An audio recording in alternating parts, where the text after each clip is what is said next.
Mover. Thank you, Honorable Chair. Honorable Chair, I move that new clause 17A be read a second time. I propose the question that the new clause 17A be now read a second time. Order, members. If you're willing to speak to a certain clause, you put the intervention for order of the House. I will allow a few members. If you're not willing to speak on this clause, kindly withdraw your card. Allow the chair to give Mover. Thank you, Chair. This new clause 17A is just adding a new word before manufacturing, refining, so that we incentivize not just manufacturers, but specifically manufacturers that are involved in those activities that include refining. So it's more of making sure that every manufacturer involved in this particular sector, in pharmaceutical, especially refining, is actually incentivized to enjoy this tax incentive being proposed by this new clause 17A. And that I move, Honorable Chair. Thank you, Chair. Minority Leader, do you intend to speak on this one? If not, Honorable Beatrice Elachi, do you intend to speak on this one? All right. I now put the question that the new clause 17A be now read a second time. Will as many as are of that opinion say aye? Aye. Will as many as are of a contrary opinion say nay? The ayes have it. I propose the question that new clause 17A be part of the bill. there's further debate because it is 1 year being represented. Member for Yatta. Thank you, Madam Chair. I want to know what is wrong with the current, the way the clause is stated currently. What has prompted the Chair for Finance to introduce a new clause? Can you provide clarity to that before we move to other new clauses? Thanks. Before we make it part of the bill. Order, members. If you listen to the mover, he had actually given that background on that clause. So I will now put the question that the new clause 17A be part of the bill. Will as many as are of that opinion say aye? Aye. Will as many as are of a contrary opinion say nay? The ayes have it. 21. New clause. New clause 21A. Mover. 21A, right? Honorable Chair, I beg to move that a new clause 21A be read a second time. I beg to move. Oh, yeah. So I explain at this stage. Okay.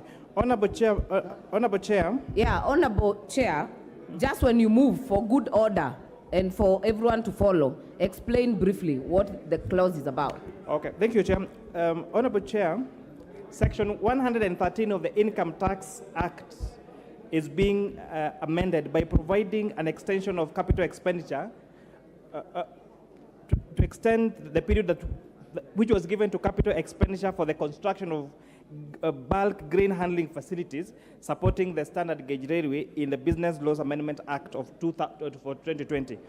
Honorable Chair, these are some of the amendments that we keep doing to particular clauses that end up affecting particular sectors, and when during public participation, we tried to accommodate as many of those views so that we make our business environment predictable, so that an incentive that was forwarded to a particular business 2 years ago does not get to be taken away from them a few months later when they have made a huge investment in that particular sector. Thank you. I will propose the question that the new clause 21A be now read a second time. Member for Seme. Chair, I think what the chair has done is still not adequate. This is a new clause. It should actually be read. The chair should explain the import of it and what it means. So I think a new clause is different from just another amendment. This is a completely new thing, and members need to know the rationale behind it and what it means, so that we can actually contribute effectively. Yeah, and you then we read the current one as well. Thank you. Honorable Chair, I am hearing the same question. Just read or expound, just briefly, in 2 minutes, what this clause is about. I actually thought I did, but let me try again, Honorable Chair. So let me read the new clause, that the bill be amended by inserting the following new clause immediately after clause 21, 21A, that the Income Tax Act is amended in section 133(6) by deleting the expression that refers December 2023 and substituting therefore the expression that refers of December 2024. And I've said this particular clause is a capital expenditure incentive that is provided for construction of bulk grain handling facilities supporting the SGR. So this particular incentive was incentivized for this particular sector, but expiring in 31st of December 2023. Such huge investments would need to be given a longer duration of time, so that those capital incentives actually do make sense to this particular businesses, because they involve a very huge cash flow. That is why the proposal is to extend the expiry date of this particular incentive from 31st of December 2023 to the 31st of December 2024. And with that, I hope that's now clear, Honorable Chair. Honorable members, I think the chair has explained the issue on the clause. I will now put the question that the new clause 21A be now read a second time. Will as many as are of that opinion say aye? Will as many as are of a contrary opinion say nay? The ayes have it. I now propose the question that new clause 21A be part of the bill. At this point, this clause, members, and Honorable Nyikal, I know you know this process. We still have a point where you can come in at this point, because we have a debate during second reading of the clause and at this point. So if you have something to say, these are your opportunity to do it. Chair, for my explanation, it means now we have had, it is a new clause. What we have done is first reading. We're going to have a second reading of this clause. This is a second reading. So, yeah. If you listen clearly, member for Seme, the clause was read a second time. That is how far we have gone. Yes. Yes. Now we can debate it, and that's what we want to do. Yes. Is that clear? It's clear, and now I'm continuing to debate. Maximum of 2 minutes. Yes, Chair. This sounds a good thing, that if you give this exemption or this facility, then it will have to give it again and again. But as far as we know, with the standard gauge railways, we really need to know what is the plan. If you're now going to give a longer exemption for standard gauge railways, then you really have to tell us what the plan for standard gauge railways is, because as we know now, it is actually not progressing. So why are we extending? Chair. Thank you, member for Seme. Member for Kathiani.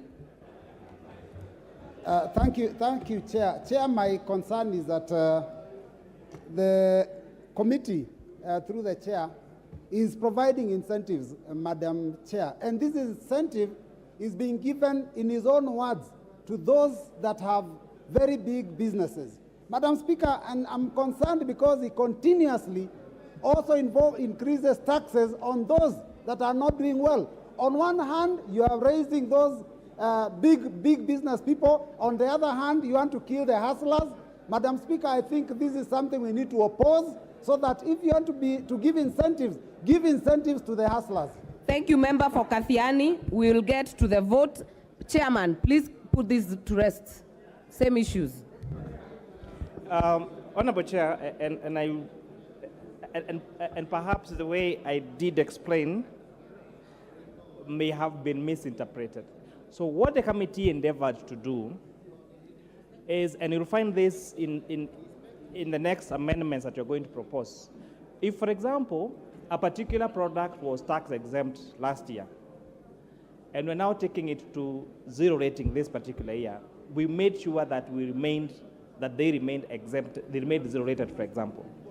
If, for example, we're saying that this particular incentive are provided to this particular sector, where we even had agreements being done between a particular between government of Kenya and a particular sector, then we actually just extended that particular duration. So this particular amendment is just extending the duration of expiry of that. And you actually find that, and it's good that my good friend, the Honorable MP for Kathiani actually did mention, is that the same thing we'll be doing to the amnesty that we are doing to fines and penalties to taxpayers.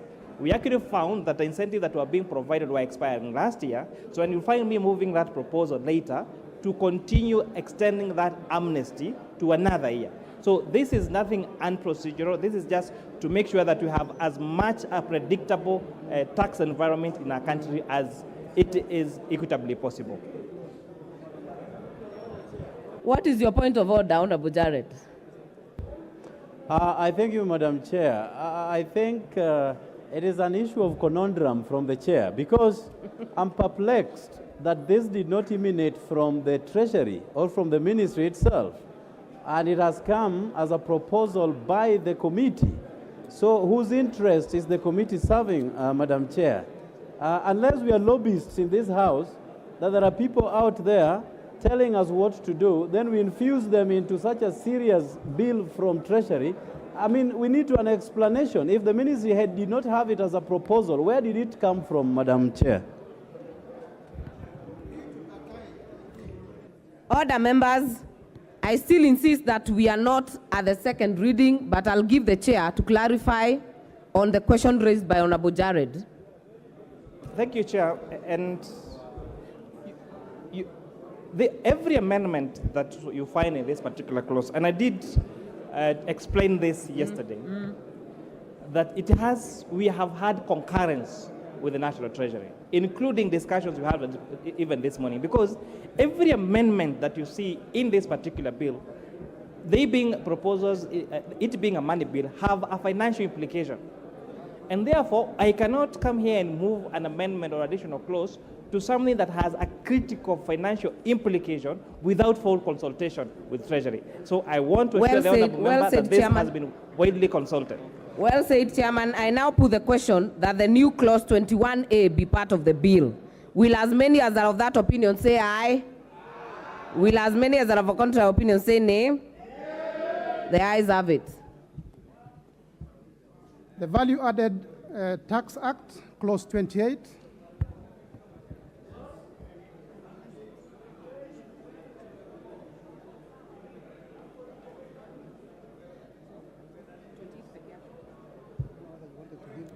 All right.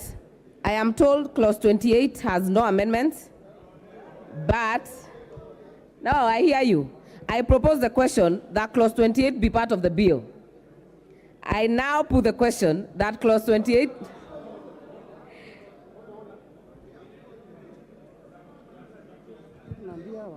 It is not one of those. It was under 114.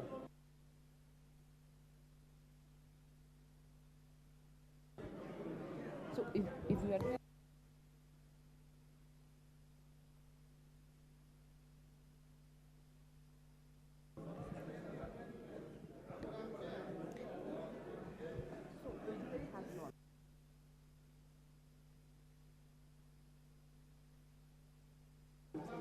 Okay, members, order members, I know there is special interest on Clause 28, but we are actually not having any amendment that is on record. So, order members, order members, order members. This was not the one of the ones that were allowed by the Speaker, but we have consulted and we will allow a small window for debate on Clause 28. Before I put the question, I'll give a few people, and I will start with member for Mathare. Thank you, Madam Chair. Even though this was one of the exempt, the non-exempt ones, Madam Speaker, this touches on the fuel levy, and it is a 100% increment on fuel levy and petroleum products Madam Speaker, this will have an effect on the manufacturing industry, the cost of transport, cost of electricity, and generally place the Kenyans who are already suffering in very precarious situation in terms of their daily life. Madam Speaker, this clause should be dropped. Order, members, I want to note this is an exception. I'm going to give 3 more members, and I will start with member for Embakasi West. Thank you. Thank you, Honorable Chair. Honorable Chair, as elected leaders and in politics, there's a principle of reciprocity, that the people trust us with leadership, and in return, Honorable Chair, we must represent their interests. Honorable Chair, when we don't do that as leaders, the people suffer. In this case, Honorable Chair, we've allowed the increase. The Kenya Kwanza government is proposing an increase in fuel that will amount to almost 13 shillings or even more in fuel. That increases the cost of living. The one thing that they always promised that would come down. Order, member, 2 minutes is up. Please. Honorable Chair, I don't think even a minute is over, surely. It is. It can't. Order, members. I know there are members who had proposed some amendments and they were dropped because of Article 114. So I will give Honorable Makali Mulu. Honorable Makali Mulu, you have the floor. Okay, thank you, Madam Chairperson. Madam Chairperson, I had proposed that we delete this clause. And basically, why I was saying that, Madam Chair, is because my intention was to retain VAT on fuel where it is now at 8% instead of pushing it to 16%. The reason for this, or the justification for this, Honorable Chairperson, was basically because anytime you increase VAT on fuel, Honorable Chair, you will affect issues of transportation, issues of manufacturing, issues of production, more so in the area of even agricultural productivity, and will even affect electricity, which is source of energy, Honorable Chair. So my feeling is that this is not the right time to increase this tax. So with those remarks, Honorable Chair, my wish is that we retain VAT on fuel at 8% as it is now. Thank you, Honorable Chair. Thank you. Member for Likoni.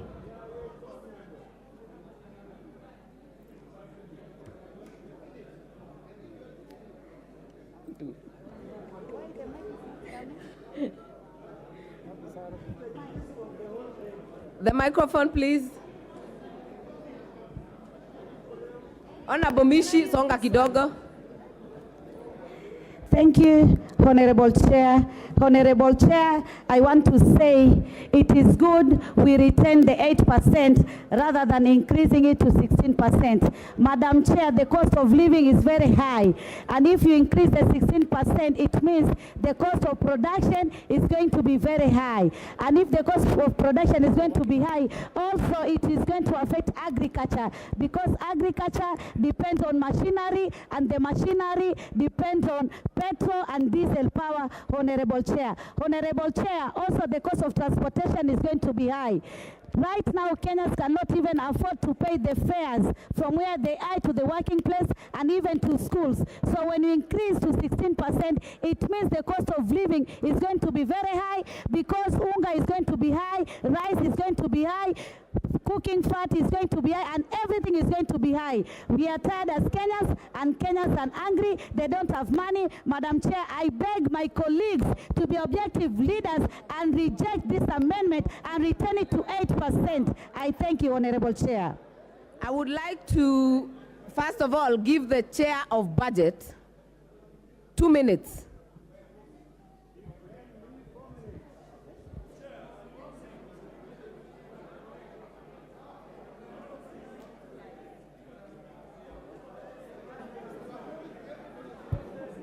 Member for Kiharu.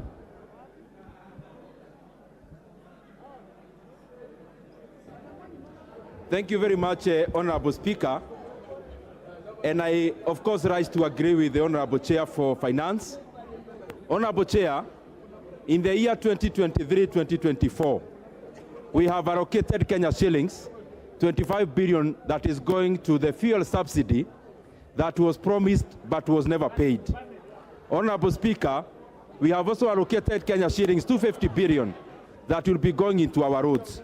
Honorable Speaker, I would request the other honorable members that may not agree with the amendment from the chair that they give us other revenue measures. Because, Honorable Speaker, you cannot have your cake and eat it. If you want development, and especially in terms of roads, this money has to come from somewhere, and that is the reason, Honorable Speaker. Honorable Junet. Thank you, Madam Speaker, please. Madam Speaker, Madam Chair, this is the most offensive clause in this bill, Madam Chair. Madam Chair, when you increase VAT on fuel to 16% from 8%, that is one thing that is going to make life very expensive for Kenyans. Madam Chair, I remember very well when we were campaigning last election, Kenya Kwanza told us when they were launching their plan that the problem with fuel is taxation. We are going to look into taxation and we are going to reduce taxes on fuel. Now today, this afternoon, in a broad daylight, on the 22nd of June, they are telling us to increase taxes on fuel. What a paradox it is, Madam Chair. Madam Chair, let us agree on this one. We must remove this VAT on the fuel. Otherwise, I promise you there will be a revolution in this country if this one passes. I promise you. I promise you. I promise you. Order. There will be a revolution in this country.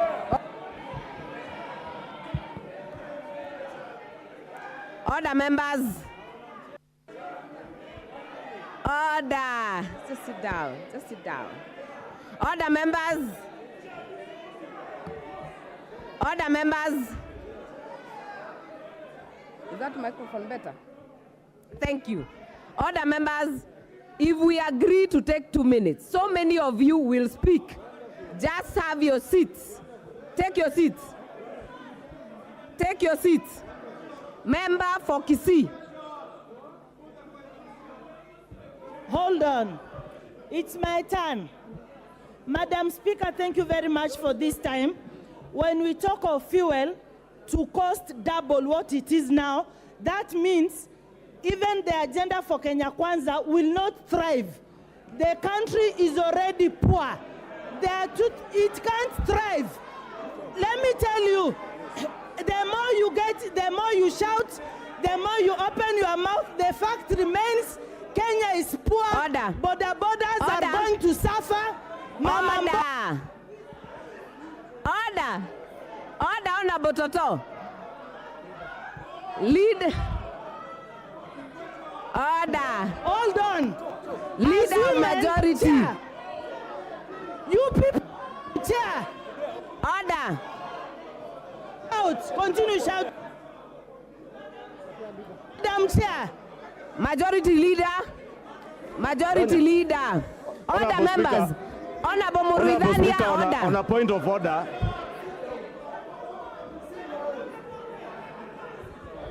I'm helping you. Majority leader. Honorable Speaker. Honorable Speaker. Honorable Speaker.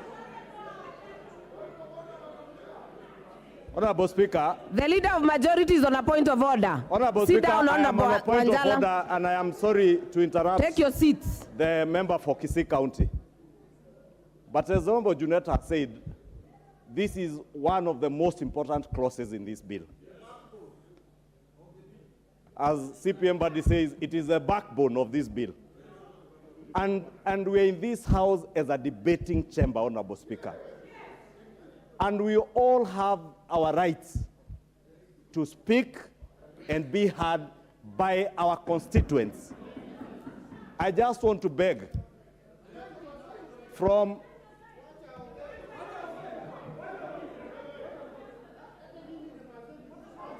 Honorable Speaker, I know it may not be practical for every one of us to speak to this clause, but it is only fair to ourselves as honorable members of the National Assembly to be seen by our constituents to be debating on facts and not shouting at each other. I want to plead, I want to beg both sides of the divide, please let us allow each other to be heard. Allow the member for Kisii to be heard. Even if you don't agree with what the member for Kisii is saying, wait for your opportunity to say yours, please. Order. Order, members. Order. Order, members. If you shout, nobody will be heard. Honorable Toto, you had your 2 minutes. I am going to give the member for Homa Bay 2 minutes maximum.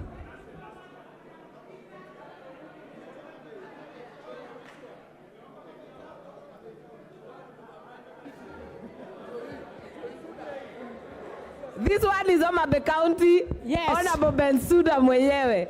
Honorable Kaluma, please hold on. I hold on. No, go on. Go on, Honorable Bensouda. Thank you so much, Madam Speaker. I would like all of us to adhere to silence so that we are heard. And I support on this. The only thing I've ever supported, and I'm supporting on a statement that is positive from the majority leader, that we must keep quiet so that the Kenyans can listen to us, so that we debate objectively. On to the point. Kenya, in the first place, is a developing nation. We are not yet developed. I'm hearing noise. Honorable Bensouda, I know you're a teacher, but for now, be the member for Homa Bay. Yes, I'm given 2 minutes. I want to be very fast. Now, honorable members, we know that, hold on with your point of order. We know that the country is a developing nation. And when we are developing, we must be progressive in any issue that we do. I also agree that we cannot run this country without making strategies on approach. And therefore, Honorable Speaker, after we have taxed nearly everything, there is no need of pretending of executing and implementing a 16% taxation. Honorable Speaker, I want to tell you that this government talked about creation of employment to our youths. It is a very clear statement that most of us do not have employment opportunities, and the industry that must be supported, one which has been proposed by the Kisii woman representative, is the border. And border sector requires fuel. That is just one. Even the honorable members who are... We have had you, honorable member for Githongori. Thank you, Madam Chair. I rise to give my humble opinion on the issue of tax levy added on fuel, especially the VAT. Madam Speaker, we were in this house in 2018. No, it's okay. Those that are privileged to be here, you know from 2018 when we added tax on fuel, what happened to this economy. We are reaping from what we did. Madam Speaker, life is unbearable as we speak to our citizens of this republic. We cannot afford to add more levy on fuel because fuel is a catalyst of everything from production to marketing and to the welfare of the people. Madam Speaker, I want to be on record that right now our people are suffering and production, especially in our rural areas, is going to go to zero if we add tax on fuel. I therefore would want to say it very clearly here that if we want to revamp the economy of this country, adding tax on fuel is not the solution. The solution is empowering our farmers, our producers who normally produce crops that bring dollars into this country.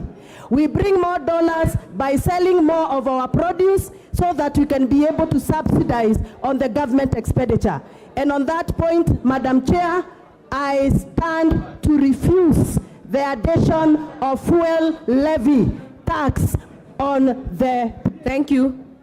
Thank you. Member for Igambangombe. Thank you, Mr. Speaker. Madam Speaker, I stand here today. Kagombe, this is the big ngombe, you are the small ngombe still. You're out of order. Honorable Patrick, you're out of order. You have 2 minutes maximum. Madam Speaker, I stand here to support this amendment, this clause, Madam Speaker, because, Madam Speaker, listening at the hypocrisy that is in this house today. Because, Madam Speaker, we debated the budget in this house, Madam Speaker, I didn't hear the other side of the divide reject even a single clause of the budget. They supported how we'll have electricity, they supported how we'll have water, they supported how we'll do loans for this country, but when it comes to looking at ways of raising money for the same, Mr. Speaker, now we are opposed. Madam Speaker, I've heard our friends shout to the Speaker every day here that no CDF, no Parliament. Every day they come here to shout no CDF, no Parliament. There is no gain without pain. If we want CDF, then we must pay for it. If we want loans, like in my constituency, Madam Speaker, I have a number of loans that are stone today, Madam Speaker, that I wish to continue. So, Madam Speaker, I support, and this is progressive. Thank you, Madam Speaker. Honorable members, you will note we cannot all speak on this matter. But before I put the question, I will give Mbunge wa Kilifi, then I will give Honorable Kalasinga, then I will give Honorable Bowen, and we will close.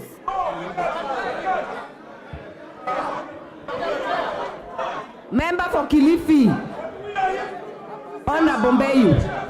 Asante mwenyekiti wa mkao. Bi mwenyekiti, nataka kuzungumzia kipengee hichi cha kuongezwa ushuru wa mafuta. Bi mwenyekiti, tusidanganyane. Roma haikujengwa mara moja. Naona Kenya Kwanza mwataka kujenga Roma kwa wakati mmoja. Hamwezi kuongeza ushuru wa mafuta 100% kutoka 8% mpaka 16%. Ulisikia wapi? Nyinyi ndio mliosema Kenya haina pesa. Kenya iko broke. Nyinyi mwenda kuongeza mafuta, bei ya mafuta mara 100%. Hawa mama mboga ambao wanaenda sokoni wataenda na mafuta ya gari gani waweze kujikimu? Hawa bodaboda mlikuwa mnawazungumzia wataweza kufanya kazi zao vipi? Serikali msituchezee. Hii mafuta ushuru ubaki 8% au rudi 5 na si 16%. Tutawaramba na mtajua sisi ni kina nani. Hamuwezi kufanya Wakenya namna hii. Sio mliowaambia Wakenya mama mboga wanaenda sokoni kubeba mboga vipi na 16% ya mafuta. Mheshimiwa Mbeyu, jumba hili lina mdahalo na ni kuongea, sio kutupiana maneno. Tujaribu sana kufuata kanuni zetu. Nampatia Mheshimiwa Kalasinga.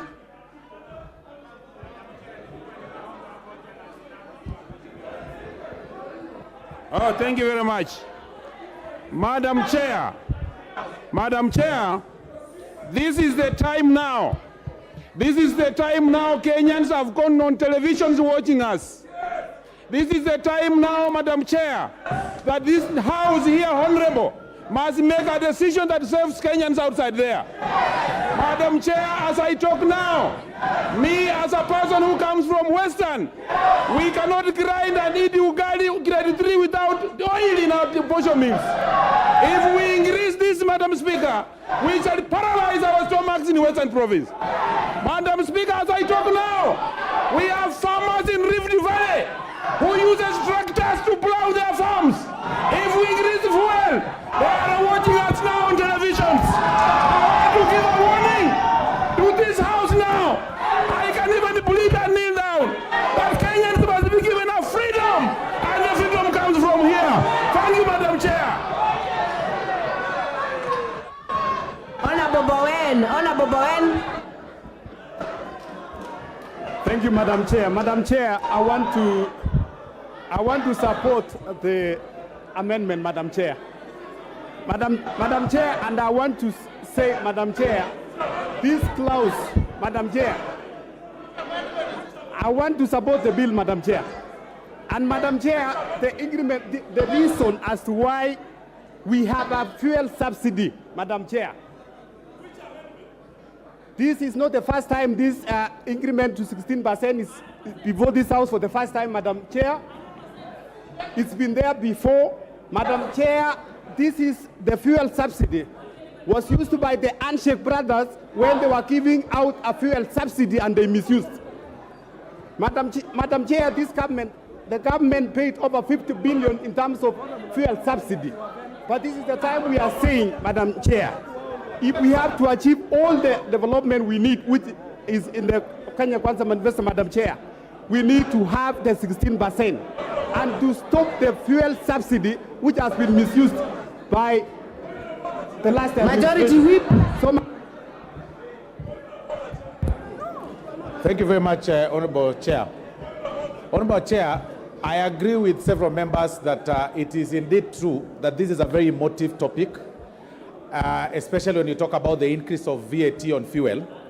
But again, to be fair, even as we bash the proposal to raise the 8% to 16%, we also need to be honest enough and inform the public that this thing was passed in the previous parliament and then deferred to this session. But be that as it may, Madam Chair, be that as it may, Chair, it is important for also the House to know that the government has taken measures, several measures to mitigate the challenge of the increase of the 8%. The escalating dollar has been mitigated through the G2G matters. The issues you will not shout. Zero What is your in point terms of of order? the farm inputs have been reviewed. So there are so many things that have been done. So you can't just be here and Order. It will be one person at a time. Please take your seats. Honorable Wamboka, what is out of order? Honorable Chair, we are the 13th Parliament, and we are here to look at issues as they come to us, as fresh as they are. Is the honorable member in order to mislead the House that we are looking at a bill of the past Parliament when they have just presented this bill that is retrogressive, that the bill that is going to hurt Mwananchi, the bill that is going to hurt Bodaboda? Honorable Wamboka, that is a point of debate. Majority Whip, finalize. Let me finalize by saying this. For clarity purposes, I'm talking about deferring. This issue was deferred from 2018 to this season. But be that as it may, Honorable Chair, hold on, Honorable Mbadi, be that as it may, the government has taken other mitigation measures to curb the challenge of the escalating. I mean, there are so many things. You guys want us to operate on subsidy. You guys want us to operate members, on if you're on your feet, I am not giving you. Member for nominated member, Badi, what is out of order? Madam Chair, we all know that this House is a house of records, and it is a house where we must be factual and truthful. When the majority whip misleads the whole country, and the whole country is watching, that the last parliament passed VAT on petroleum products at 16% and it was deferred, that is not correct. The last parliament, if he has forgotten, rejected the 16%. We only allowed 8% after the president's memorandum. There is no deferment, and Madam Speaker, Madam Chair. Order, member. Honorable Mbadi, you're debating. Member for Finance Committee. Thank you, Honorable Chair. And I know this issue has been extremely emotive.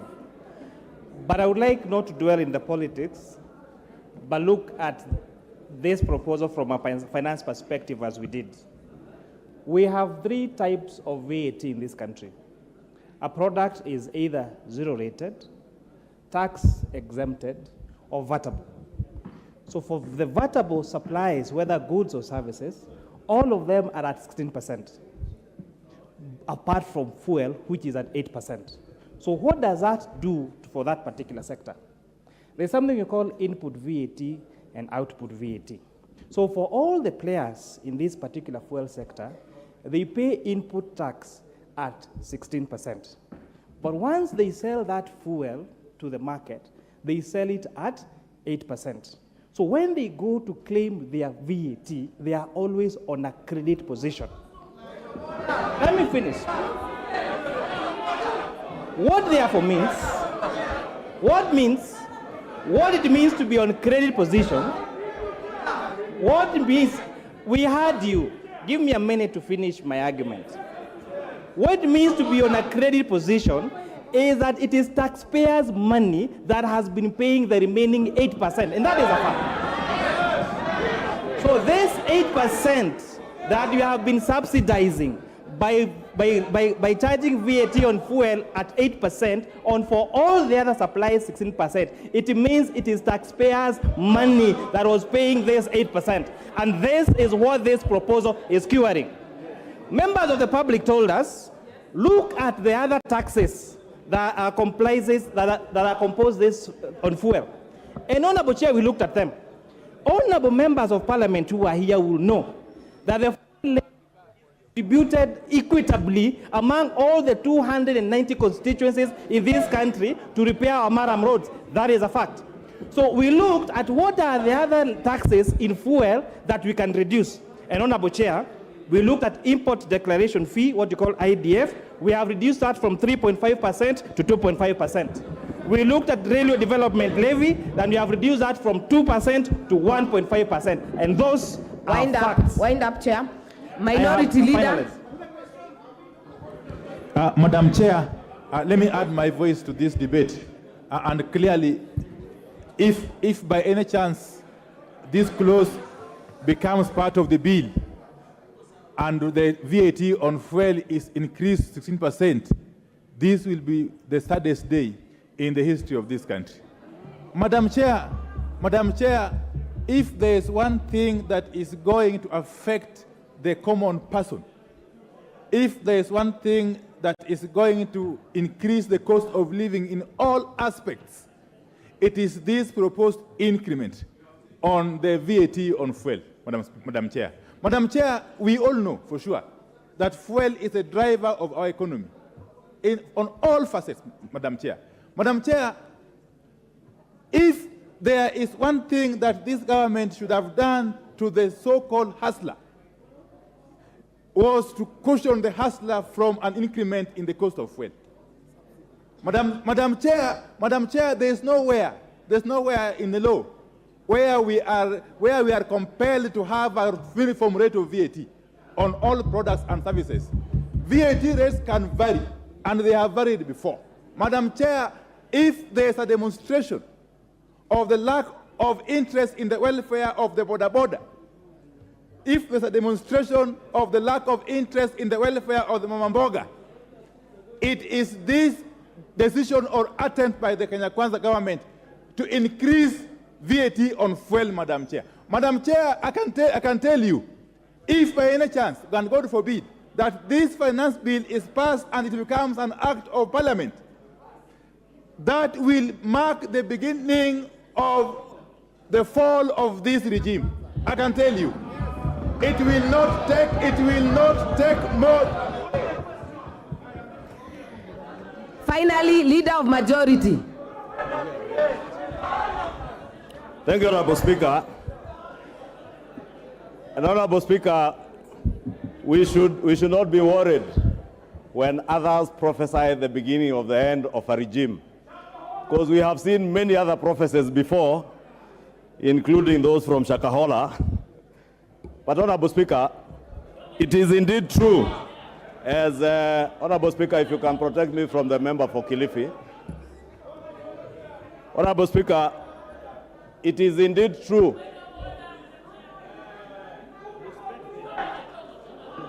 Honorable Speaker, if you can protect me from the member for Kilifi. Leader of Majority, wind up.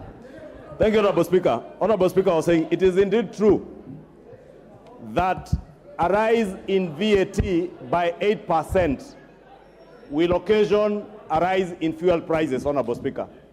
But it must not be lost on us that without the G2G intervention on fuel prices, today with the dollar trading at 140 shillings plus, the cost of fuel today without the necessary interventions done by this regime would be at a figure of about 210 plus shillings without the interventions that have been taken by government. Two, Honorable Speaker, my second point.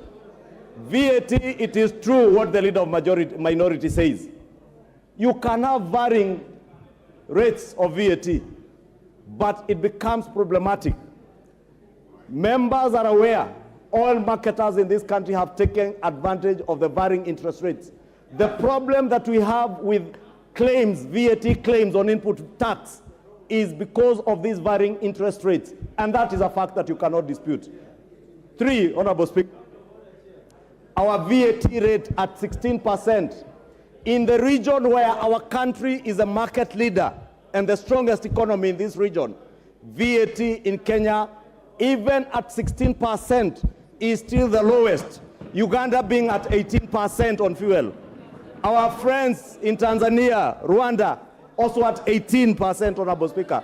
Therefore, Honorable Speaker, we did promise in the campaign that we will reduce taxes and reduction of taxes on fuel, Honorable Speaker. Members. It is true that there have been reductions on taxes on fuel. The chair has enumerated the railway development levy that has gone down. IDF has gone down. And those are taxes and levies on fuel, just as President William Ruto promised during the presidential debate, Honorable Speaker. Honorable Junet, what is out of order?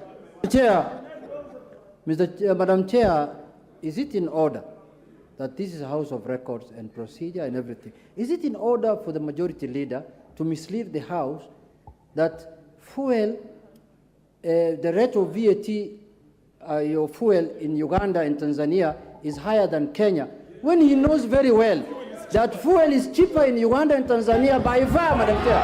By far, Madam Chair, when he knows. Majority Leader. Honorable Speaker, you know I have tremendous respect for my friend and my brother, Honorable Junet. And that is why I endeavor to protect him, for people not to shout at him when he's speaking, because he has very good points. And indeed it is true. Fuel could be cheaper in Uganda and Tanzania.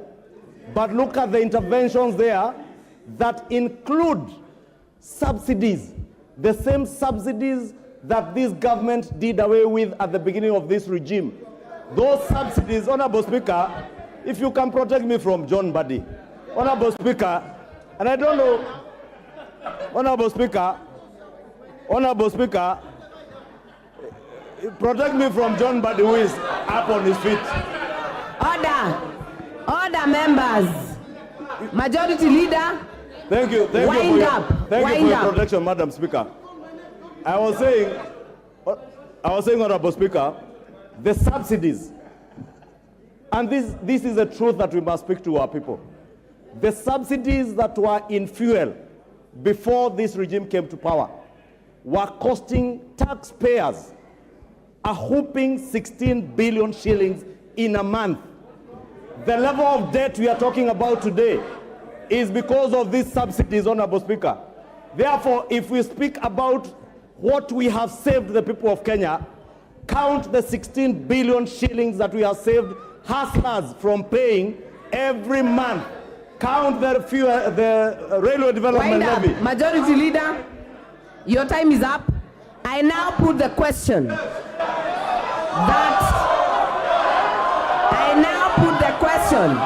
that clause 28 be part of the bill. As many as are of that opinion say aye. As many as are of a contrary opinion say nay.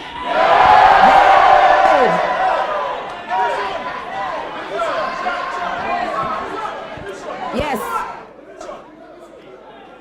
We have ascertained we have the numbers for a division raised by the minority side. We will ring the bell for 10 minutes.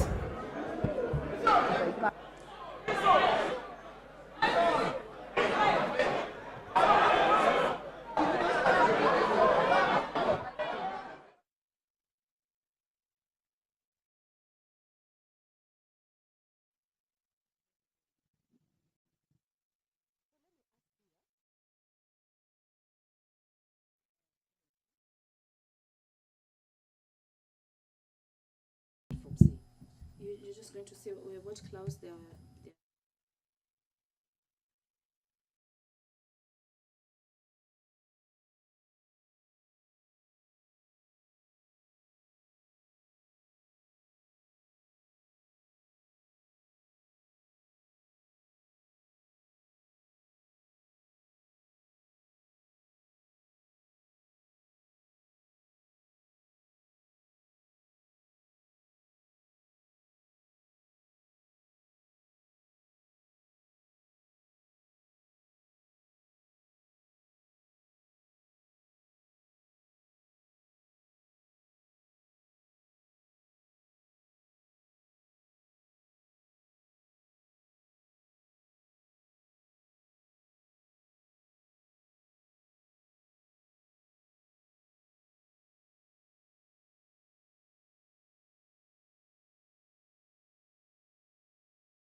Of Parliament this afternoon are ready for voting on division on the finance bill on the clause on amending the value-added tax on the fuel levy by amending a clause that seeks to harmonize the VAT Act, the VAT on the fuel, which will double to 16%, should it be passed.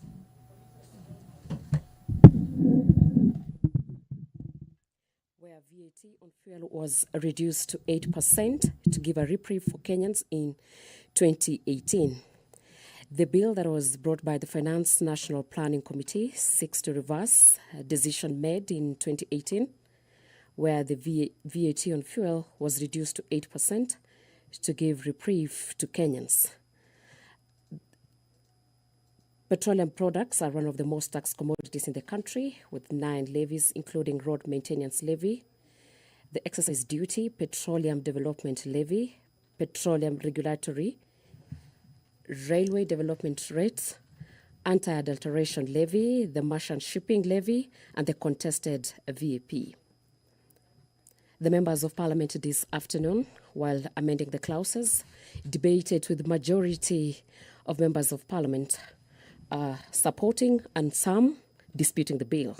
Most of the members of Parliament raising reasons as to why the bill should pass or not should pass, with the leaders led by the majority leader of the National Assembly, Kimani Ichung'wah, supporting the bill, saying it was time Kenyans embrace the 16% VAT on the fuel. And those of the Azimio la Umoja saying that the bill would increase the cost of living in the country.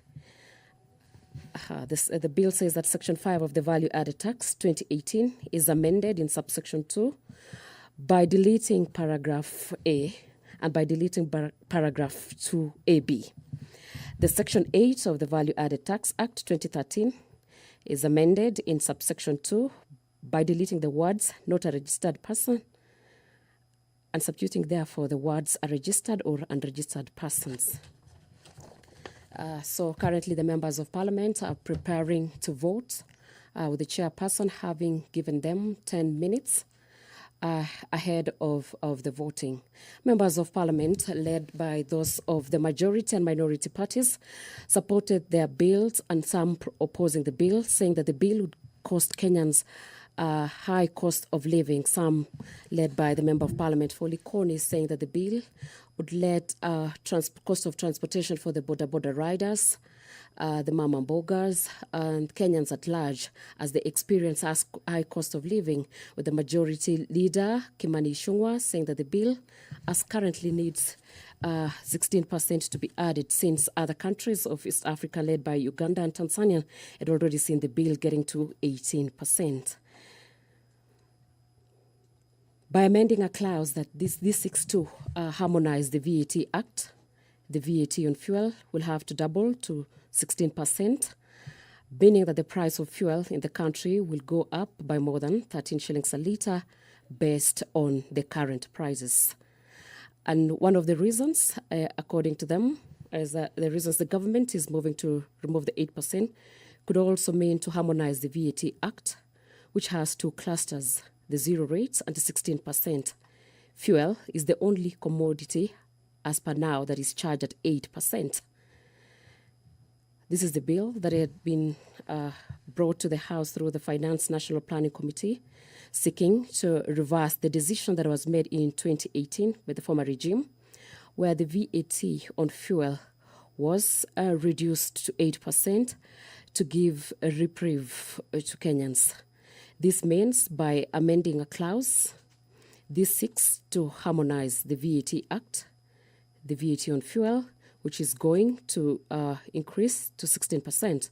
Petroleum products are one of the most taxed commodities in country, with a total of 9 levies, including those of road maintenance levy, excise tax, petroleum development levy, petroleum regulatory levy, the railway development levy rates, anti-adulteration levy, merchant shipping levy, and the contested VAT. On the screens, you can see members of Parliament from across the political divide consulting, and with Sergeant at Arms are ready for the voting, which is expected to take place in maybe less than 4 minutes, as the chairpersons had already given 10 minutes for the members to prepare ahead of the vote. Remember, today members of Parliament, through the leader of majority, was seeking for more time to sit and to discuss the Finance Bill 2022-2023, with sittings extended from today this afternoon to 12:45. Honorable Oudo, take your seat. Caleb Amisi, take your seat. Honorable Tindi Mwale, take your seat. Member Honorable Benzimba, take your seat. Other members, Honorable Manduku, take your seat. Honorable Gashagwa, take your seat. Honorable Amboka, take your seat. Other members, Ward Chief, take your seat. Member for Game, take your seat. Other members, honorable members, I wish to remind you about decorum during division. Standing orders number 76, part 4. During division, members shall maintain order in the House and shall be in their designated seats and must remain seated until the result is announced. Now, can the Sergeant at Arms close the door, draw the bars?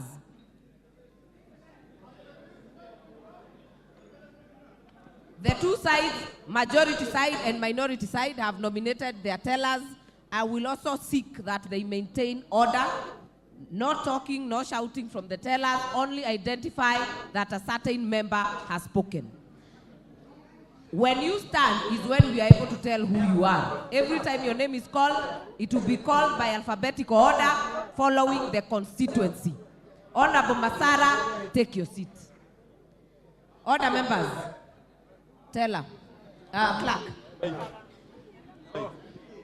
Chepkonga Kiprono Samuel. Lagat Benjamin Kipkurui. Ketanyi Mariane Jebet. Atandi Samuel Onunga. Maintain order in the House. Honorable Mar Mwinyi, order.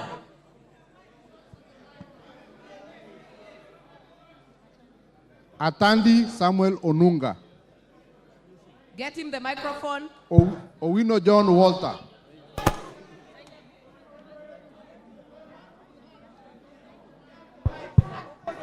Honorable members.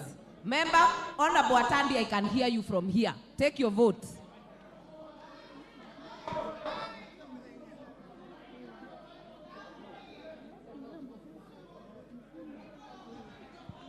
Owino John Walter. Mrembo Irene Joki. Shurie Abdi Omar.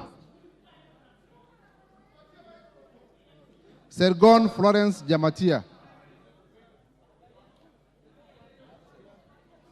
Honorable Didmas, order. Take your seat.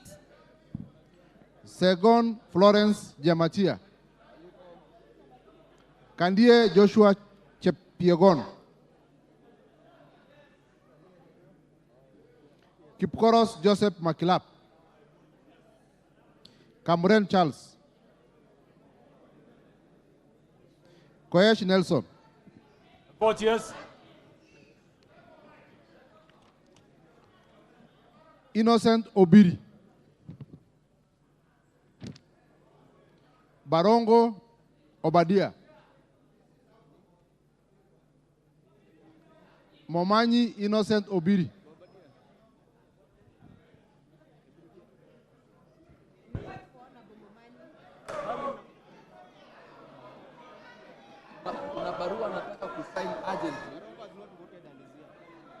Barongo Obadia.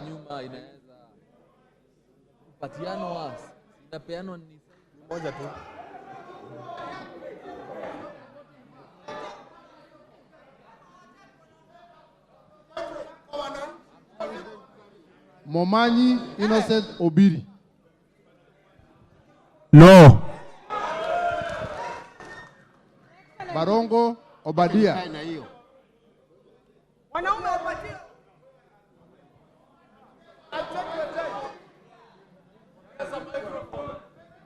I'm voting no.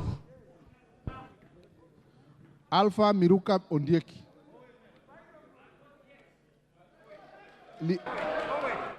Lynette Chepkorir.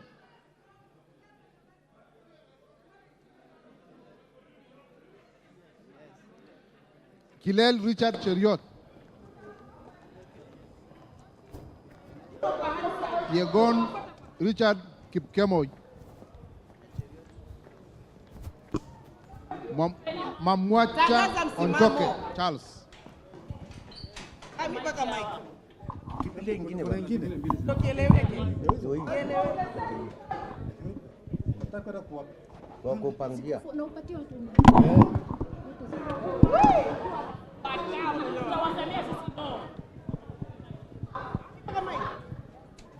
Onjoke Charles.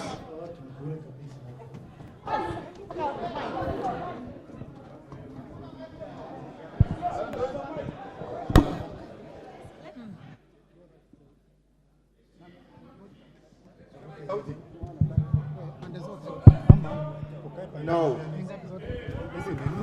Ogola Gideon Ochanda.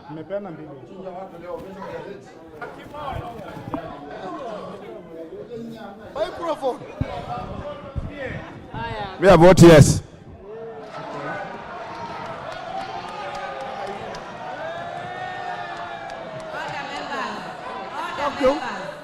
Order members.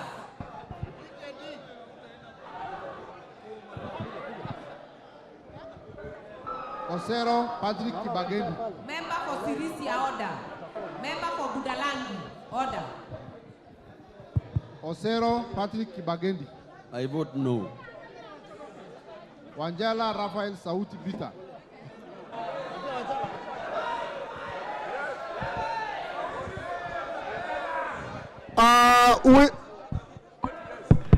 We want the names of those voting for no or yes to appear tomorrow in the newspapers. I vote no. Wamboka Nelson Wamboka. to lower the cost of living. I, Wanami Wamboka, vote no. Wambilianga Catherine Nanjala. Yakub Ado Kuno.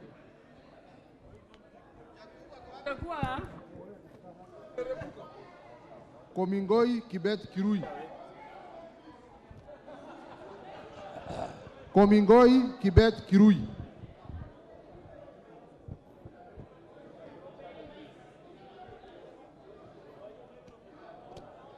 Omanyo Catherine Nahabi. Mwale Nicholas Tindi. Oyula Joseph Maero.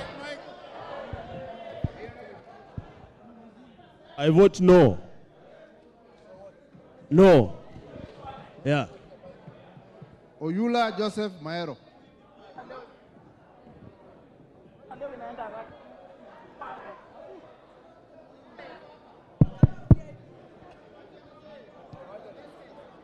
I vote no.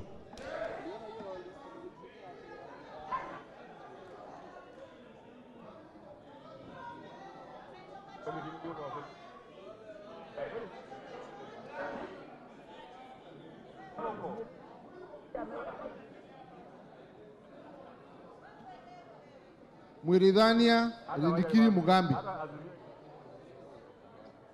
Kerema Moses Nguchine. Chibwa Omar Munyi.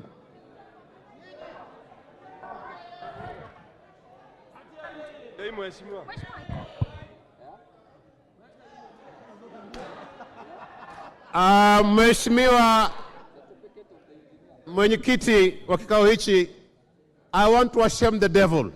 I'm voting no. I'm voting no for the benefit of doubt of those who didn't hear me. And I'm urging everybody.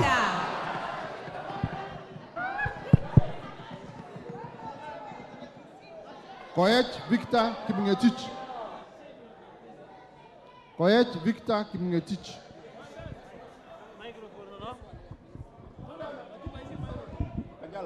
For better roads in my constituency, Chepalungu, I vote yes. Barasa Patrick Simiu.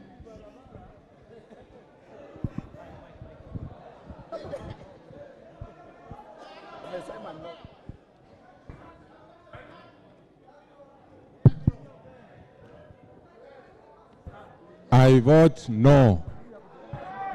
Biengo Paul Kibichi.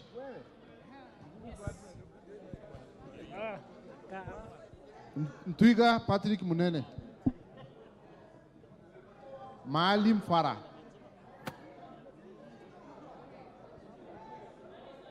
Elachi Beatrice.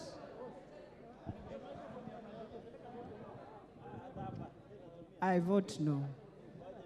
Waweru John Kiarie.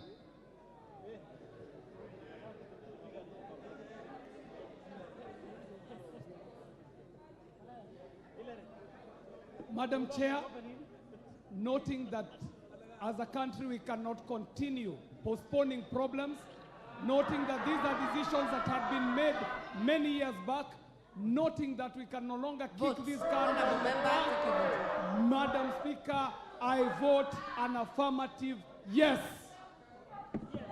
Sirima Musa. Order members, order members. The standing orders are very clear. You rise in your place and you either vote yes, no, or abstain. Please do not give speeches, do not give justification. Just take your vote. Sirma Musa. Welie Adan, Kenan. Caroline Jepto, Gelechei.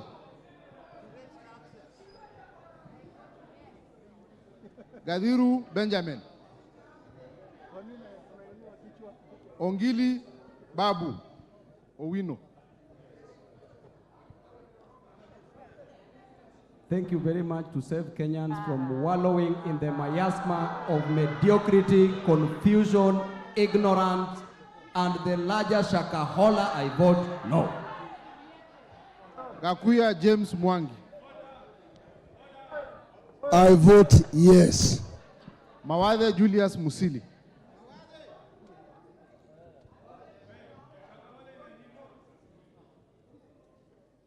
Kwa huu msaada ambao unaongeza bei ya mafuta na petroli double, napiga la. Mwenje Mark Samuel.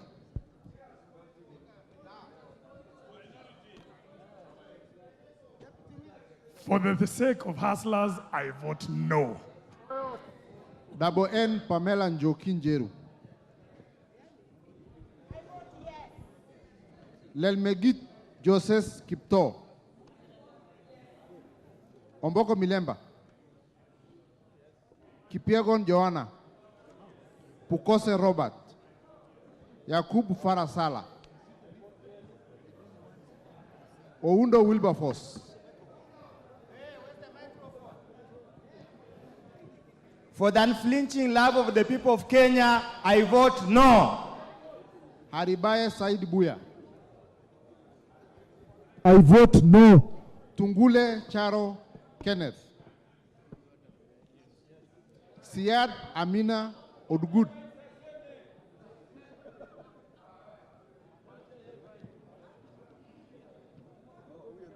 Baro Deko Mohammed. Guyo Ali Wario. Muriu Wakili Edward. Karuria Elijah Njore.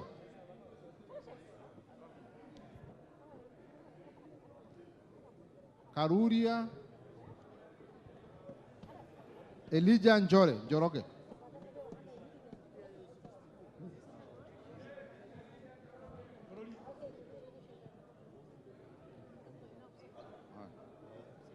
Kagombe Gabriel.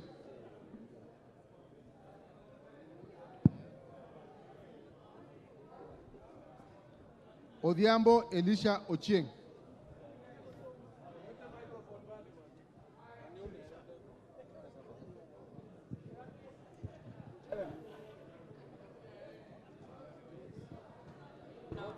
I vote yes. Gedenji Gishimu.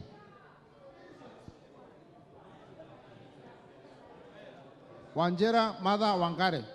Wamushomba Gadoni.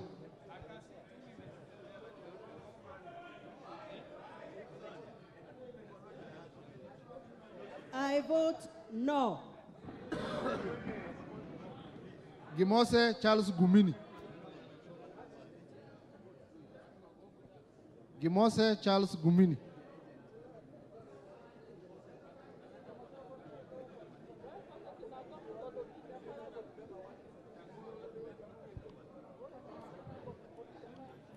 Osogo Bensuda Joyce. I don't need this one. I vote no. Kaluma No. George Peter.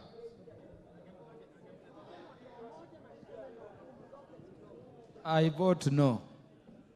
Karido Kili Daniel. Wandai, umesikia?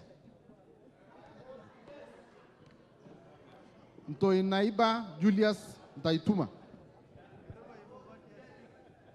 Mwiriki John Paul. Abdi Ali.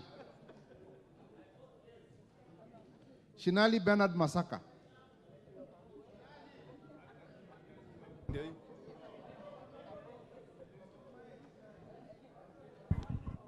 No. Bonaya Mumina Golo.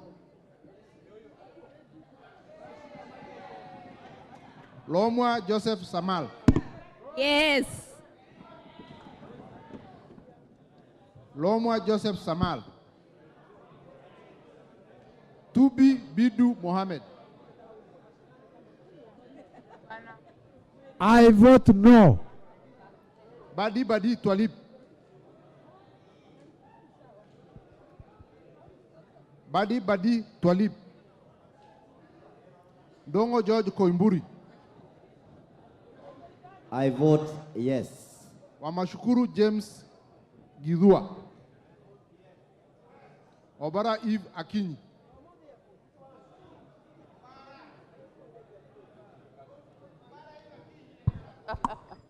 I vote no. Kalasinga Joseph Simiu Wekesa Majimbo. For the sake of Mukuyuni, Chwele Nalondo and Luya, I vote no. Titus Lote.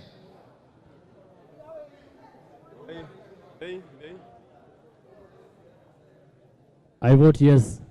Kimilu Joshua Kivinda. Sankaire Lea Sopiato.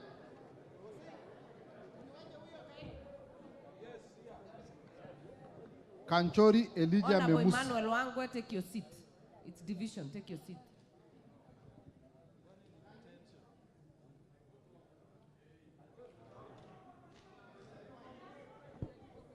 I vote no. Hamisi Kakuta Maimai.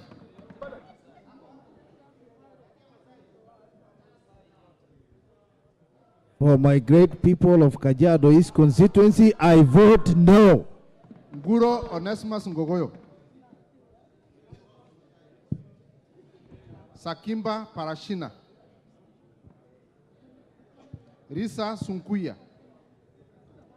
I vote yes. Mohanda Elsie. On behalf of the people of Kakamega, I vote no.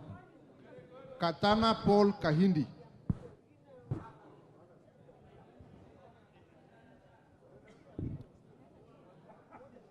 Haraka.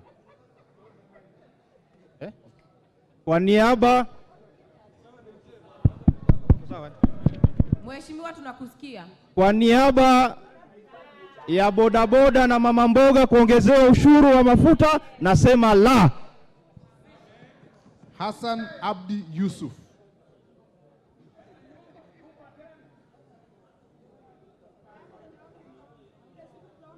Hassan Abdi Yusuf.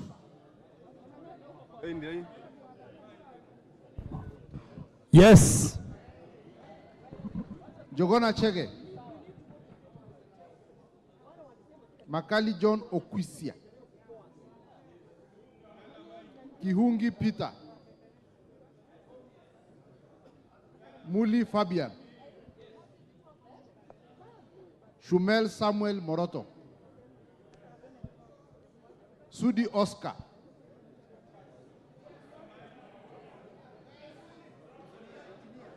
Okwome Andrew Adipo.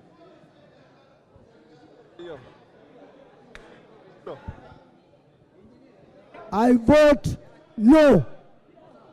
Karauli Ronald Kamuiko.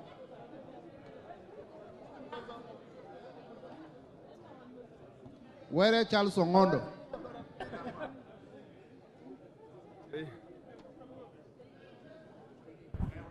I vote no. Bui Robert. Korir Adams Kipsaina. Kipkoech Gideon Kimayu.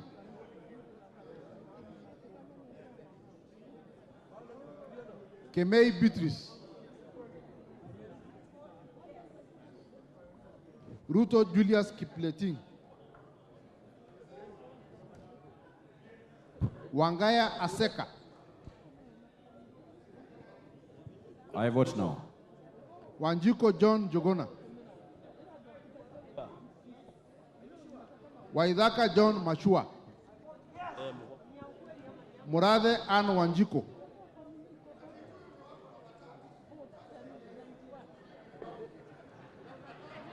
Murada Ann Wanjiko. Orero Peter Ochieng.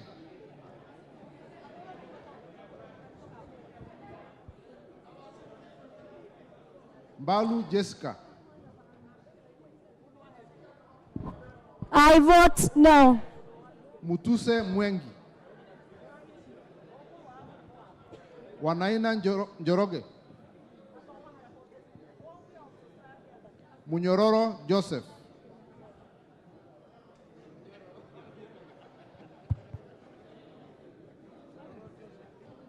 Nyoro Samson Dindi. Ichungwa Kimani. Sunkuli Julius.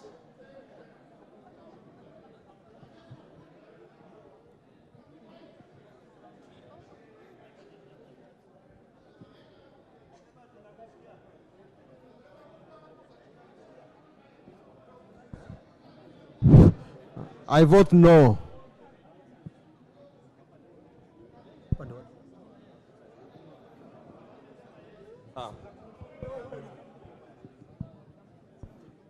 I vote no.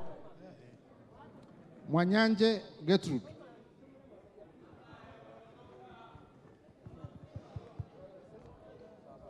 Mbeyu Mwanyanje kwa mswada wa kuongeza ushuru wa mafuta kutoka 8 mpaka 16. Kwa watu wa Kilifi, mama mboga, bodaboda, I vote no. I vote no. Chair, I vote no.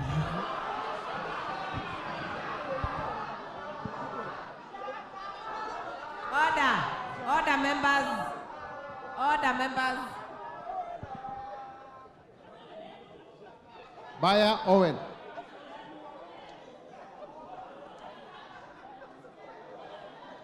Kitty Chonga. Ken Chonga. Zambia Kidua.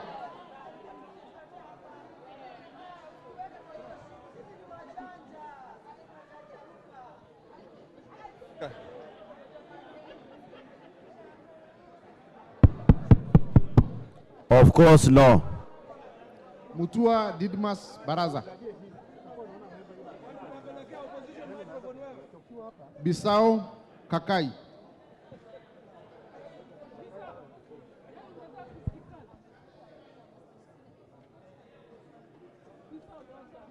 I vote no. Rai Samuel.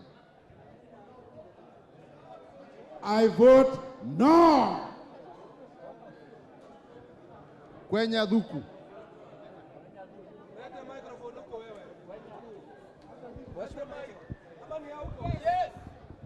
I vote yes. I vote yes. I vote yes. Order members. Clerk, call out Kinango again. Rai Samuel Gonzi. I vote yes.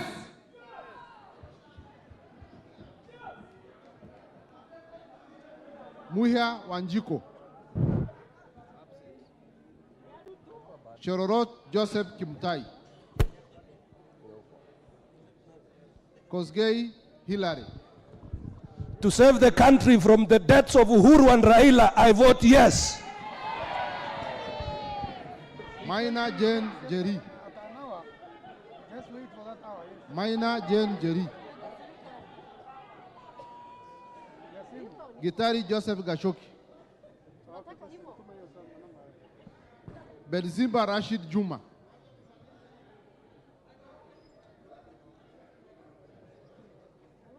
On behalf of Kisauni constituency, I vote no. Aburi Donya Doris.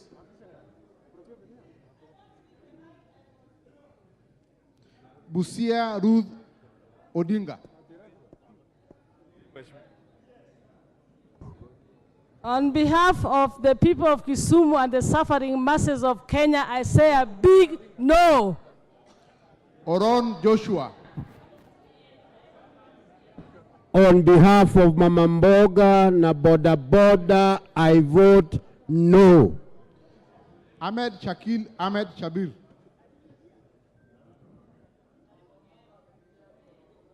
Ahmed Shakir.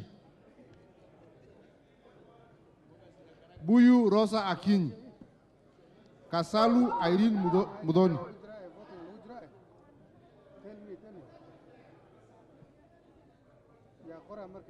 On behalf of people of Kitui, I vote no. Mulu Makali. Yeah, Kitui Central votes no. Bai Nimrod Mbiduka.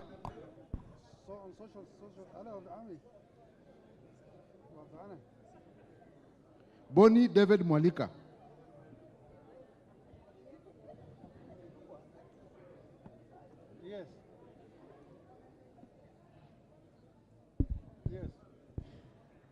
On behalf of Kitui Rural people, I vote no. Nyamai Rachel. Nyenze Edith. On behalf of people of Kitui West and the suffering Kenyans, I vote no. Mokaya Nyakundi. Kibagendi Anthony.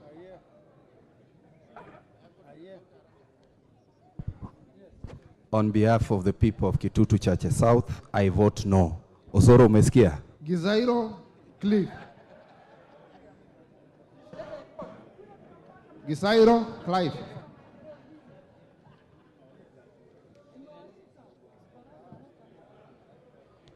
Yegon Brighton. Brighton Yegon. Kiprono Mutai Alfred.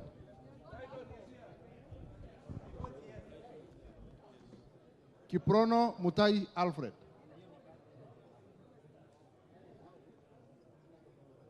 Tonui Joseph Kipkoskei. I vote yes. Kemero Maisori Kitayama. Robbie Mathias Nyamabe.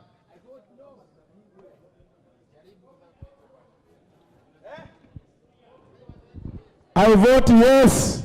Masito Fatuma. On behalf of the people of Kwale, I vote no. Thank you. Wanyonyi Ferdinand.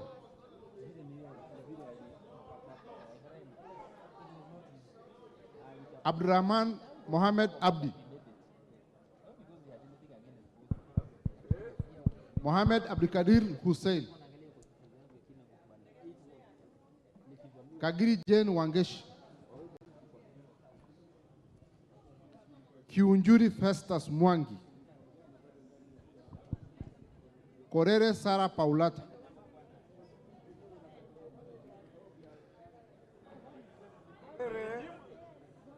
Kwa niaba ya Wakenya milioni 10 na kitu ambayo walitoka wakasema wanataka bottom up, I vote yes. Yani ndio. Karani Stephen Washira. I vote yes. Lekuton Joseph. Order members. Maintain silence in your seats. Lekuton Joseph.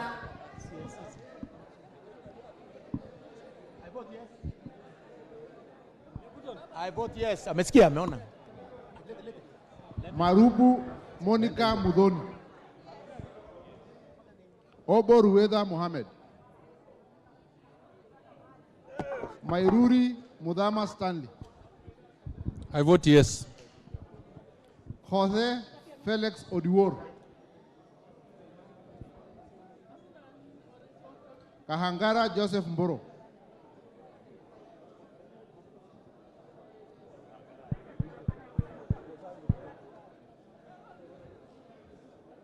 Mboko Mishi Juma. To save Kenyans from high cost of living, the boda boda, the mamantilie, the mamamboga. I vote no! Mugabe Innocent Maino. Chege John Kiragu. I vote yes. Akuja Protas.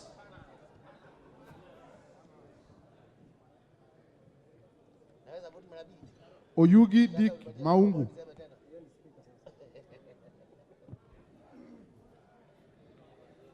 Nabi Nabuera. I vote no.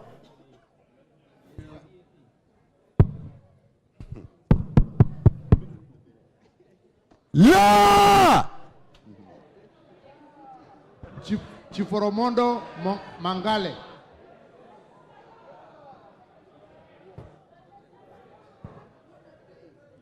Mukhwana Titus Hamala.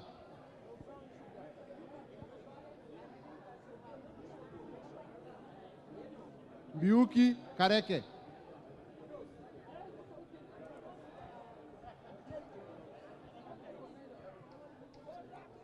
Kamene Joyce.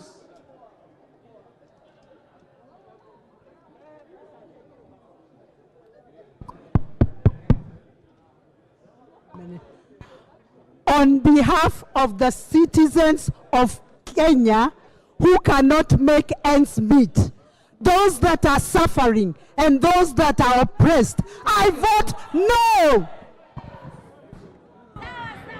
Mule Caleb Mutiso. I vote yes. Kombe Harrison Garama.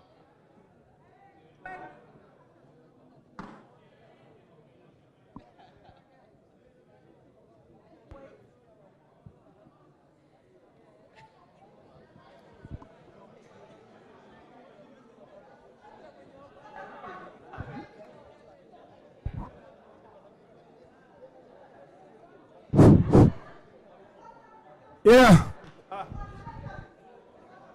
Honorable Kamene, you're out of order. Hello. I vote.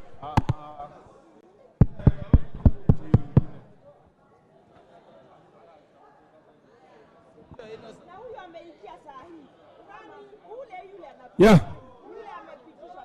I vote no for the masses. Omwera George Aladwa.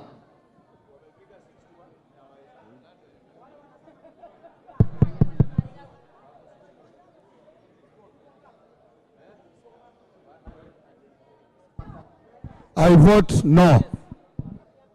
Kiamba Susan Ndunge. Mumo Rose Museo.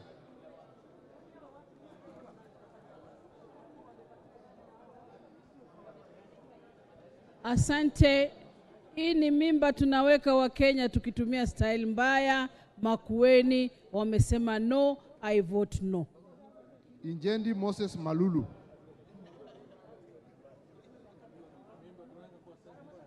Injendi Moses Malulu.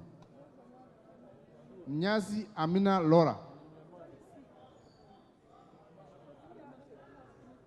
Kwa niaba ya watu wa Malindi nasema la, na la yangu ni ya sasa mpaka kesho kwa Mungu tunakwenda kwa shtaki. Abdullahi Bashir Sheikh.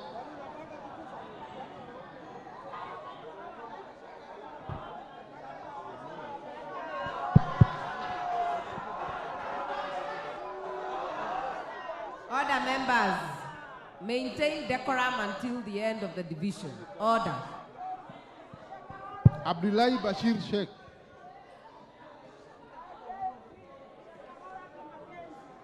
Sheikh Umul Ker Kasim. Abdurrahman Hussein Wetan Mohammed.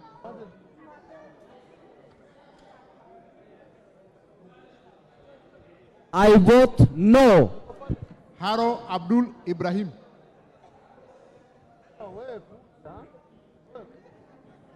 Yusuf Adan Haji.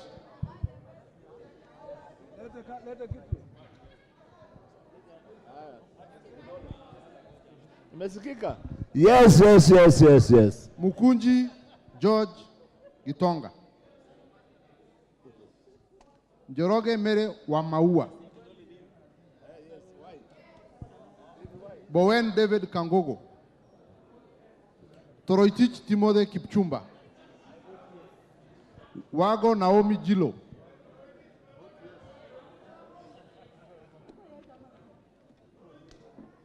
Mwalio Joshua Mbivi. Odanga Godfrey Makoha. Oluoch Anthony.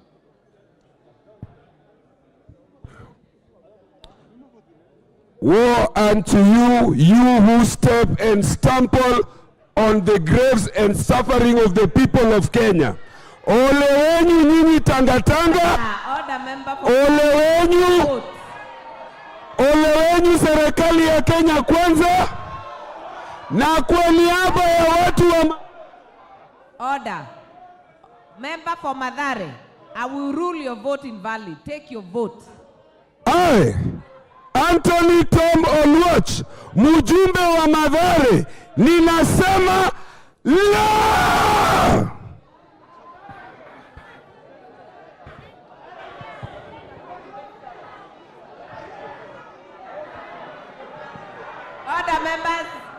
Order, members.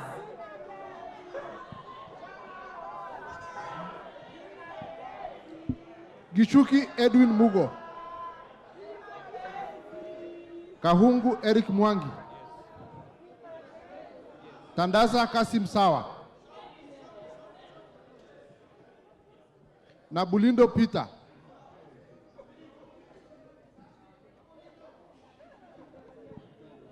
Honorable Katana, Honorable Abdi, you are all out of order. Mule Stephen Mutinda.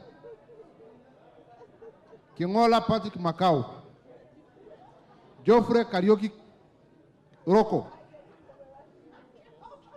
Nebat Bernard Murioki. Zioka Erastus Kivasu.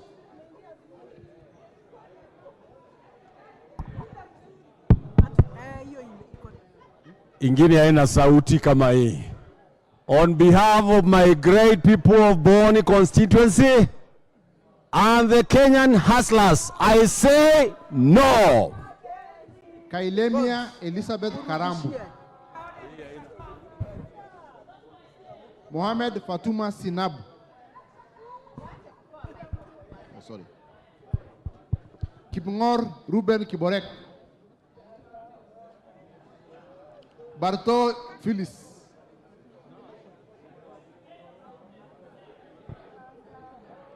Kimani Francis Kuria. Chimba Samsam Mohammed. On behalf of the people of Mombasa County, on this punitive bill, I vote no.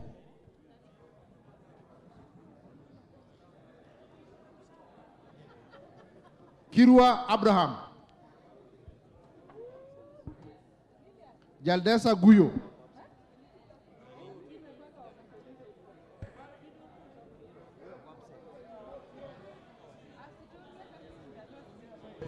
Jaldesa, no.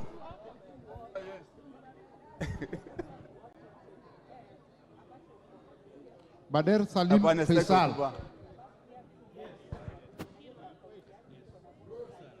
Order. Go back to Honorable Kirwa Kipsang. Kirwa Abraham.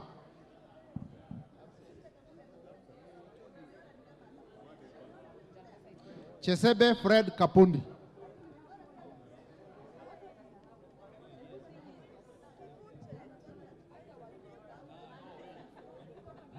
Retake Honorable Faisal.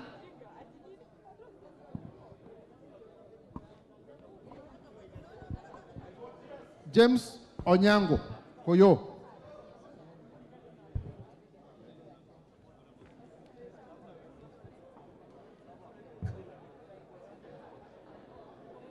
Gichoi Gagushia. Salasa Peter. Nataka kunitusi hapa ati nimepandisha mafuta. I vote no. Kenya mnione nimevote no.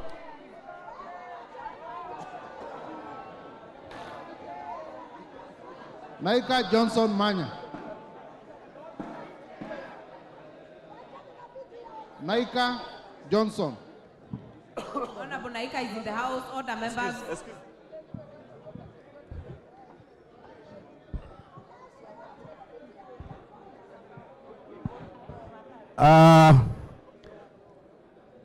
Fuel tax from 8 to 16, Mumias West and the entire Wangaland. I say no. Endovile adage. Order. We got your vote. Nimesema no. Machele Mohammed. I vote no. Musau Vincent Musioka.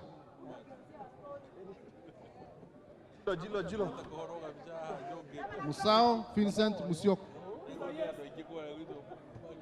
Yes. Shake Peter Mbogo.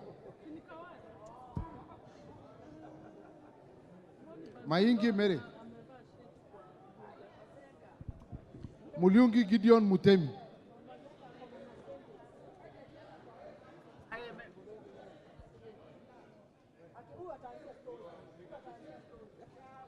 so that I do not take my people of Mwingi to hell, I vote no. Zengu Paul Musimi.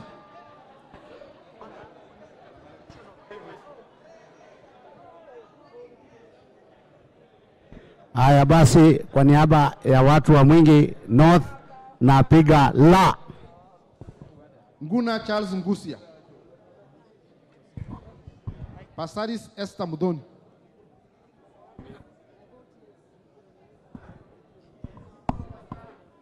There comes a time.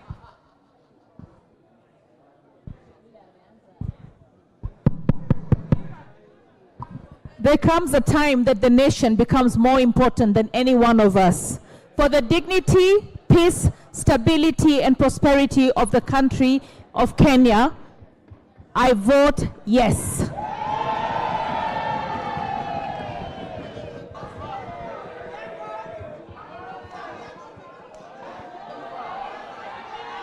Order, members. Order. Order, members. Majority side, order. Majority side, order. Majority side, order. Member for Belgood, take your seat. Honorable from Keses, take your seat. Kiara Jane Wanjiro.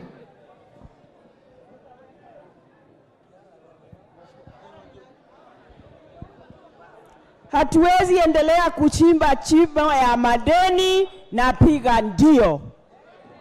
Shelule Lisa.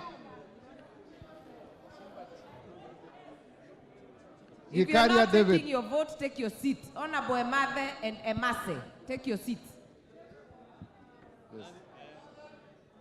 Gikaria David.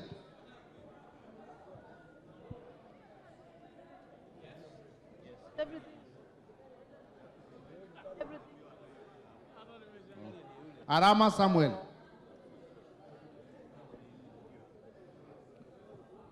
Mulanya Geoffrey Ekesa. Munge Cynthia.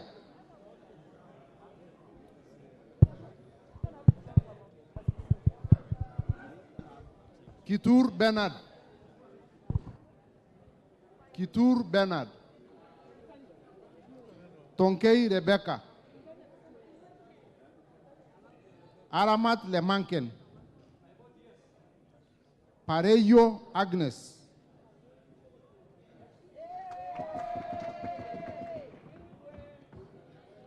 Kitilai Olentutu. Tongoyo Gabriel.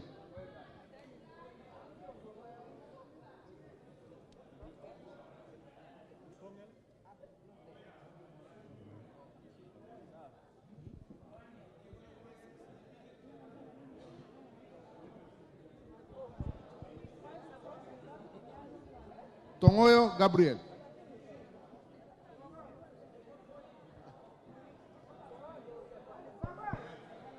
Wangwe Emmanuel.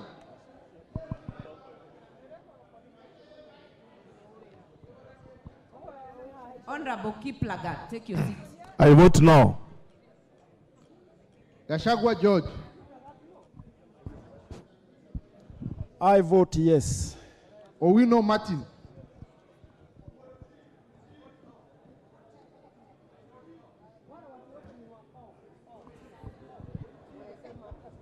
On behalf of the great constituency of Ndewa, I, Martin Peters Owino Wochi, votes no. GK George Masharia.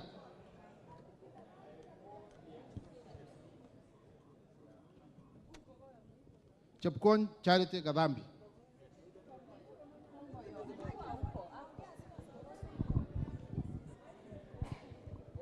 Hadi cheki walituachia shida kubwa nchi yetu.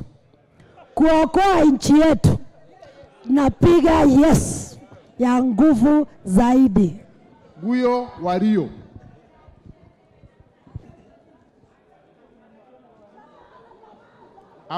Abdul Rahim Daud. Nyamoko Josh Nyamachi.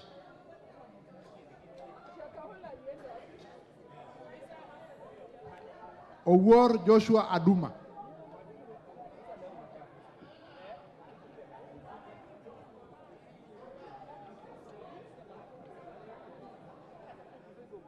For the good of the great people of Nyakacha and Kisumu, I, Aduma J. Owuor, the Black Beauty of Kisumu, votes no. Mohamed Ali. Mogina Jerosha Momanyi.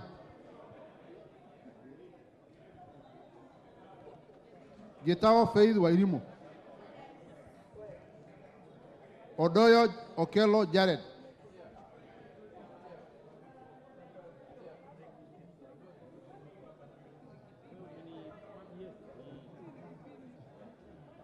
Jared Okello, in defense of abandoned hustlers, I vote no.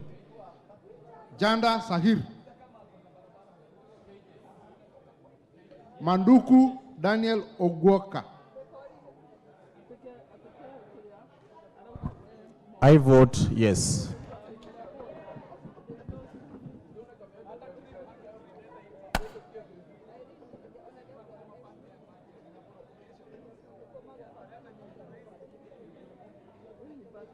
Odege Tom Boya. On behalf of the poor workers of this country and the great people of Nyatike, I vote no. Washira Rahab Mukami. Madenge Duncan. Mushira Michael. I vote yes. Kiaraho David. Wanaina Michael. Wambogo.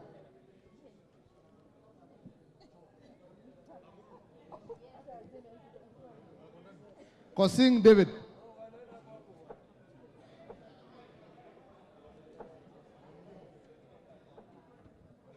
I vote no. Mupe Anthony Kenga. Gogo Lilian Achieng.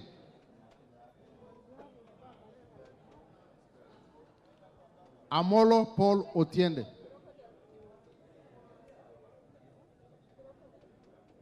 To increasing the cost of fuel and the cost of gas, and on behalf of the great people of Rarieda, I vote no. Chebor Paul Kibet. Paul Abur.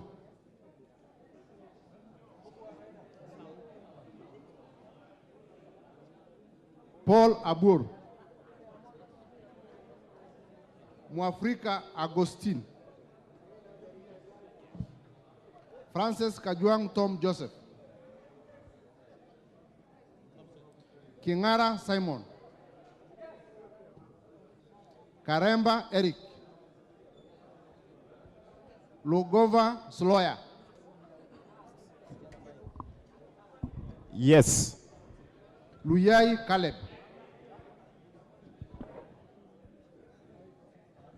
I vote no. Raso Dido. Lenguris Paul. Pauline.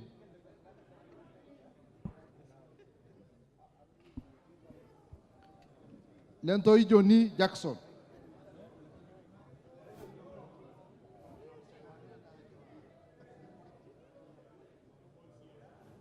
Letipla Dominic. Lesuda Josephine. I vote no. Nikal James.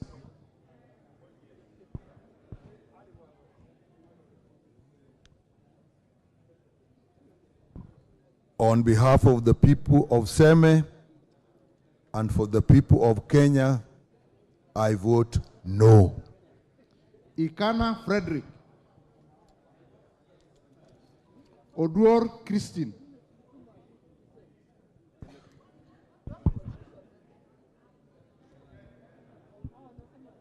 Okay.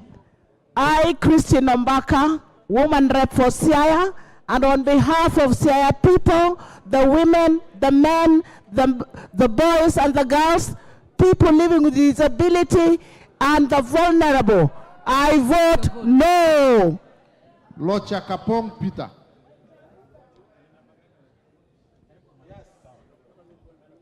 Kemei Justice, Koi John Waluke,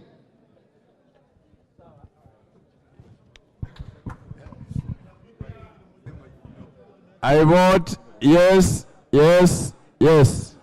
Sigei Francis, Idinja Shadrach Mwiti,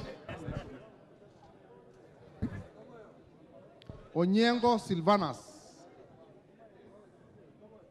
Kiplagat David, I vote yes. Maina Amos,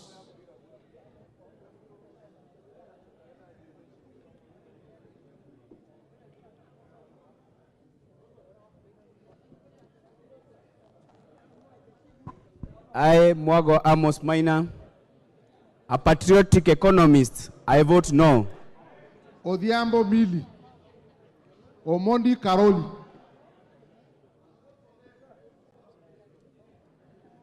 Gashobe Samuel, Mohamed Junaid Sheikh,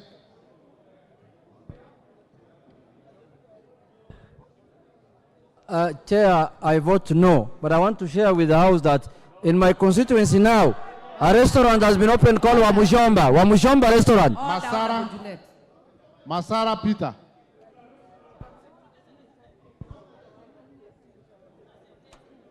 Masara Peter,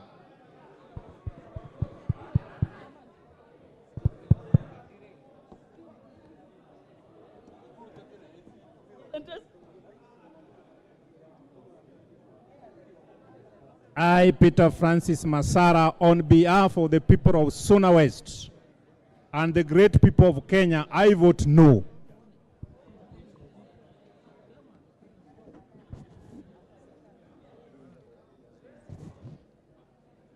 Mzigi Lydia Haika,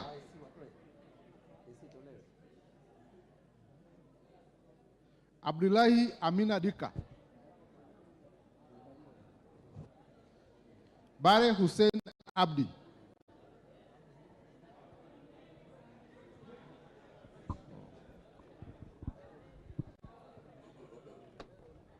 Jukumu la kuwapatia maji na maendeleo yote kwa wananchi wa Kenya inahitaji watu kujitoa muhanga.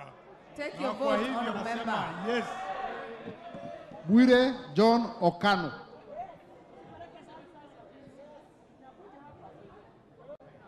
Mheshimiwa Mwenyekiti, kwa niaba ya bodaboda wa Taveta, mama soko na jamii pana ya Taveta, ninapinga mswada wa kuongeza tax kwa mafuta. Nasema no. Kaunya, Otucho Mary, Mwangi Geoffrey Wandeto, Murugara George, Nduyo Susan Ngugi,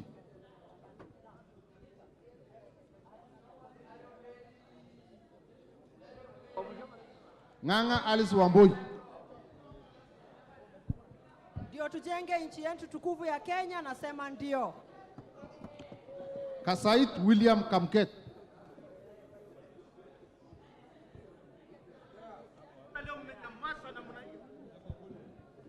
Aburi Lawrence Mboro, Mutunga John Kanyuithia, Kipbiwot Julius Meli,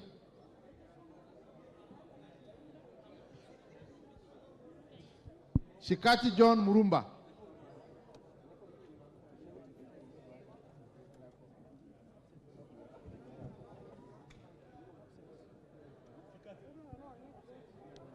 Shikati John Murumba, Siyoi Lilian Chebet,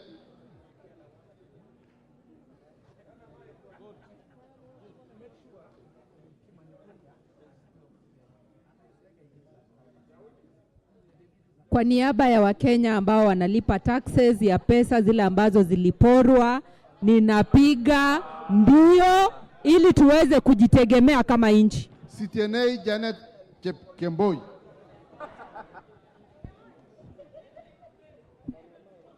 I vote yes. Getit Cecilia.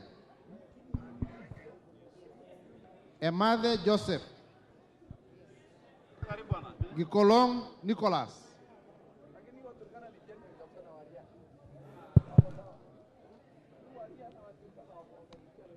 Gikolong Nicholas. Nabuin Paul.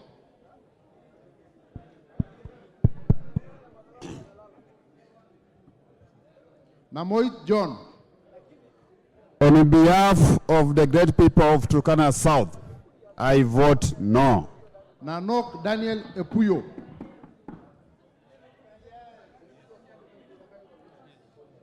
Gladys Bose. Ochieng David.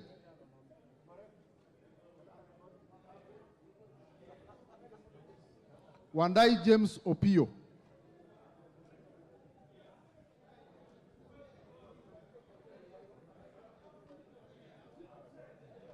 Yeah, I vote no. Nyamita Mark Ogola.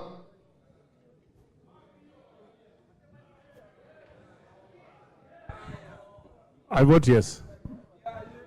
Kagesi Kivai. Adagala Beatrice. Abdi Hamis. Chome. I vote no. Jeho Fatuma Abdi.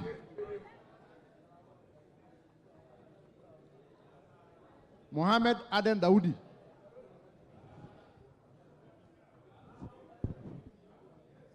Sane Ibrahim Abdi.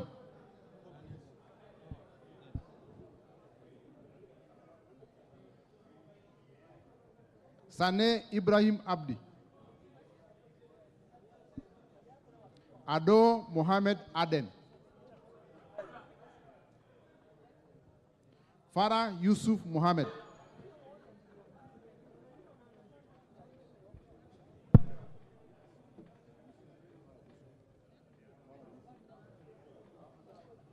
Sigei Francis.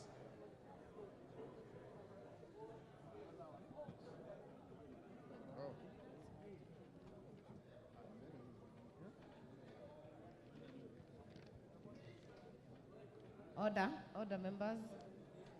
We are at Webuye East. Wanyonyi Martin Pepela. Sitati Daniel Wanyama.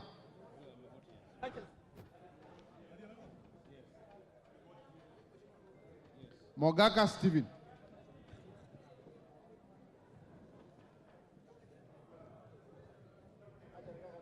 Kasiwai Rael Chepkemoi. Mogaka Stephen. Order members. Clerk, repeat for West Mugirango. Mogaka Stephen. Mogaka. Yes. Na uziweke tatu hizo. Kasiwai Rael Chepkemoi.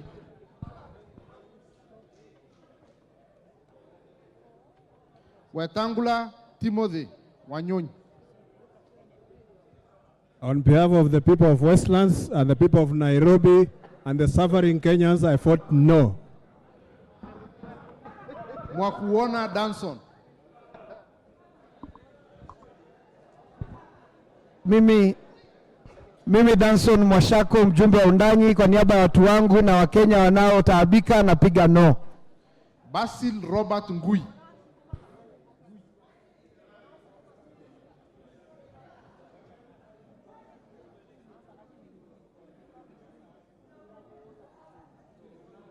Hi, Robert Basil, Member of Parliament for Yatta. On behalf of Yatta people and people who are suffering, I vote no to increment of petroleum. Ali Abdisirat Khalif.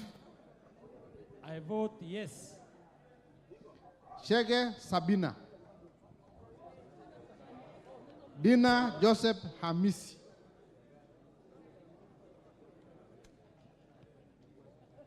Harun Suleka Kulbali. Ikiara Dorothy. Iraya Joseph. Kosgei Jackson.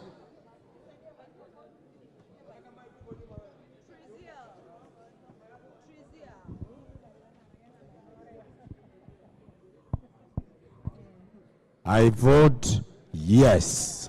Mayaka Irene. Mohamed Umulkhair Harun. Mwangi Teresia Wanjiro. I vote yes. Ngongo John Bandi.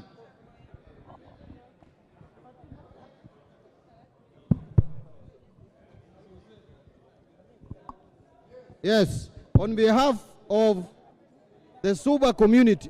Order member, order member. Eh. Say yes. I have not voted. Okay. On behalf of the Suba community, both Suba North, whose MP is suspended, and Suba South, whose MP has disappeared and abandoned the constituents, I vote no.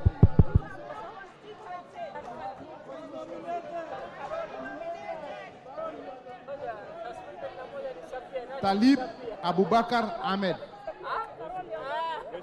Talib Abubakar Ahmed. I vote yes. Tongoyo Gabriel. Farah Maalim.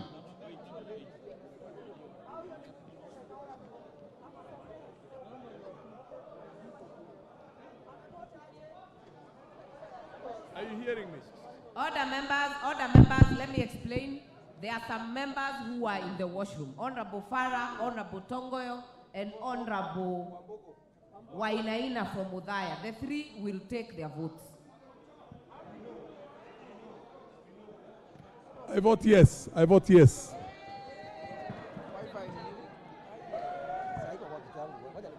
Order members, Narok West, you have taken your vote. Honorable Farah has taken his vote. Honorable Wainaina.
Order, members.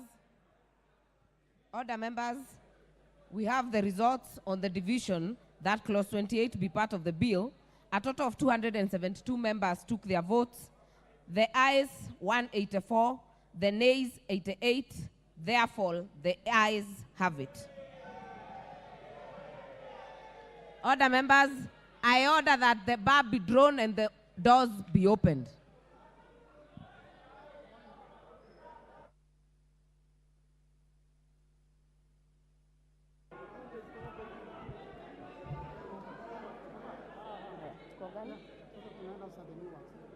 Yeah? I'll call what? No, just say we proceed. Order, members, we continue with the committee of the whole house. Clause 29, clauses 29, 30, 31, and 32.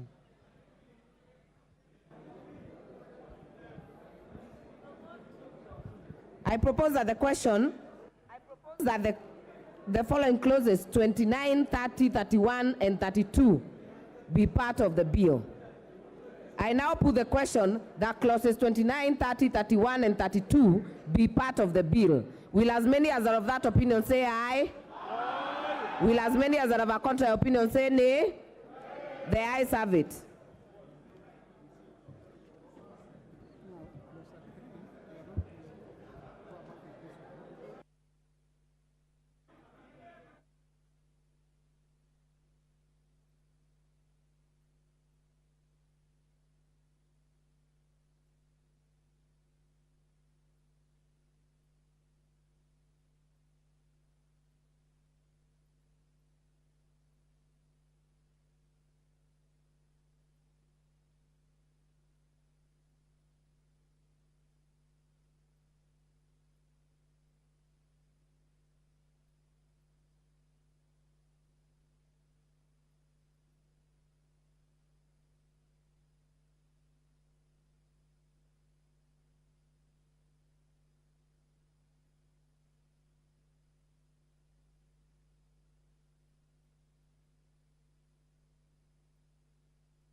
Clause 33. I propose the question that clause 33 be part of the bill. Mover.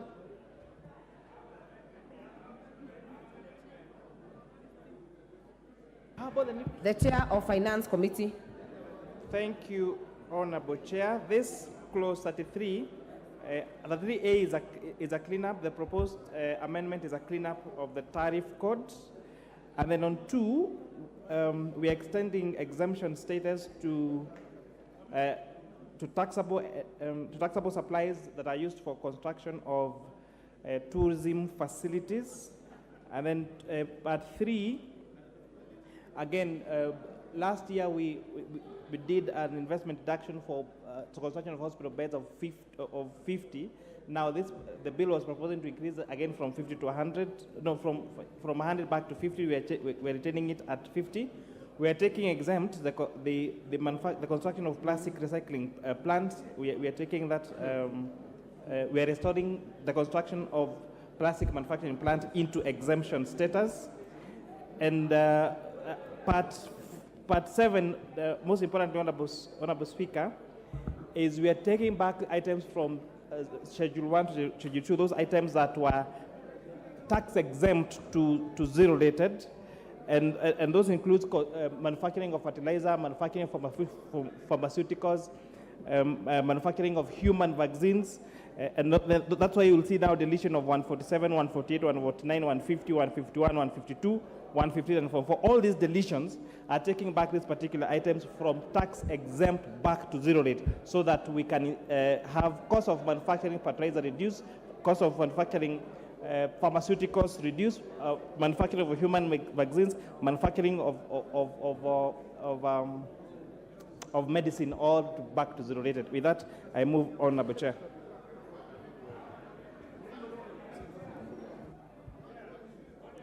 Order, members. Member Honorable Mbadi. No, wait. I will propose the question that clause 33 be amended as proposed by the Chair Finance Committee. Yes, Honorable Mbadi. Thank you. Madam Chair, this amendment makes me very excited. I'm excited because I'm happy that the committee actually listened to me and listened to Azimio on this. Madam Speaker, Madam Chair, we were being told that a lot of commodities are being exempted, but they were being removed from zero rating to exempt. I am happy that now raw materials for pharmaceuticals will now be zero rated, that is 147. Pest control for 148. Raw materials for pest control 148. Pest control products 149. Sugarcane transportation from farms to milling factories 150. Fertilizers 151. Raw materials for manufacture of fertilizer 152. Liquefied petroleum gas 153. All tea sold for value addition. Now it will not just be tea, but it will be tea and coffee. I'm very excited that these amendments have been carried by the committee, and I support fully that now when we go to 34, we are going to zero rate them. I want to thank the committee for listening, particularly to me. When I was explaining zero rating and exempt, many of you listened and understood what I actually meant. This is going to make life the way it is if this is implemented. How I wish the same happened to the petroleum. Members, we will keep this at 2 minutes maximum. I know there are other members that have amendments. Unless you're rising to withdraw your amendment, you will have your chance after we deal with the amendment by the chair. Member Honorable Amisi, Honorable Naisula, Honorable Basil, Honorable Atandi, Honorable Oluoch, Honorable Mbui, all of you will be heard at the point of your amendment. But for this one, we first deal and exhaust the amendment by the Chair, Finance Committee. So I would hope that the people who have shown interest are interested in speaking to the amendment by the Chair. So I will give member for Dagoretti. Are you speaking to this? No. Member for Madare, what is out of order? Madam Chair, there was a precedent set yesterday by your chair, co-chair, that where there are other amendments, that you would allow the members who have proposed the amendments to ventilate theirs first, and then later we allow the chair to ventilate theirs, so that if these ones collapse, as they might or might not, then the chairs of the finance then comes last. And I can see the chair of finance is agreeing with me. Because, Madam Chair, once we carry these amendments, there might be no need to listen to the other members. So please guide us. Order members, we will continue as we have stated, because even under the clause that we have voted, ordinarily there will be no debate. But we opened it and let members ventilate even when the amendments were not on the order paper. So on this one, we will continue with the amendment by the Finance Committee Chair. Some of the amendments thereof will be affected depending on how this goes, but we will give priority to this one as listed in the order paper. So I will give it to Honorable Member for Dagoretti North. Thank you very much, Chair, and I also want to thank the committee and to thank the Chair. I know most of our people who looked at exempt versus zero-rated, especially those who are running industries, were very, very worried. And today, on behalf of the women who have industries, I want to say thank you to the Chair. But also, Chair, even as we say that, we also need to look at, I don't want to talk about the issue of fuel. I think we have exhausted that. But I want us to look now at the excise duties and how we deal. And I keep on reminding Chair, Finance, we must deal with customs so that even as we deal with all these things, customs will help us also to see the betterment of what we are doing in this House, and our citizens will benefit from this. Thank you, Chair. Member for Tinderet.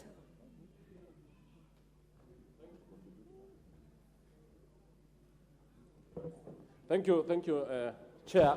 I just want to thank the mover or the Chair of Budget and Finance, especially on the issue of transporting of agricultural produce like sugar, tea, coffee, and all this.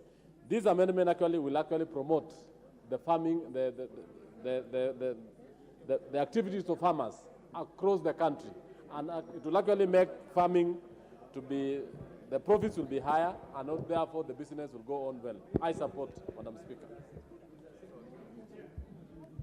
Honorable Atandi. Chair, I also would like to support the amendments by the Chair of Finance Committee, especially those ones that are deleting VAT on corn products and basically cassava and foodstuffs. This is something that is very, very important for us, and our people are going to afford basic commodities. And I thank the Chair. Thank you.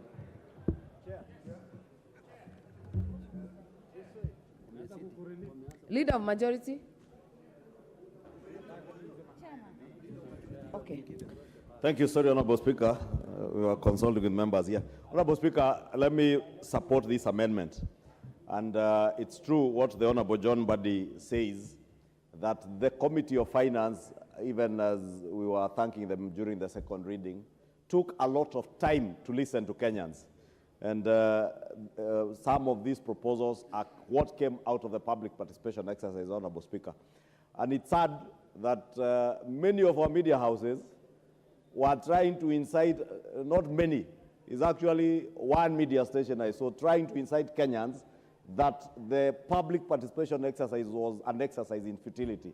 But it's testament from what members are saying here that the Finance Committee did listen to Kenyans and to their views, Honorable Speaker, and therefore I support, and this also buttresses the point that we are indeed intent on bringing down the cost of living. Zero rating farm inputs, zero rating fertilizer products, zero rating transportation of sugarcane from farms to their factories, Honorable Speaker. These are things that we trickle down to the farmer and consequently ensure that we are able to produce farm produce at a cheaper cost, and therefore the Kenyan people will enjoy, in the long run, will enjoy a lower cost of living. And that is what the people of Kenya have been asking for. And Honorable Chair, I must say, as I said before, that this was one of the bills that was most vilified. But I'm glad today in this debate, Honorable Speaker, members are truly telling the truth.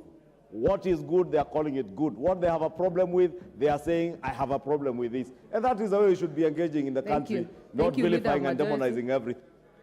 Let us cap this to a maximum of 2 minutes. Honorable Masara, as we... Thank you, Madam Chair. I want, for the first time, appreciate what the Chair of Finance, my friend, whom we were with in Park Committee for 5 years.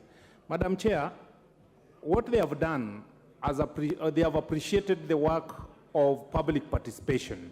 How I wish they could do this throughout in all the clauses, because the people are really crying. If you can hear their views and accommodate them in a clause and make the changes, it won't change your status in the society, but you'll be appreciated now and forever. Thank you. Madam Speaker, on the issue of transportation of sugarcane, I come from where the sugarcane growing is a major area where it helps so many people. Were it not for the changes, it would have really affected farmers who are growing sugar. So thank you so much, Madam Speaker. Thank you. And I hope the remaining clauses, we are going to get similar response. Thank you. I see there is concurrence on this clause. I'll give Honorable Geshimo, then the Chair Finance. We will close it.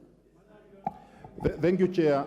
I'm equally excited, just like Honorable Badi, because people of Geshogo who do a lot of coffee and tea will be saving a lot in terms of operational cost. So I support Chair, and I believe, I agree with the Leader of Majority that actually this committee did public participation. And that is why even Honorable Badi's views found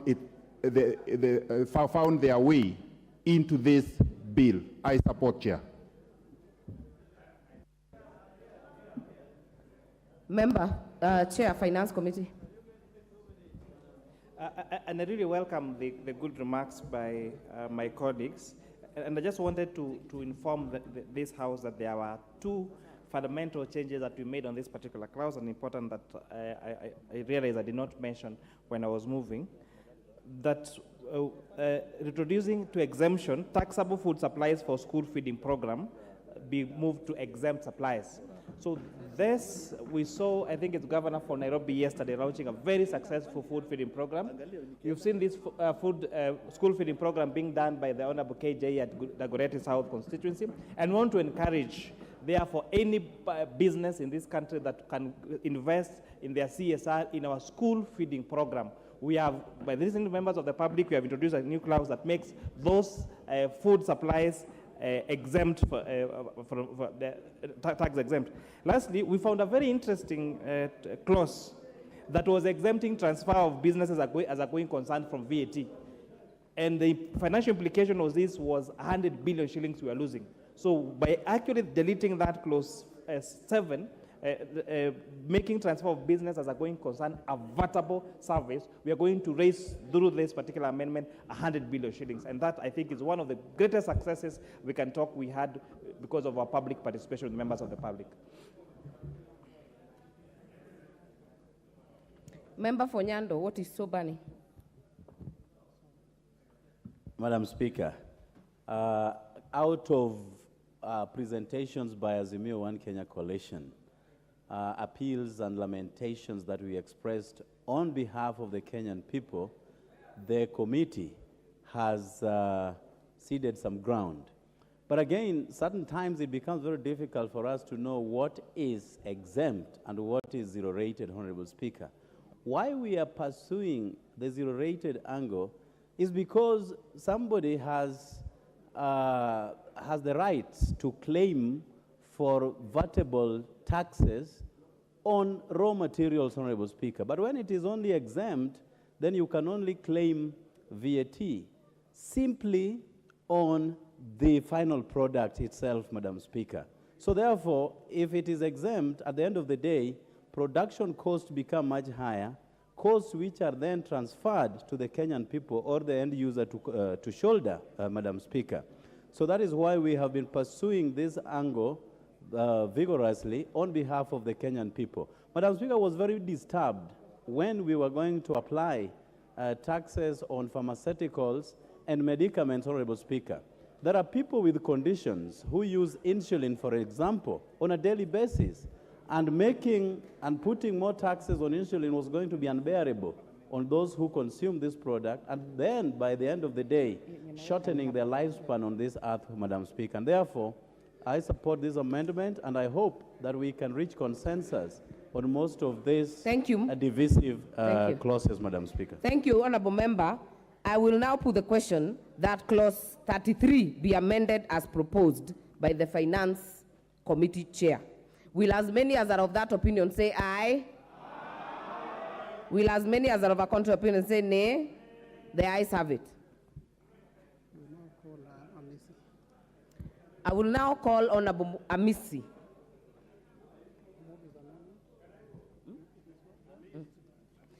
This is dropped when the mover is not in the House. That amendment is dropped. Member, the amendment by Honorable Naisula will fall because the committee's amendment has been carried. The amendment by Honorable Basil is in the House. Move your amendment. Chair, I stand to move the amendment on clause 33A to be amended by deleting subparagraph 14. The country is struggling to raise taxes, particularly on high assets. So we need to reintroduce taxations on high assets like choppers, aeroplanes of high value, so that we raise more revenue for the government as opposed to taxing already overtaxed Kenyans. Thank you. So as moved by Basile. Order, members. I will now propose the question that clause 33 be amended as proposed by Honorable Basil. Other members, I will give you. We still maintain 2 minutes maximum. I will start with Honorable Naisula. Then I will go to Honorable Naisula. Honorable Atandi, take your seat. Thank you, Madam Chair. And I'm rising to ask for your indulgence that later, if there's a member of parliament who has an amendment and it's similar to what the finance committee has, and it will be dropped, probably you give that member, because they took time to work on that amendment, to say something about it. And I know that we have passed it, but I just wanted to thank the Chair of Finance for the exemption on materials for tourism. Some of us come from counties that rely, zero rating, because we rely on tourism. We're just from COVID. Many counties and the country is trying to revamp its tourism. And we know that it is one of our, it earns us foreign exchange. And I really thank you for that. And I just wanted to comment on what the majority leader said, that there was a lot of misinformation. I think also it is the people from your side who were going to the same media houses and could not explain what is zero rating, what is exempt. So of course then the media and Kenyans take what is there. So I think in future it is important to get expertise, and sometimes you can borrow from us, like Mbadi. He can explain very well on those issues, and Kenyans will be convinced. Thank you very much. Thank you, Member for Samburu West. Member for Kiharu, Chair Budget. Thank you very much, Honorable Chair. And I rise to vehemently oppose the amendment by Honorable Basil. Honorable Speaker, when, many times when we read about helicopters and aircraft, we think we are dealing with the Bajois or the people who have them, or the owners. But unfortunately, Mr. Speaker, Honorable Chair, the reason actually for whatever was proposed by the committee is because currently Wilson Airport is one of the busiest hubs in terms of the airports in Africa.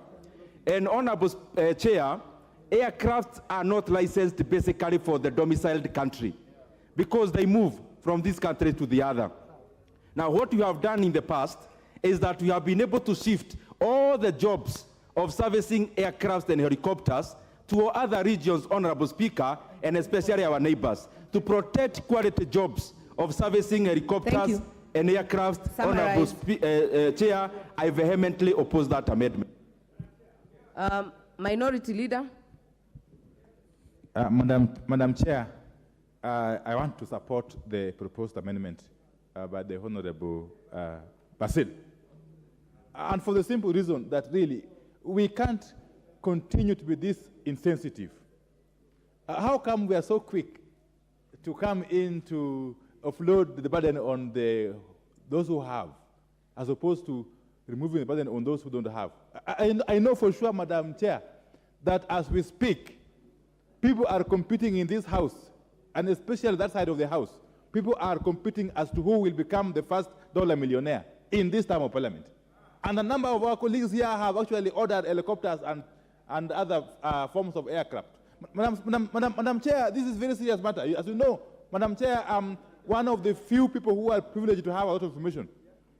Madam Chair, I have got privileged information that a number of our colleagues here have actually placed orders for these choppers. Thank you. Thank you, Minority Leader. Your time is up. Your time is up. Honorable Rahim. Chair, I oppose this amendment.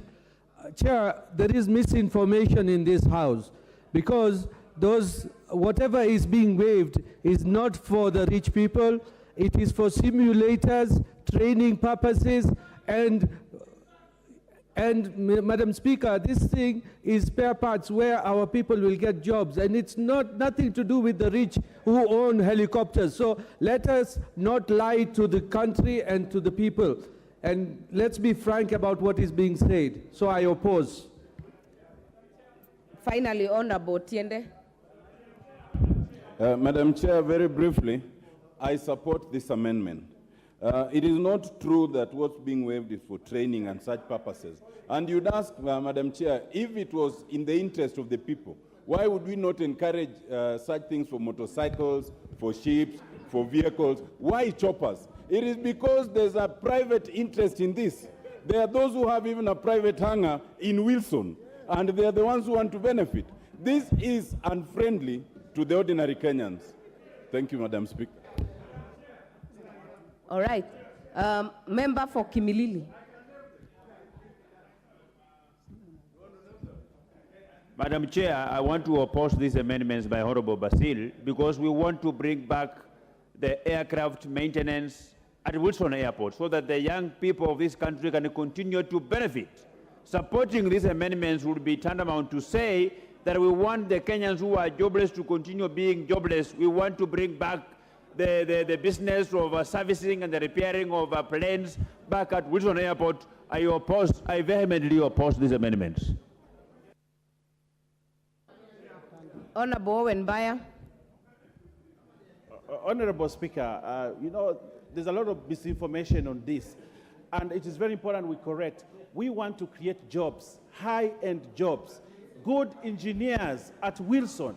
Honorable Speaker, I want to tell you this, that I oppose this amendment because today, the country called Dubai today is a big beneficiary of aircraft maintenance. And very many Kenyans and many other people from other parts of the world go there to do these jobs, and they earn a lot of money. We are not being fair to this country to oppose this amendment. This amendment will ensure we make quality jobs, we bring more aircrafts from other countries to come and be repaired in this country, and it also gives us an opportunity to open up even an airport in your constituency to repair aircrafts. We have a whole industry that we need to explore, Honorable, and I oppose that amendment. You are my friend, but on this one, you are wrong. Order. And Honorable Emase.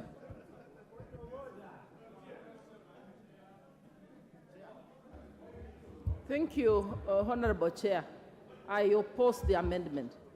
Chair, we've promised Kenyans jobs. This is one of the ways to create opportunities. As it stands now, we're losing these opportunities to other countries, our neighboring countries. So we must we must oppose this amendment so that for us to be able to create opportunities for our young people. Thank you. Honorable Atandi. Madam Chair, wait, keep quiet. Madam Chair, I have a lot of respect for my chairman, Honorable Ndindi Nyoro, and also Honorable Owen Baya, but I want to disagree with them that you did not promise to give white-collar jobs. You wanted hustlers to get jobs. Secondly, I'm aware that my brother, Honorable Soro and Honorable Kimani Chungwa, your choppers are coming, and you want to avoid paying tax.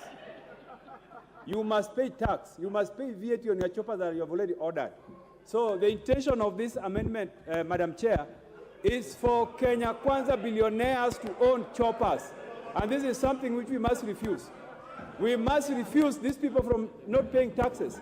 Yeah. Order. So we must support, I support this amendment, and we must adopt it. What is out of order, Majority Whip? Honorable Chair, I am aware that Honorable Kimani Ichung'wah, who has been mentioned by Honorable Atandi, of course got a chopper about 4 years ago. But for me, Honorable Chair, I am not, unless he's speaking of a different Osoro, I don't know whether there is a chopper, unless you paid it for me on my behalf or something. But Order, I pray. order members. We will now hear member for Dagoretti South, then I will put the question. Thank you very much, Madam Chair. And the point I want to make, Madam Chair, is that this is not a topic that we should be splitting hairs on. The intention by the Honorable Robert Basil might be well-intentioned. However, the details that he has are extremely wrong. The intent of this proposal, Madam Chair, is to support a dwindling aviation industry. Aviation is two things. It is the vessels and it is the humans. In Kenya, we are suffering because we do not manufacture vessels.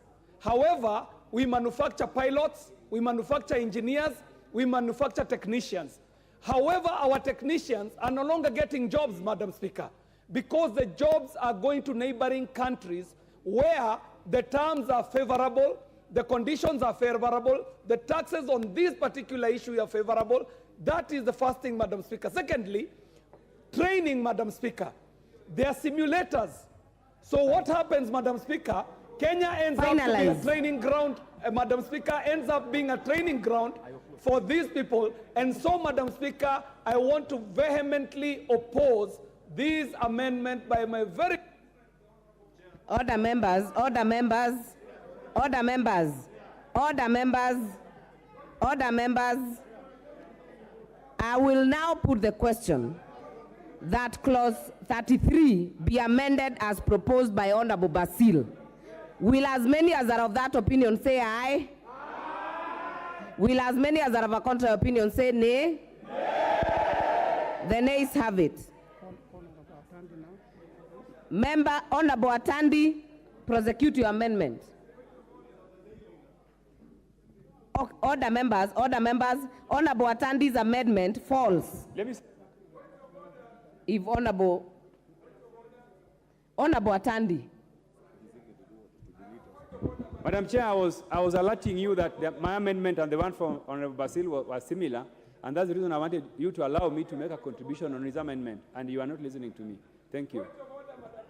Honorable Atandi, when we were doing the ground rules, we said if you want to wish to speak to drop the amendment, you are allowed, and this is also okay. So we will now go to member for Madare. No, member for Madare, your amendment falls if the committee is carried. What is out of order, Honorable Tom? Madam Chair, you remember that I had indicated that for point of neatness, because we had several amendments, I had anticipated this, that you allow all other members. Remember, this is one of the clauses the Speaker had directed, that members be allowed to debate notwithstanding. And because there was a precedent yesterday, I had beseeched you, Madam Speaker, that you allow the rest of us to move our amendments before you can get to the Chair of Finance. I have tried to intervene before Basil so that I can speak fully aware that if his was shot down, then mine would also be shot down. But Madam Speaker, you are not seeing this.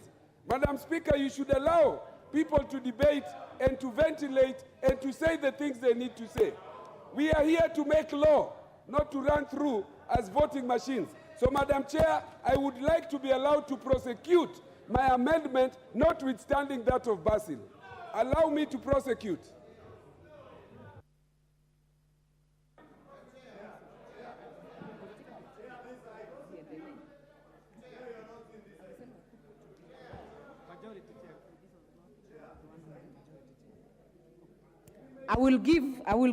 I will allow some ventilation on this, but on what Honorable Tom Oluoch is talking about, the Speaker was clear that they will be listed here as amendments, but with clear way of how it goes. Like your amendment, Honorable Tom Oluoch, if the committee is taken and carried, yours automatically falls. You are not able to prosecute the amendment, but you can be able to ventilate on it. So I will give this chance to the majority leader. Majority leader, we will come to you. We will come decide. Honorable Speaker, I rise to oppose that amendment. Honorable Speaker, you know, we lose a lot of truth when we view everything from the prism of our politics. Honorable Speaker, we also tend to distort a lot of information on what is actually in the bill. Honorable Speaker, for instance, on the VAT, purported VAT on choppers. Majority leader, let us get some guidance. Yes. Because we have dispensed with Honorable Basil's amendment. Please speak to what Honorable Tom Oluoch has raised. What Honorable Tom Oluoch has raised is what is on the floor. Yeah. Isn't it on the same thing of choppers? Honorable Tom Oluoch, I'll give you the microphone. Please, but do not take us back, but retake it. Okay, will you allow me to ventilate the point of order or my amendment? Actually, I've already given the direction on your question. Because if your amendment has fallen, you cannot prosecute it. You cannot prosecute the same amendment that by operation of passing of the committee has taken and has gone through. For going forward, Madam Chair, this is not... Order members, order members, I would like to give Honorable Member for Dagoretti North. Hold on. Honorable Elachi. Thank you, Madam Speaker. I think for purposes of procedure, it is very important when we have finished voting, we move on to the next. It is not right in terms of procedure that we go back and we've already voted. It is wrong, Madam Speaker. Let's move on to the next.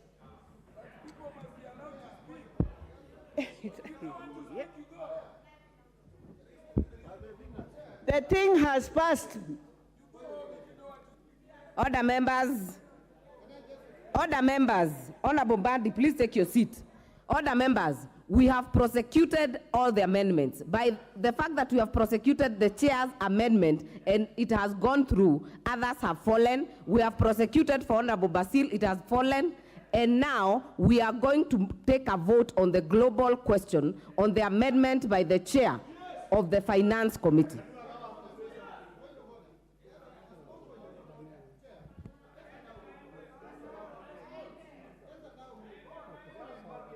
Order members, I want to give direction. Please do not reopen the already prosecuted matters. Majority Leader, do not reopen the debate on Honorable Basil's debate or Honorable Basil's amendment because we've already taken a vote on it. Honorable Mbadi, what is burning?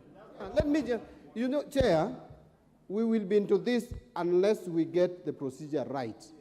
And Madam Chair, you need to help members.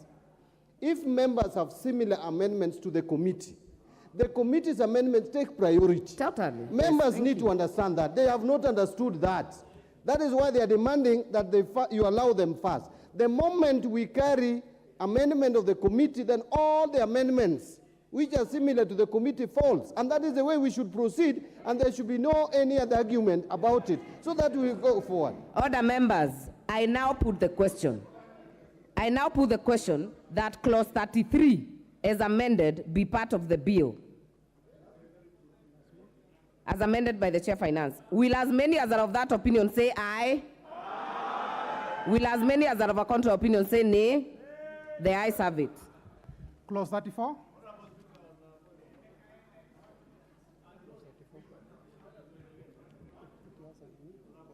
That was an amendment.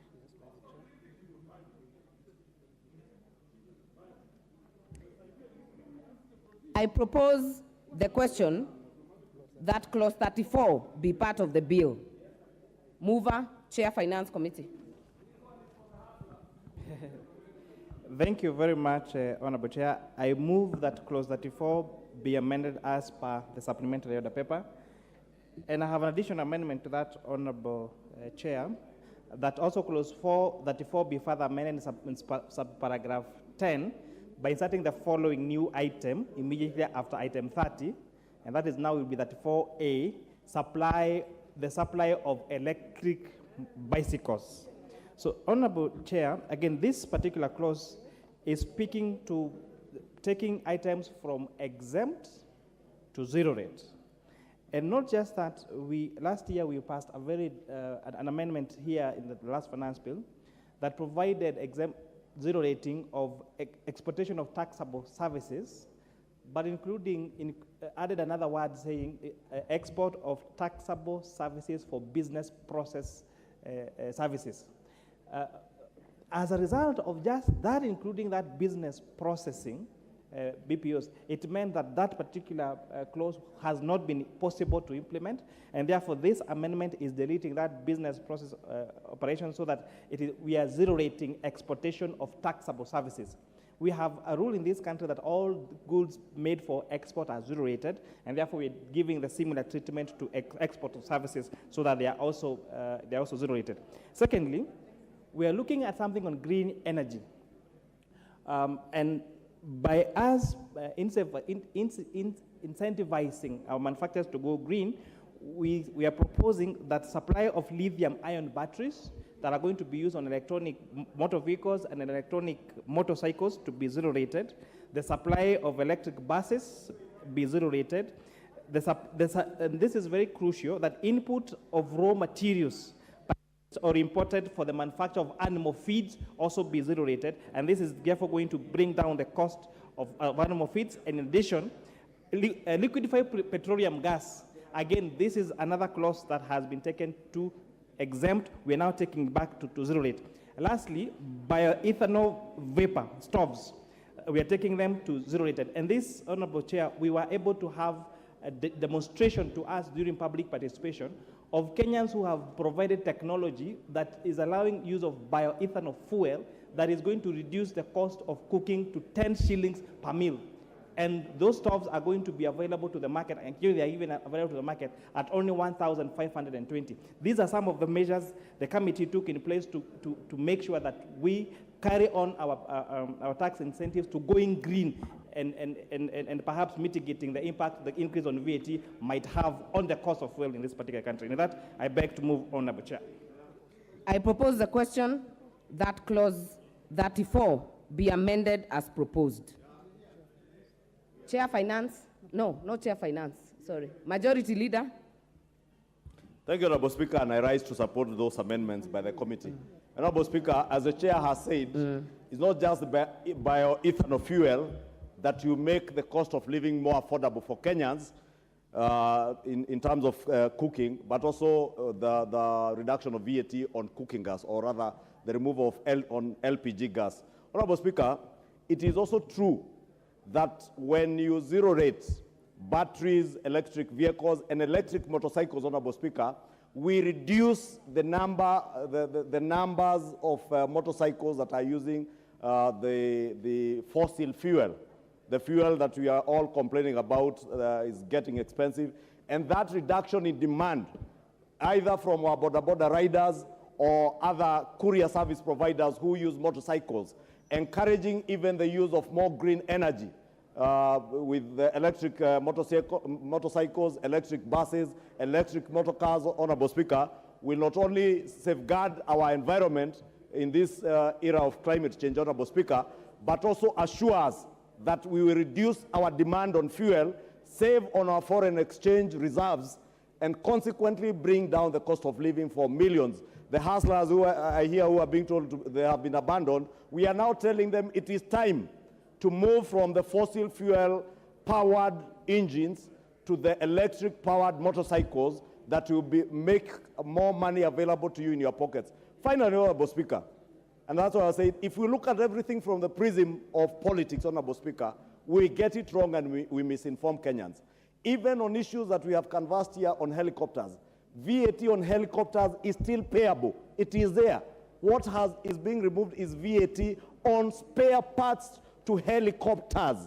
And that is what is guaranteeing not just the hangars in Wilson.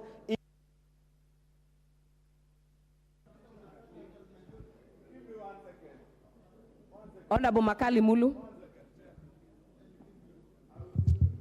Yeah, thank you. Thank you, Madam Chair. Madam Chair, the move to move certain products from excess tax or to zero rating, from tax exempt to zero rating, is a good move, Honorable Chair, because it makes the commodities more cheaper than they are. And I think this is the way to go, and more so when we target the hustlers. But Madam Chair, it only becomes tricky when you do the same, but for commodities and goods that target the rich. So for me, so long as the goods be targeted for the ones which are mostly used by the people at the low section of the pyramid, I do support. Thank you.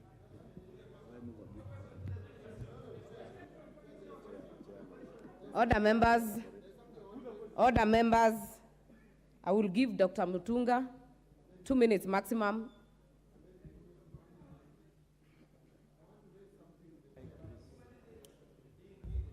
Thank you, Honorable Chair. From duty exemption to zero rating, Honorable Chair, makes things cheaper. it also creates the possibility for us to diversify. And this introduction of electric vehicles and electric motorbikes gives us an opportunity to move away from the fossil fuel, which has been running the motorbikes as we have right now. Honorable Speaker, Honorable Chair, I believe this is the best way to go, and Kenya is diversifying and growing the rest of the world. So it's a response in the right direction. So it is really important for us to consider it in that manner. Thank you. Honorable Mbadi, 1 minute, then I'll give the chair and put the question. Chair, I want to agree that this zero rating is good, and that is what we were talking about, because we are removing the commodities from zero rating. But then, Chair, allow me to ask the chair of the committee, because he has sanitized and brought back all the commodities that were being removed from zero rating to exempt, except, and a very important one he has left out, that is maize flour or corn flour, cassava flour, wheat. So I would want to know what is the rationale of leaving this out of many, many others that we complained about. It's only that one, and that one is very critical. So could I get to hear, Madam Chair, with your permission, could the chair of the committee explain to us why he left out the maize flour, cassava flour, and wheat flour? Honorable Chair, 1 minute. Summarize and I'll put the question. I will be very brief. Thank you very much, CP Bandi, for that question. The issue of maize flour. If you check the VAT Act, it appears on the first schedule as exempt. That is, you check on page 35-108. It appears again on the second schedule for zero rate, in fact, another 2 times. Clause 20 and again 22. So what you've done is deleting where it is appearing as exempt, and where it is appearing twice on clause both 20 and 22, deleting 22, so that you only have one clause that puts now supply of maize flour, cassava flour, and wheat flour as zero rated. Thank you. Thank you. I will now put the question that clause 34 as amended by, I now put the question that clause 34 be amended as proposed. Will as many as are of that opinion say aye? Aye. Will as many as are of a contrary opinion say nay? The ayes have it.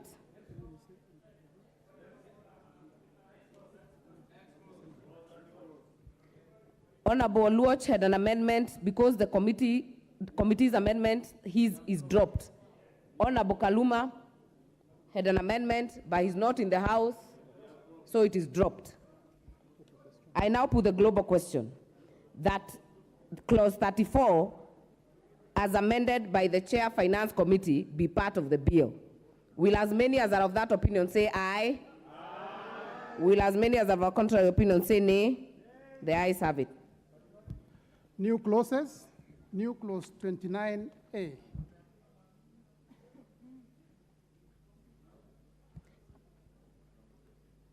Chair, mover to move the amendment, to move the new clause, second reading. Yes, thank you, Honorable Chair. I beg to move that we introduce a new clause 29A as per the order paper. So okay, let me try again. Honorable Chair, I beg to move that we introduce a new clause 29A as per the order paper. I propose the question that the new clause 29A be now read a second time. Madam Speaker, I have a point of order and I need to be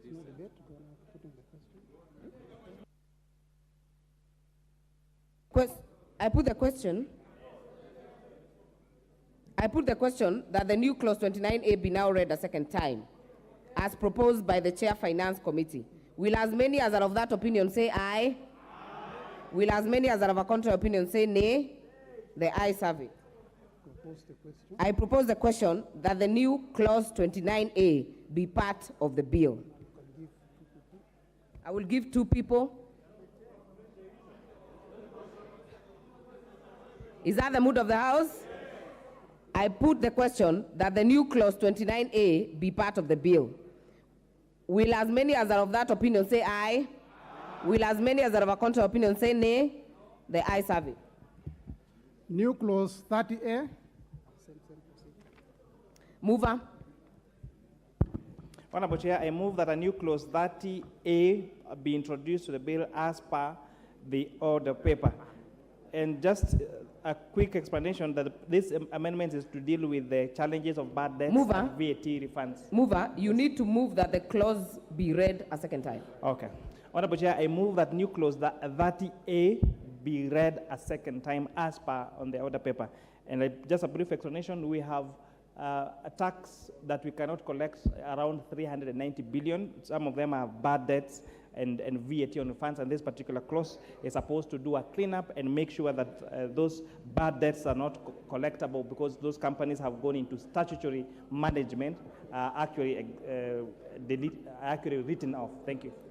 I propose the question that the new clause 30A be now read a second time. I put the question that the new clause 30A be now read a second time. Will as many as are of that opinion say aye? Will as many as are of a contrary opinion say nay? The ayes have it. I propose the question that the new clause 30A be part of the bill. I put the question that new clause 30A be part of the bill. Will as many as are of that opinion say aye? Will as many as are of a contrary opinion say nay? The ayes have it. Tax Appeals Tribunal Act, clause 35. I propose the question that clause 35 be part of the bill. I now put the question that clause 35 be part of the bill. Will as many as are of that opinion say aye?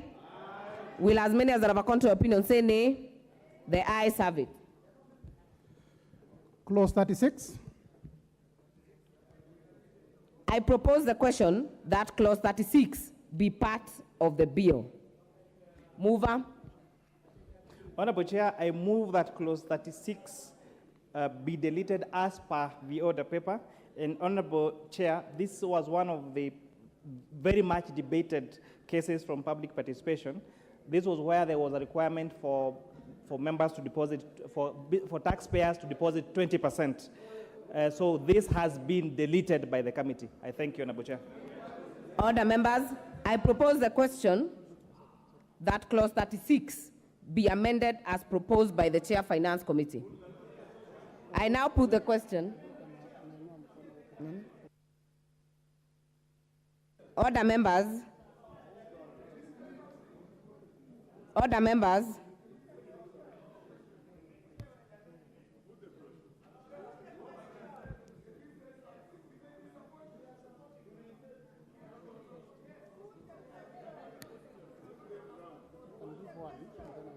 Order, members. I know there are some members who had proposed amendments, but we cannot all speak to this matter. Honorable Oluoch, Honorable Makali, Honorable Oundo, Honorable Kaluma, Honorable Mbui, and Honorable Didmas. So I will give Honorable Oluoch and Honorable Didmas, and then I will put the question. Madam Chair, I actually want to thank the Chair of Finance and support the clause be deleted. This clause, if it would have remained the way it is, it would have been punitive. Madam Chair, this would go against rules of natural justice, where all that KRA would need to do is to claim a certain amount of tax, which would be arbitrary. And one of the rules of natural justice is to prevent public authority or agency from arbitrariness. So, Madam Chair, I rise to support this proposed amendment by the committee chair and say that we are now, so I can see the chair is nodding in agreement, and allow us to contribute.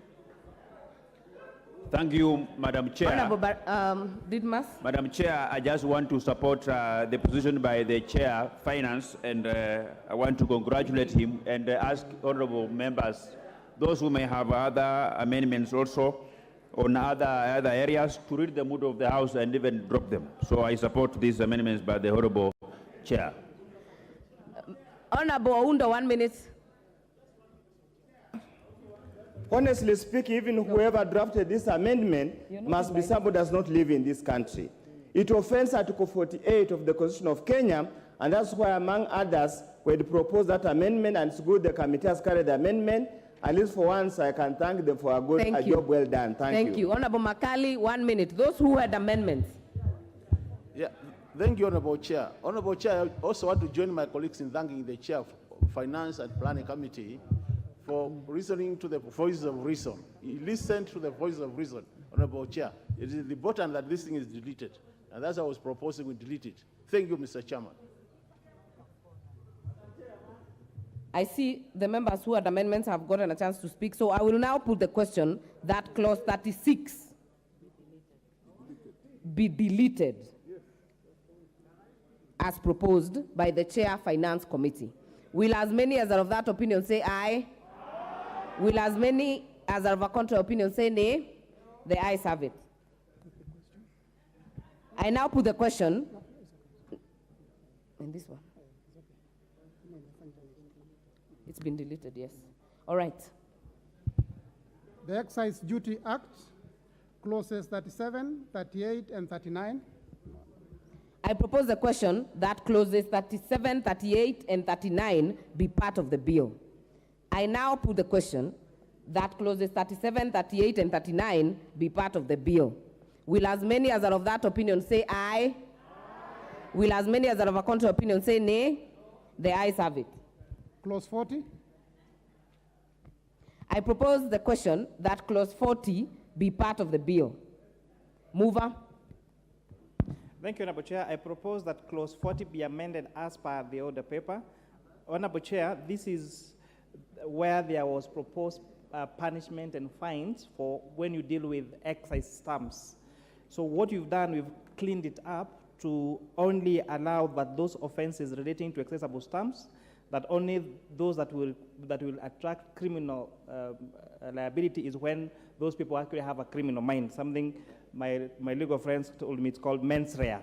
So that in the normal dealing of excise stamps, if you just destroy it unknowingly without having a criminal mind, then you're not going to get any offenses. With that, I thank you, Honorable Chair.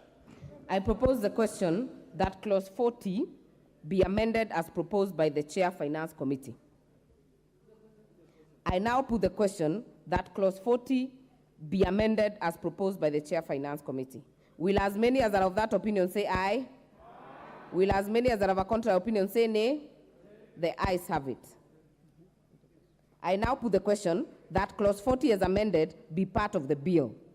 Will as many as are of that opinion say aye? Will as many as are of a contrary opinion say nay? The ayes have it. Clauses 41 and 42. I propose the question that clauses 41 and 42 be part of the bill. I now put the question that clauses 41 and 42 be part of the bill. Will as many as are of that opinion say aye? Will as many as are of a contrary opinion say nay? The ayes have it. Clause 43.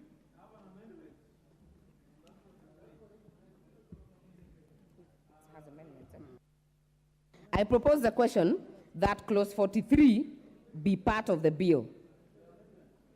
Mover.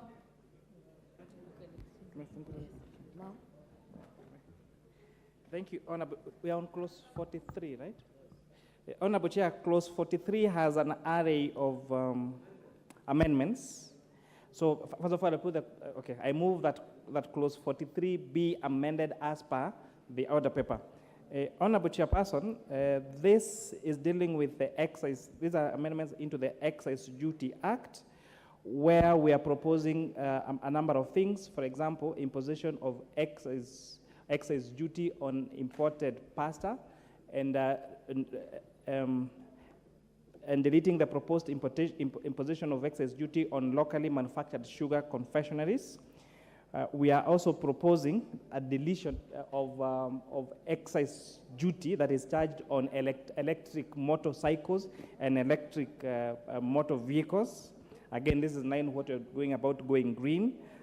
This is also proposing to increase excise duty on imported glass bottles from 25% to 35%. This is to protect the local manufacturing of plastic bottles. We're proposing an increase in imported duty of alkyd from 10% to 20%. We are proposing an increase in excise duty on unsaturated polyester from 10 to 20, on emulsion VAM from 10 to 20.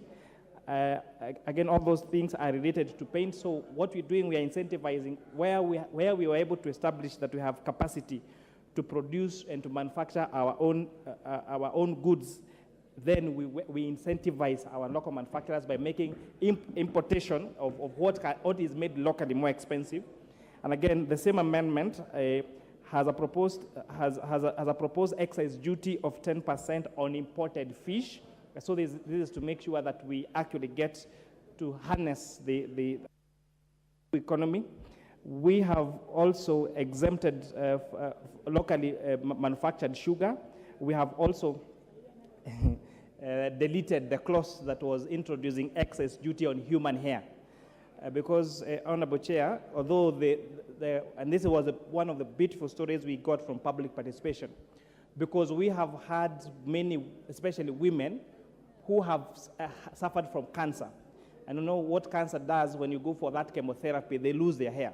So you might find them wearing a wig and thinking they're wearing a wig because it's a luxury, but actually because of medical conditions. So we have removed that excess duty on human hair. And of course, lastly, Honorable Chair, this is also the excess duty that was proposed on gaming at 20%. We have proposed a reduction of that from 20% to 12.5%. With that, I beg to move, Honorable Chair.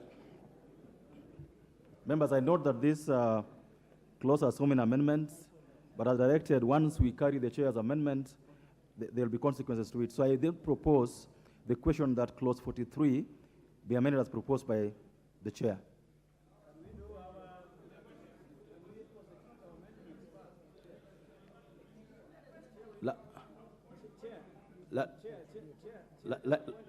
Like I said, I recognize that this clause has a number of amendments. And I've directed that if the chair's amendments go through, then there are a number of amendments, for example, the ones by the Honorable Luoch, the Honorable Kelo, the Honorable Didymus, which is being dropped, will then fall in limine. But I'll allow you a minute each on those who are amendments on this, a minute each, then we dispense. The Honorable Luoch, 1 minute each. Thank you, Chair. And again, on this one, I want to thank the Chair of Finance for moving this amendment. This particular levy or duty would have affected young people, especially hustlers, people in our informal settlements who hack a living out of beauty and the industry, for example, people who own salons. And therefore, this is a big plus for the people of Kenya, for bipartisanship, and the people who came during public participation and demanded that they be not taxed for people at the bracket that this government said they would support. Therefore, I thank the chair and I support. Okay. The Honorable Kelo, 1 minute.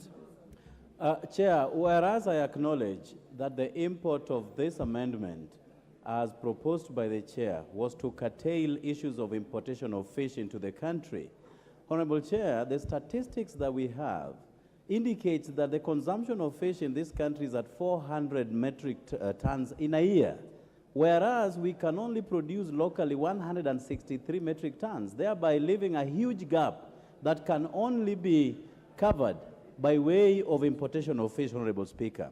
It is true that those who also import fish into the country pay taxes amounting to 1.5 billion every year, and they also have employees that they have engaged to undertake various activities within those industries, Honorable Speaker.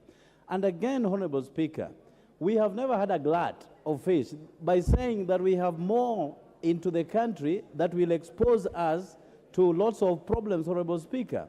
We have scarcity in the country because even the importation of fish into the country is just... Thank you. The Honorable Batandi, if he's in the House. The Honorable Mbui. The Honorable Mbui. The Honorable Didmas Baraza. Thank you, Honorable Chair. Honorable Chair, I had proposed actually amendments to increase the duty on human hair by 10%, and in the same breath that the Chair has explained as the reason why we should actually zero-rate these products so that our very many men, young ladies and women can continue to use them and also do their business. I wish to drop these amendments, that I don't wish to further proceed with them. I'm dropping them, and I support the position taken by the Chair, Finance. Thank you. Thank you. Honorable Mwenje, 1 minute. Thank you, Honorable Chair. I want to also thank the committee for, especially on the excise duty on gaming tax, which was at 20%, I think has been reduced to 12.5%. We had hoped for more, but Honorable Chair, it's important that we protect the betting industry to ensure it doesn't go to the black market, and that way we'll start even losing more money that should be going to our government. So we want to thank the Chair, and for that I support. Thank you. Honorable Mbadi, 1 minute, please. And this is the last one on this. I actually just wanted to talk on the imported fish. Mr. Chair, even though this amendment is making it better than what was in the original bill, it is 10% as opposed to 20, and 100,000. But, Mr. Chair, I would have loved, I wish we could have an amendment where we remove this duty completely. Okay. We want to eat fish. As people who eat fish, we lack, the fish in this country is very expensive. The problem we have of fishermen is not the market where we take our fish. The market is there. There is no fish in this country. As we give capacity to local fishermen or local farming of fish, we should still allow fish to be brought to the country cheaply. You are going to kill our people. Our people love fish. We need to eat fish. Thank you. So, okay, the Honorable Majority Leader. Honorable Speaker, you know there is also a misnomer that it's only those along the coastline and around the lakes that have fish. But Honorable Speaker, it is true, fish is expensive in this country, and so are all other meats, Honorable Speaker. But the solution is to encourage farming of fish. We need to encourage our own people to grow fish, and this levy is only speaking to that encouragement so that we dissuade people from importing fish from China. Today, Honorable Speaker, fish is expensive, but it is expensive fish that is being imported. We are getting salmon, I hear, from Sweden and Norway. Why can't we grow our own salmon from here? Tilapia and some other species, I can't remember the name, I'm told, that are coming from mackerel or something, that are coming from China, Honorable Speaker. We need to encourage even farmers in Kikuyu. I know farmers in Kikuyu in Ondire who are growing fish and selling in the market in Nairobi. The solution, Honorable Speaker, is not to say that we don't punish those who are importing by levying a levy on them. The solution is to encourage local production. That is how we'll save on our foreign exchange reserves. Thank you. Just give him one. The importation of fish, especially if you come from a fishing zone along the coastline, along Lake Victoria, you should be encouraging our fishermen to be able to grow more fish and encourage the Ministry of Fisheries, Honorable Speaker, to be able to train our farmers, our fishermen, on how to protect the stock we have around the lake. And I am really shocked that we could have... No, the last person who will have the last bite on the fish is Honorable Junet. Mr. Speaker, Mr. Chair, this 10% on fish is going to cause a lot of scarcity of fish, Mr. Chair. Chair, you don't start by creating scarcity. You start by developing it first, then you go to scarcity. For example, you know why we don't have enough fish in this country is because there is a deliberate application of policy by regimes, by governments since independence, to put money where there is fish. And instead of putting money in Lake Victoria where there is fish, or in the Indian Ocean, people are being told to put dams and small ponds in their homes, which cannot produce any fish. If we put enough resources in the lake region, I can guarantee you, Mr. Chair, there will be a lot of fish in this country. So, Mr. Chair, And the other thing I'm happy about these amendments is that the level of desperation for taxation in this finance bill is too much. They were trying to tax even fake beards, nails. Who wants fake beards in Kenya? Who's interested? Who is this man in this parliament who was interested in fake beards, Chair? Okay. So the level of desperation. Thank you, Honorable Jeanette. Thank you. I want to put the question. I think we've had enough debate on this. I want to put the question that clause 43 be amended as proposed by the chairperson of the Finance Committee. Will as many of that opinion say aye? Will as many of the opinion say nay? The ayes have it. The Honorable Sunkuya had amendment on this too.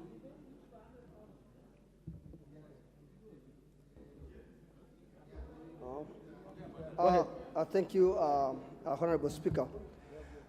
I want to beg to move for an amendment. As it appears in the order paper, my amendment is to seek provide for 10% excess duty on imported soap, detergents, and sulfonic acid. There has been an increase in importation of soap, detergent, and sulfonic acid in Kenya. Has sufficient local capacity to produce these products. The amendment therefore seek to protect our local manufacturers and address cheap import on soap and related products. I beg to move. 43 be amended as proposed by the Honorable Sunkuya. I put the question that clause 43 be amended as proposed by the Honorable Sunkuya. Will as many as of that opinion say aye? Will as many as of the contrary opinion say nay? The nays have it. Chairman Bulek, having concluded that the amendment by the chairman of the Economic Committee went with the amendment given by the chairperson of Finance Committee, so it won't be pursued. Members are therefore proceed to put the question that clause 43 as amended be part of the bill.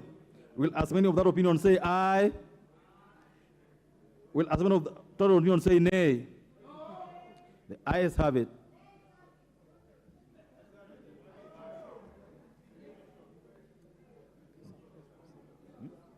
What's the next clause? New clauses. New clause 40A. Mover.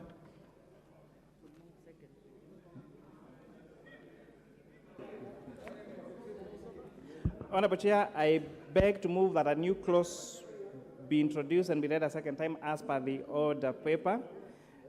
And Honorable Chair, this is where we are requiring that excise duty on alcoholic drinks be made as they pass from the stockroom.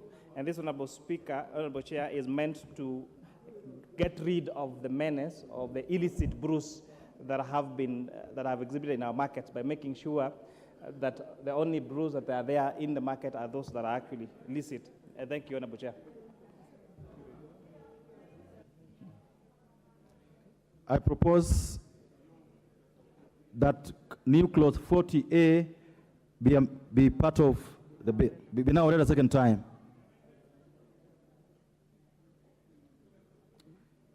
I now put the question that new clause 40A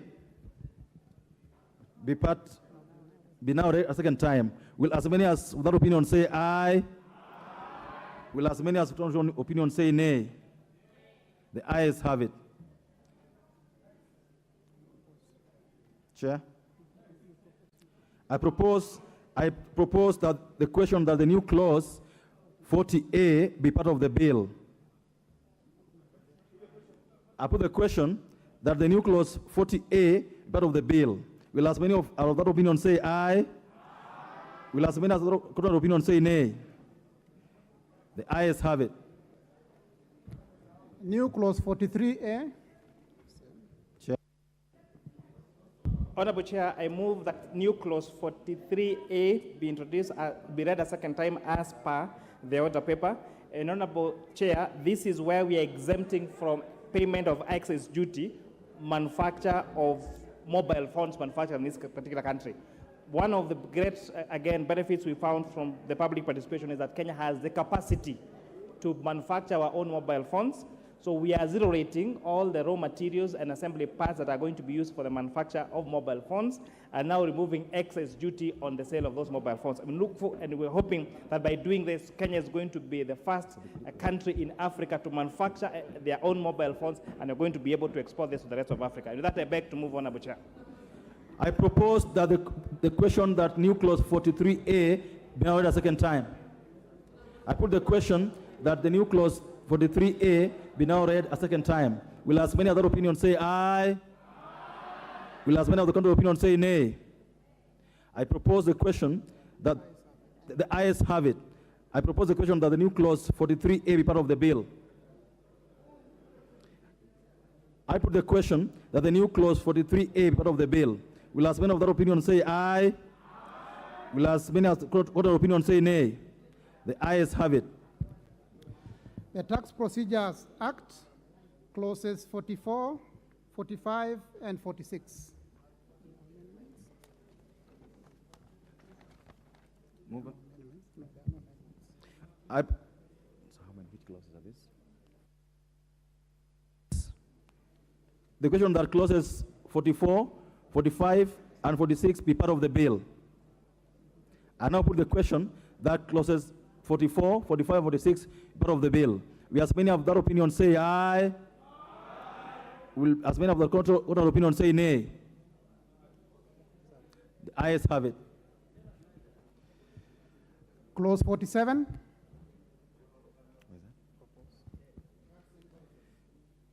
I propose the question that clause 47 is part of the bill. Mover. Thank you, Honorable Chair. I move that clause 47 be amended as per the order paper. So what you're doing here, Honorable Chair, is when is exempting from what you call electronic tax invoices, tickets for air tickets.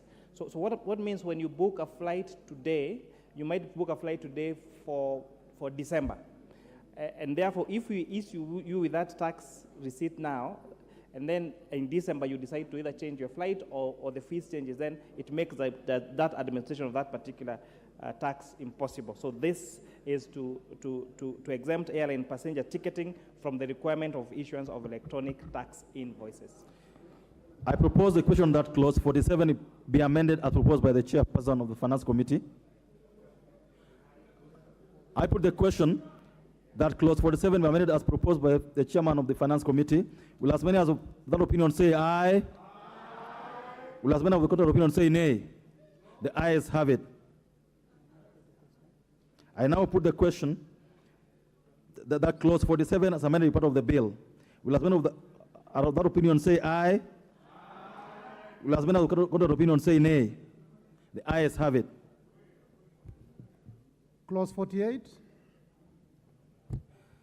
I propose the question that clause 48 part of the bill. I now put the question that clause 48 be part of the bill. Will as many as that opinion say aye? Aye. Will as many of the contrary opinion say nay? The ayes have it. Clause 49. I propose the question that clause 49 be part of the bill. Mover. Honorable Chair, I move that clause 49 be amended as per the order paper. And Honorable Chair, this is just a renumbering of those provisions, so it's just a cleanup. I propose the question that the clause 49 be amended as proposed by the chair. I put the question that clause 49 be amended as proposed by the chair. Will as many of that opinion say aye? Aye. Will as many as our contrary opinion say nay? The ayes have it. I now put the question that clause 49 be amended as amended part of the bill. Will as many as our that opinion say aye? Aye. Will as many as the contrary opinion say nay? The ayes have it. Clause 50. I propose the question that clause 50 be part of the bill. I put the question that clause 50 be part of the bill. Will as many as of that opinion say aye? Will as many as of the contrary opinion say nay? The ayes have it. Clause 51. I propose the question that clause 51 part of the bill. Mover. Honorable Chair, I beg to move that clause 51 be amended as per the order paper. And Honorable Chair, this is where we are extending the amnesty for those people that perhaps you registered a company 5 years ago, you registered for VAT, you do not know whether you registered or not, and therefore you accumulate penalties and interest. So this particular amnesty, now, if you apply now to the Commissioner General, will be able to get amnesty for those particular penalties and interests that are may accumulated, as long as, again, you pay the principal amount. With that, I beg to move, Honorable Chair. I propose a question that clause 51 be amended as proposed by the chair. The Honorable Nikal. Thank you, Chair. This amnesty that you're bringing, has it got a time limit, or is it something that now once we start it, it will continue? What is the time limit in it? The Honorable Mbadi has the answer for you. 1 second. Yeah, it is conditioned to June 2024 from the way I see it. My only concern with this, Honorable Chair, is we may be setting a bad precedent that any time a new regime comes into place, we'll be giving tax amnesty to people who refuse to pay taxes. And Mr. Chairman, as I allow it, but I'm really, really disturbed that this is something that may set a very bad precedent going forward. Thank you. I now put the question that clause 51 be amended as proposed by the chair. Will as many as of that opinion say aye? Will as many of the contrary opinion say nay? The ayes have it. I now put the question that clause 51 as amended be part of the bill. Will as many of that opinion say aye? Will as many of the contrary opinion say nay? The ayes have it. Clause 52.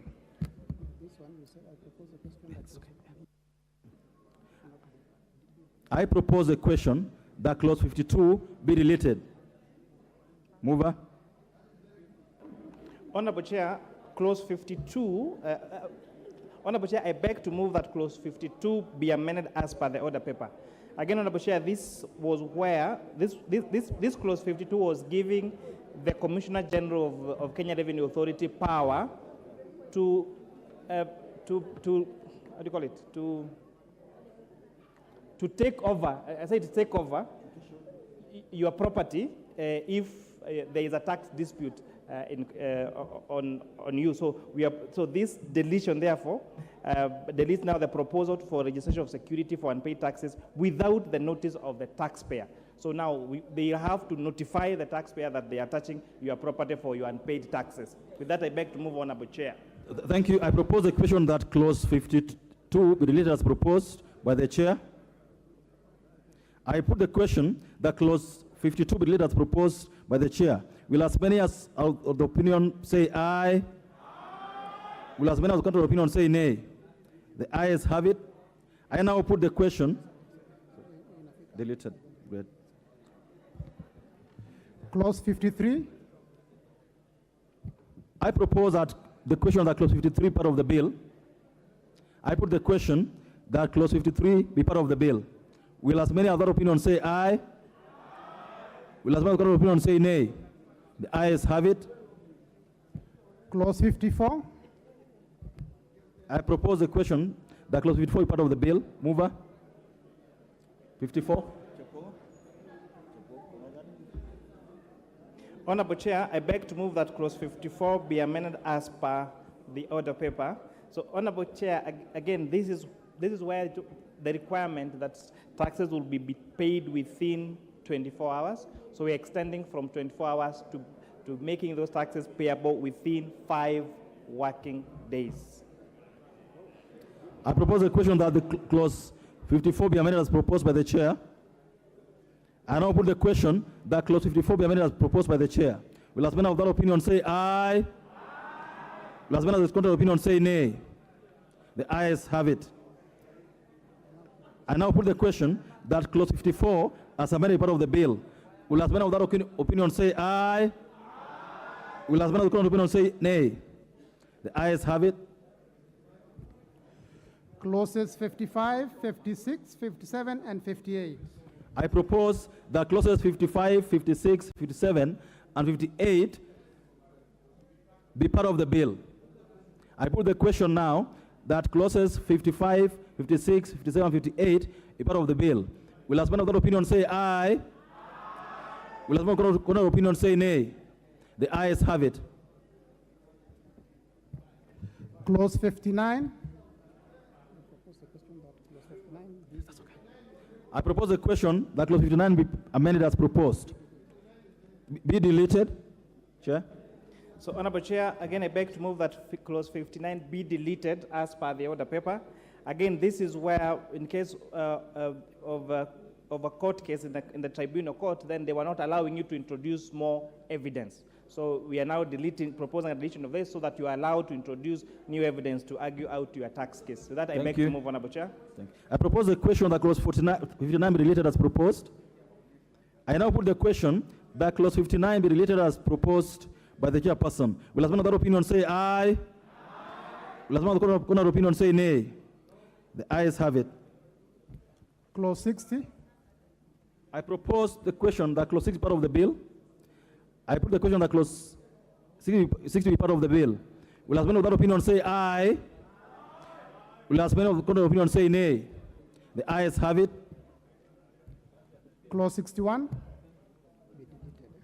I propose the question that clause 61 be deleted. Mover.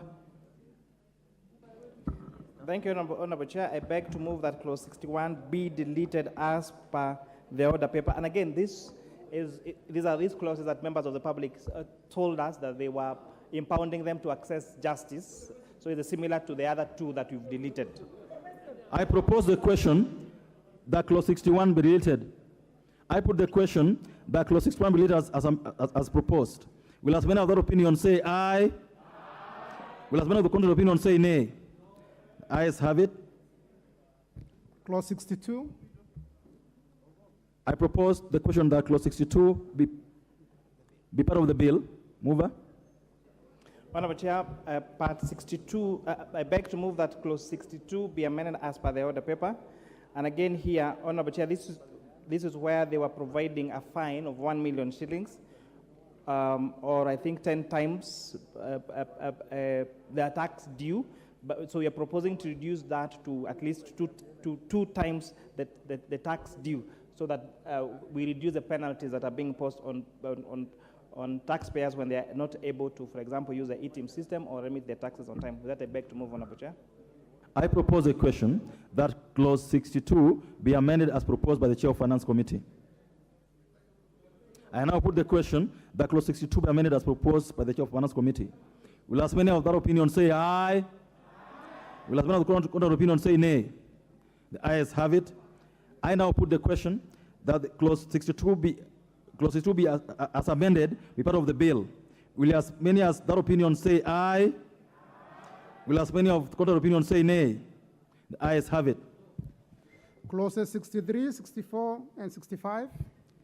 I propose that clauses 63, 64, and 65 be part of the bill. I now put the question that clauses 63, 64, and 65 be part of the bill. Will as many of that opinion say aye? Will as many of that opinion or contrary opinion say nay? The ayes have it. Clause 66. I now propose that clause 66 be deleted. Mover. Honorable Chair, I move that clause 66 be amended as per the order paper, be deleted as per the order paper.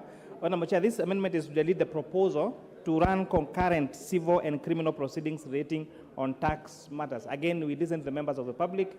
We want to give them a chance of a fair hearing when they go to court, and we're not going to allow that those two cases to continue concurrently. Thank you. I now propose the question that clause 66 be deleted. I put the question that clause 66 be deleted. Will as many of that opinion say aye? Will as many of the contrary opinion say nay? The ayes have it. Miscellaneous Fees and Levies Act, Clause 67. I propose the question that Clause 67 be part of the bill. I now put the question that Clause 67 be part of the bill. Will as one of that opinion say aye? Will as one of the contrary opinion say nay? The ayes have it. Clause 68. I propose the question that Clause 68 be part of the bill. Mover. Honorable Chair, I beg to move that Clause 68 be amended as per the order paper. And Honorable Chair, this is just a correction of a grammatical error on the bill. I propose the question that Clause 68 be part of the bill. I put the question that Clause 68 be amended as proposed. Will as many of that opinion say aye? Will as many of the contrary opinion say nay? The ayes have it. I now put the question that Clause 68 as amended be part of the bill. Will as many of that opinion say aye? Will as many of the contrary opinion say nay? The ayes have it. Clause 69. I propose that the question that Clause 69 part of the bill. Mover. Honorable Chair, I beg to move that Clause 69 be amended as per the order paper. Honorable Chair, this particular amendment was referencing the railway development levy at 2%, which indeed is, it was referencing the railway development levy as being 2.5%, whereas in the Act it is 2%. So it's more of a cleanup for an error in the reference of the railway development levy. I propose the question that Clause 69 be amended as proposed. I put the question that Clause 69 be amended as proposed. Will as many of that opinion say aye? Will as many of the contrary opinion say nay? The ayes have it. I now put the question that Clause 69 as amended be part of the bill. Will as many of that opinion say aye? Will as many of the contrary opinion say nay? The ayes have it. Clause 70. I propose that the question that Clause 70 be part of the bill. Mover. Honorable Chair, I beg to move that Clause 70 be amended as per the order paper. And essentially this has two particular amendments. One is to clarify the tariff numbers. Order members, allow the mover to move. Honorable Chair, I beg to move that Clause 70 be Clause 70 be amended as per the order paper. Again, this has two elements. One is a cleanup on the tariff numbers, and the other one is to harmonize the export development levy not to be subject to inflation adjustment as at October 2022. Thank you. I propose the question that Clause 70 be amended as proposed by the Chairman of Finance Committee. Honorable Bombadi. Mr. Chair, I want the Chair of the committee to guide me on this, because completely what the suggestion you are making here is to delete the expression of USD 0.5 and substitute with USD 0.55 per kilogram. But looking at the tariffs that we are given, if you go to page 368 of the bill, that, for example, I just want to pick on one. Tariff number 4102.21.0. Kindly, Honorable Didmas Barasa, can you allow the chair to listen to me, because I want him to clarify this point. So, Mr. Chairman, I'm looking at that particular tariff, 4102.21.00, and on page 361, and you will find that it is at USD 0.52 per kilogram. So why are you bringing 0.55 per kilogram? I'm not seeing where you are getting all this 0.55. All along in the tariffs, I can see 0.52. So could you explain exactly what you are trying to do? That's the bit that I don't understand. Chair. Thank you, Honorable Chair. This particular amendment was later proposed by the National Treasury, because the proposal was by the National Treasury, following the fluctuations in the exchange rate. So the rate at which the Kenya shillings was clearing at the dollar, but the publishing of the bill by the time we were completing the report was different, and that necessitated that change from 0.52 to 0.55. Very well. Honorable Nikal, last 1 minute. Chair, well, we are not tax experts, but what this looks to me on the face of it is actually something is being increased from 0.52 to 0.55. For laymen like me, can it just be explained what is it that is being increased? Because if you come from 0.52 to 0.55, you have increased something. He has just explained it. No, we cannot go back and forth with Honorable Bombadi. Okay, 30 seconds. Actually, the difficulty that Honorable Nyekal is going through is simple. Honorable Nyekal is making it better because it's moving from 0.55 to 0.32. So where we had a difference was 0.55 compared to 0.52. But it is falling to 0.32, which is better. That's great.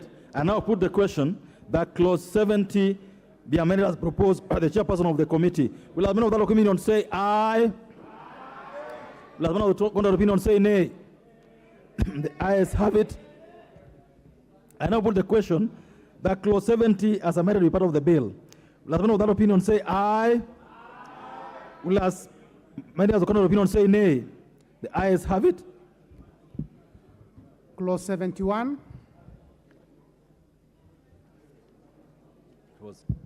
I propose the question that clause 71 part of the bill. Mover. Honorable Chair, I beg to move that clause 71 be amended as per the order paper. And Honorable Chair, this particular amendment is exempting from IDF bioethanol vapor stoves, and it's also exempting from radio development levy those bioethanol vapor stoves. Because again, the Honorable Majority and myself really spoke onto this particular issue. We found a great way of making sure that we reduce the cost of living of Kenyans by making use of the technology of bioethanol, and that we are able to see is that it's able to reduce the cost of preparing a meal for 4 to 10 shillings per meal. That is the cost of preparing that meal. And those stoves only cost 1,520. And if we do this particular incentive, then the cost of fuel and the cost of cooking in our homes will actually go way down than even it is now. With that, I beg to move, Honorable Chair. I propose the question that clause 71 be amended as proposed.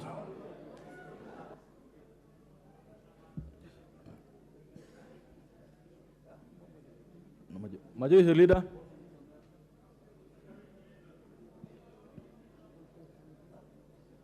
Majority Leader. Thank you, Honorable Speaker. Honorable Speaker, just in support of what the chair is saying, the use of bioethanol stoves, Honorable Speaker, will not only secure the health of our people. Remember, Honorable Speaker, a lot of our people are still using kerosene-based stoves. Others are using charcoal, further degrading our forests, and also putting their lives in danger and their health in danger, Honorable Speaker. And with what the chair is saying, with stoves that will go for at least a minimum of 1,500 shillings, we'll be able to afford this bioethanol-based stoves to millions of our people whose health now will be better with this. Honorable Speaker, you also see in Part D 16, the mention also of aircraft spare parts. And Honorable Speaker, that is the point I was trying to belabor. That aircraft spare parts is different from the aircraft itself. That aircrafts will still be subjected to taxation, but the spare parts, where we are employing hundreds of our youth, actually thousands of our youth, who have trained in the civil aviation engineering and aeronautical engineering. And Honorable Speaker, it is a fact of life that a number of aircrafts that are registered in this country had now migrated to Uganda and Ethiopia, where they were going for servicing. But now with this lowering of taxes on the aircraft spare parts, these jobs will be secured. Thousands of our youth will be able to maintain their jobs locally. And therefore, Honorable Speaker, we also secure Honorable Junet Order, members. Order. Order. The majority we had in silence. Honorable Speaker, you need to protect me from these members here, where the Honorable Member for Kilifi is. That is where the noise is coming from, Honorable Speaker. Honorable Speaker was saying, even in terms of aircraft safety, we were putting the lives of our passengers at risk when those who are operating aircrafts have have Honorable difficulty members, the acquiring. point being made by the majority is a very important point that it should be heard in silence. Order, members. Order, members. Do I say order? Honorable DK. Thank you, Honorable Speaker. Thank you. For your protection. Honorable Speaker, I was saying, we were also not only putting the lives of ourselves and those who use aircrafts in danger when we make aircraft spare parts unaffordable to the aircraft operators, because many of them get tempted, and you have seen the number of air crashes around this country, Honorable Speaker, including the Honorable Junet, who during the campaign was fond of using choppers, and he was therefore putting his life in danger. But now, with the reduction of these taxes, Honorable Speaker, we not only secure jobs, but we secure the lives of Kenyans who will now enjoy aircraft services, Honorable Speaker, Thank you. without the operators having to worry about the cost of these spare parts. And Honorable Speaker, I beg to support. Thank you. The Honorable Junet. Chair, I wish in this amendment we were discussing spares for bicycles. I wish we were discussing spares for bicycles and stoves, borders and such things. How many people in this country, Chair, work in the air industry, for example, in terms of engineers and mechanics? How many people, even the people who work in that sector, do they save any money from the cost of the spares themselves? No, it is saved by the owner of the aircraft, the big men. Thank you. Who own the Chair. Allow him. You need 30 seconds so that you wind up. Chair, so I'm saying let us not dwell so much that we are going to employ youths in the helicopter. There are no youths who work in helicopter. Let's be honest to each other. Let's be honest to each other. Just say I want to buy a helicopter and I want it to be cheap. Then we agree as a house. The ones who can afford can go and buy. And I'm told Shungo has one already. Thank you so much. Thank you. Donde Bodonya. Thank you. Madam Chair, when Ichungwa was speaking... I'm surely not Mrs. or Madam. Yeah, he said that the rich will help the poor. That was his point. Now the poor want to help themselves through the helicopters. We've prioritized sanitary pads in a wrong place in the Ministry of Education instead of giving women wrong priorities placed in wrong place. Nothing is correct. Thank you. Honorable Mawade.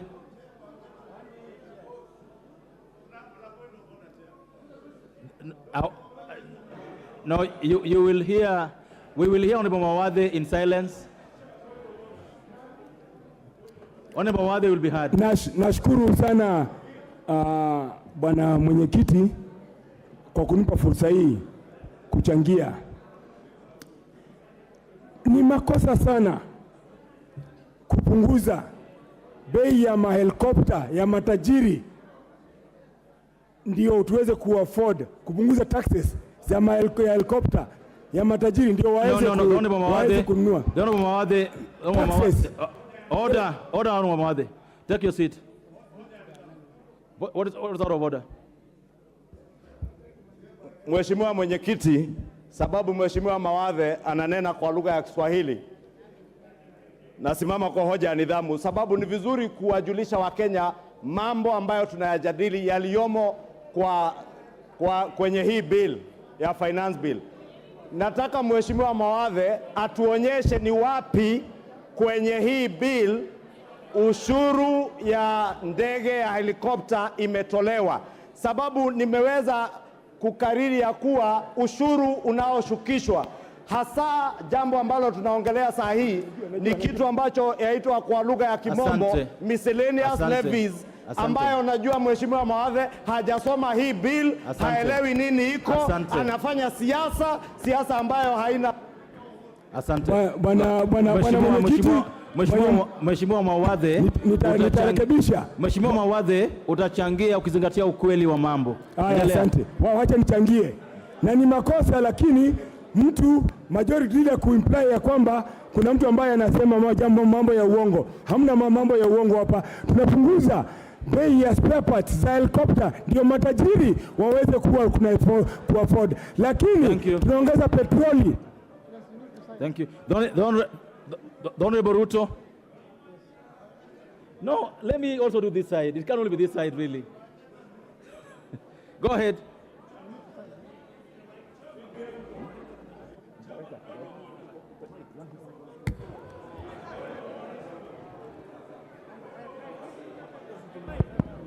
Thank you so much, Mr. Speaker. I want to be as... Honorable Mboka, just hold. What's out of order?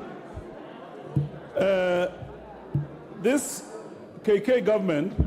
What is out of order? Is totally out of order. Chairman, just listen to me. Go ahead. This KK government is totally out of order by proposing to tax spare parts of helicopters and at the same time proposing to tax Mama Mboga, bring the women of Chamas in tax bracket. What is out of order? I want to observe, Honorable What Chair, is out of order? I want to observe that KK government is totally out of order. What is out of order? By trying to protect the you can proceed your point. Thank you. Thank you so much, Mr. Speaker, for according me the opportunity. I also rise to support this particular amendment to the clause, and in the sense that we are not in our own world. We are in a world that we appreciate the fact that air transport is gaining momentum within the region, and it is the responsibility of each and every administration to come up with a policy that is going to sort out problems of youth, lack of employment, and therefore reducing the tax is not meant but... Thank you. Honorable members, I now put the question that clause 71 be amended as proposed. Will as many of that opinion say aye? Will as many of the opinion say nay? The ayes have it. I now put the question that clause 71 as amended be part of the bill. Will as many of that opinion say aye? Will as many of the opinion say nay? The ayes have it. Clause 72. I propose the question that clause 72 be part of the bill. Mover. Honorable Chair, I move that clause 72 be amended as per the order paper. This particular clause, Honorable Chair, is affecting the third schedule, where we're introducing an export development levy on particular products, that is cement clinker, and proposing an increase of that to 70%. Order members, the members behind the chairperson, the members behind the Honorable McClap, please take your seat. Allow the chair to hear himself. Allow the chair to hear himself, honorable members. Proceed. Thank you. Thank you for your protection, Chair. I could hardly hear myself, so I beg to move that clause. Allow the chair to move, then you'll have the chance. Go ahead. I beg to move that clause 72 be amended as per the order paper. And here, Honorable Speaker, these are some of the measures that are proposed in the bill to incentivize our local manufacturers and to make sure that the consumption of goods that we consume in this particular country are manufactured in Kenya and not relying on imports. Because remember, again, these imports have had a strain on the exchange rate and they have really affected our exchange rate. So this is proposing an export levy of cement clinker at 17.5%, semi-finished products of iron and non-alloy at 17.5%, bars and steel hot rolled iron to 17.5%, bars, rolls, and iron and non-alloy steel hot rolled in regular wounded coils of circular cross-section to 17.5%, and that I beg to move, Honorable Chair. Thank you. I propose a question that clause 72 be amended as proposed.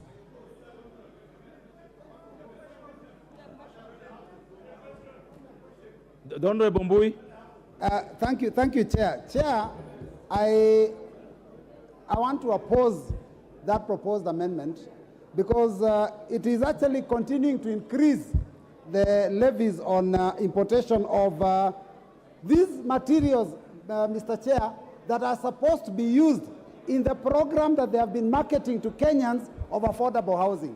Because the minute you increase tax on cement clinker, on cement, on steel bars, on iron bars, then it means that the input into construction will go up. So what is the purpose of these extra levies? So, Mr. Speaker, I oppose. If they want us to do affordable housing, they must do everything they can to bring down the cost of raw materials for construction industry.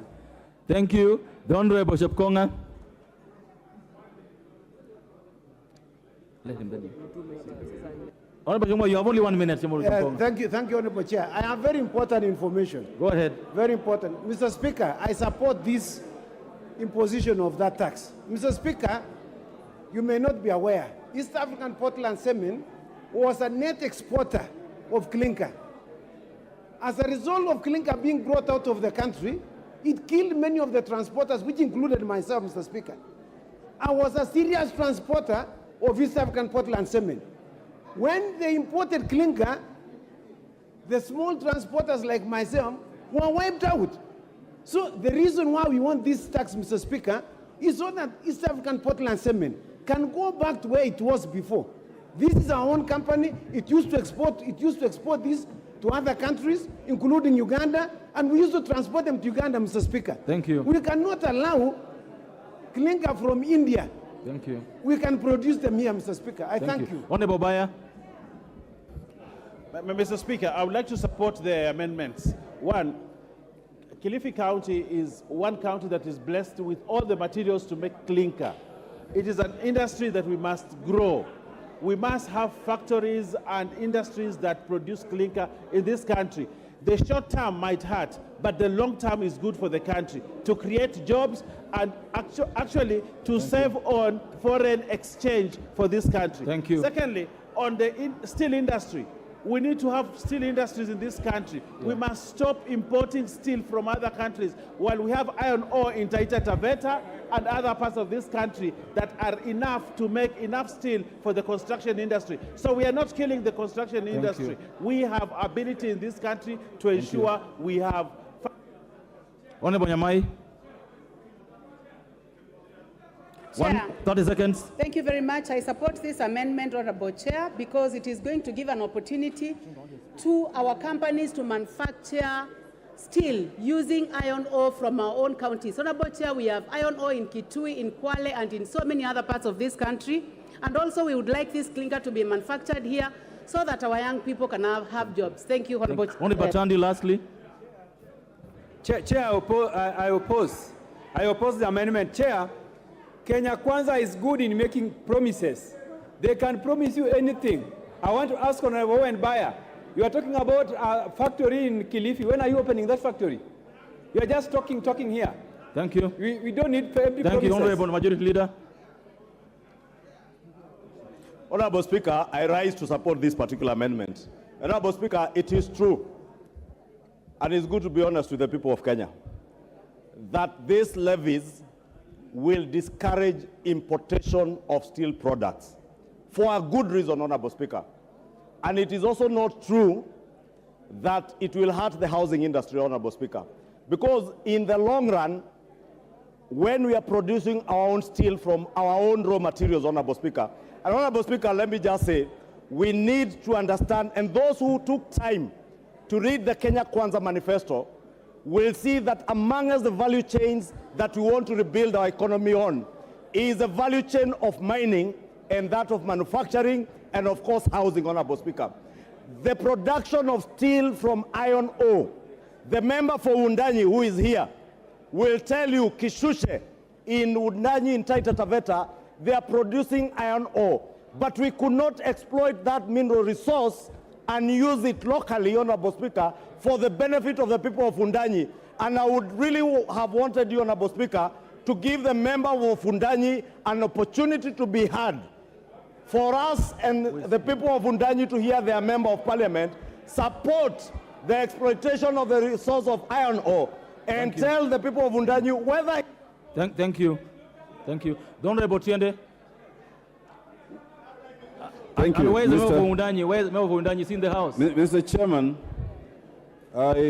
in terms of contribution, I'll contribute to the next, but I raised it as a point of order because I wanted the chair to listen and is not listening, because I'd like him to make a clarification.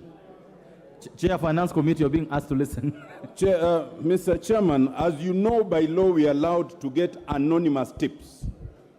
And I got an anonymous tip on this particular clause, alleging that contrary to Article 210, that does not allow either an imposition of tax or a waiver of tax to benefit an individual, that the framing of this particular clause may have been framed to benefit one particular steel mill. And allegedly, and that's why it's not an allegation, I am asking, but I've not said anyone. Why is the majority leader very worried? I am asking it as a question. Why is the majority leader jittery? I am asking the chairman to assure me that this is not tailor-made to benefit or disadvantage one particular person. And I've not even mentioned the name, and the majority leader is jittery, and I'm wondering why. Thank you, Honorable Otiende. Thank you. I have not mentioned any. Majority leader. Majority leader. Chair, you know, Honorable Chair, and I have a lot of respect for Senior Counsel Otiende Omolo, or is it Atiende Omolo, or Otiende Omolo Atiende? It is the Honorable Otiende Amolo. Otiende Amolo. Yes. And he knows what he's doing, Honorable Speaker. Insinuating improper motive on the chair and members of the Finance Committee. Because unless Honorable Chair, the Honorable Otiende Amolo is able to substantiate what the chair or members of the Finance Committee, you know, you can also ask a question that is leading. And Honorable Speaker, you know members, the chair. Order. If you allow me, Senior Counsel, the chair is neither the author of this bill. The committee listened to hundreds of people, Honorable Speaker, on the question of these steel issues. And there is, unless Otiende Amolo is able to name a particular person, because he says he has a tip, it is only fair to the House and the people of Kenya, if you have information of someone you're able to name and substantiate, and of course, adduce evidence before the House without imputing improper motive either on the chair, the members of the committee, including members in Azimio, who sat in that committee for long hours, or even any business people in the country. Shakahola. No, thank you. I will give this chance to the minority leader, then the chair will finalize on this matter. Honorable Otiende, let me just say this before you say what you want to say. I want to rule the Honorable Otiende is entitled to his opinion, and he's entitled to his opinion, and I want to rule that way. He will keep his opinion the way he said it. Minority leader. Chair, I would want to oppose this amendment, and for the good reason. You don't put the cart before the horse. If you want to develop the steel industry in the country, develop it fast before you block the importation, or before you frustrate the importation of the raw material. That is basic common sense. But more importantly, we need to, I'm not sure the committee is involved in this in any way, but I think this move will end up advantaging particular players. It might not have been the intention of the committee, but it will, if passed in the manner it is coached, we are likely to create a monopoly in the steel industry and in the cement industry. I can tell you, when I chaired the PAC in the last parliament, I had an encounter with these factories when they were failing to pay that settlement levy and so on and so forth. And this is, in my view, Chair, a perfect case of state capture. It is a perfect case of state capture. There is a player in the cement industry and steel industry based in Mombasa. I can say for sure, Mombasa Cement, Devki, these are the people moving. I don't want to go beyond that. I told you from the word go that my position allows me to access privileged information. I have got much more information about this that you may want to benefit from, Majority Leader, if you have time. Thank you. Thank you so much. Thank you. Chairperson of the committee. Thank you, Chair. Chair. The sentiments that have been raised on this floor, and I think the question was referred to myself and my committee by the Honorable Otiende Amolo. So when this particular matter was brought to our attention, we did ask ourselves first, this introduction of this export duty on particular products, what criteria was used to identify those particular products?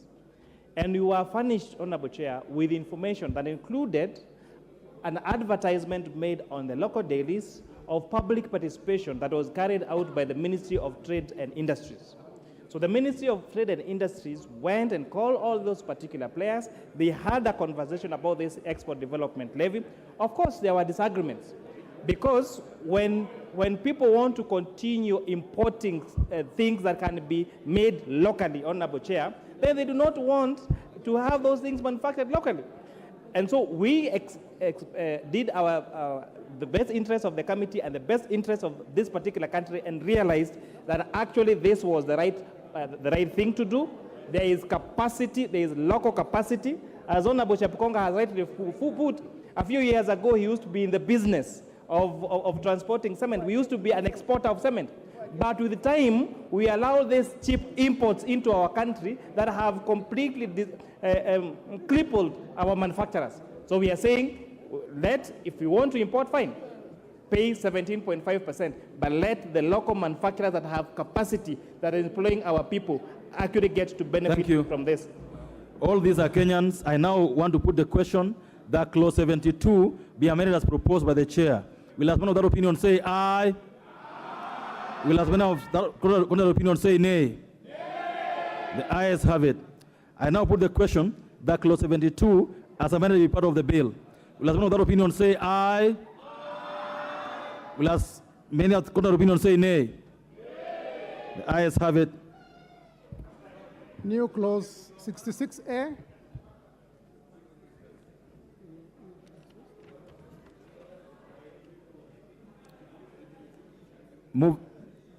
Mover. 66A, mover.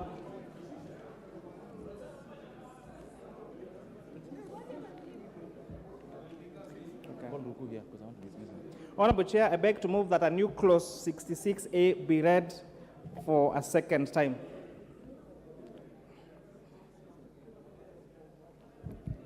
I propose the question that the new clause 66A be now read a second time. I put the question that the new clause 66A now be read a second time. Will as many other opinion say aye? Will as many contrary opinion say nay? The ayes have it. I propose the question that the new clause 66A be part of the bill. I put the question that the new clause 66A be part of the bill. Will as many of that opinion say aye?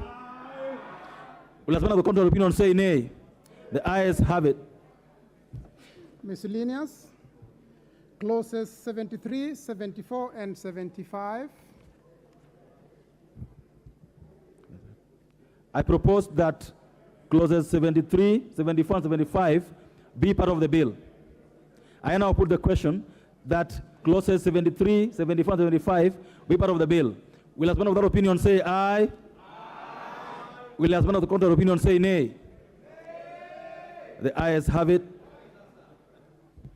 Clause 76. I propose the question that clause 76 be part of that of the bill. Mover.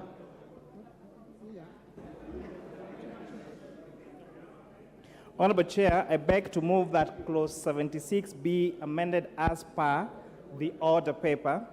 And Honorable Chair, some of the proposed amendments to this particular clause, there was one proposal by Honorable Caleb Mule, the Member of Parliament for Machakos Town Constituency. And after consultation, we agreed The Honorable Chair, just take your seat. Just resume your seat for direction. There's some small direction. Resume your seat.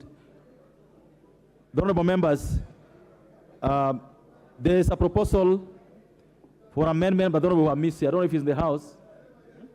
The Honorable Amisi. The Honorable Amisi. If he's not there, then his amendment is dropped. The Honorable Watch.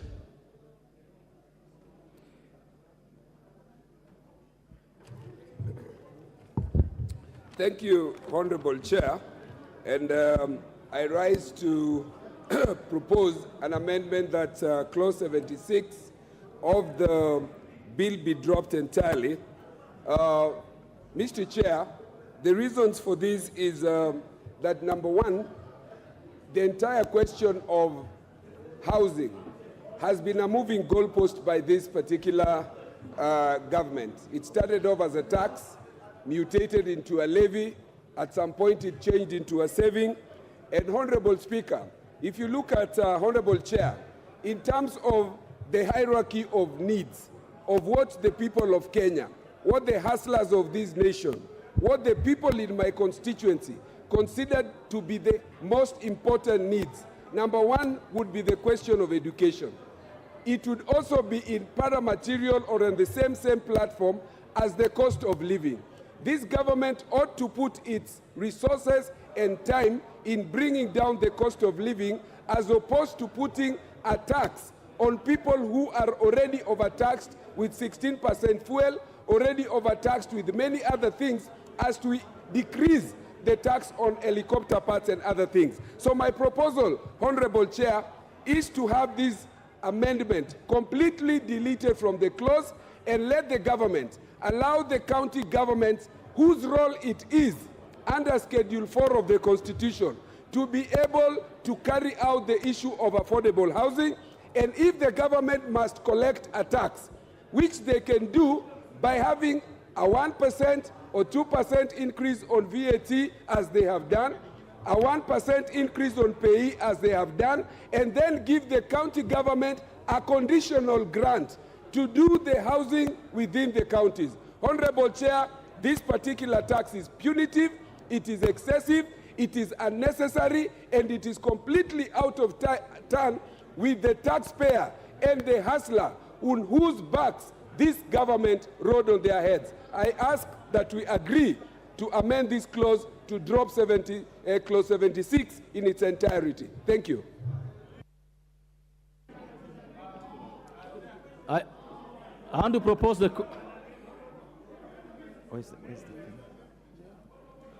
I propose the question that clause 76 be amended as proposed by the Honorable Watch.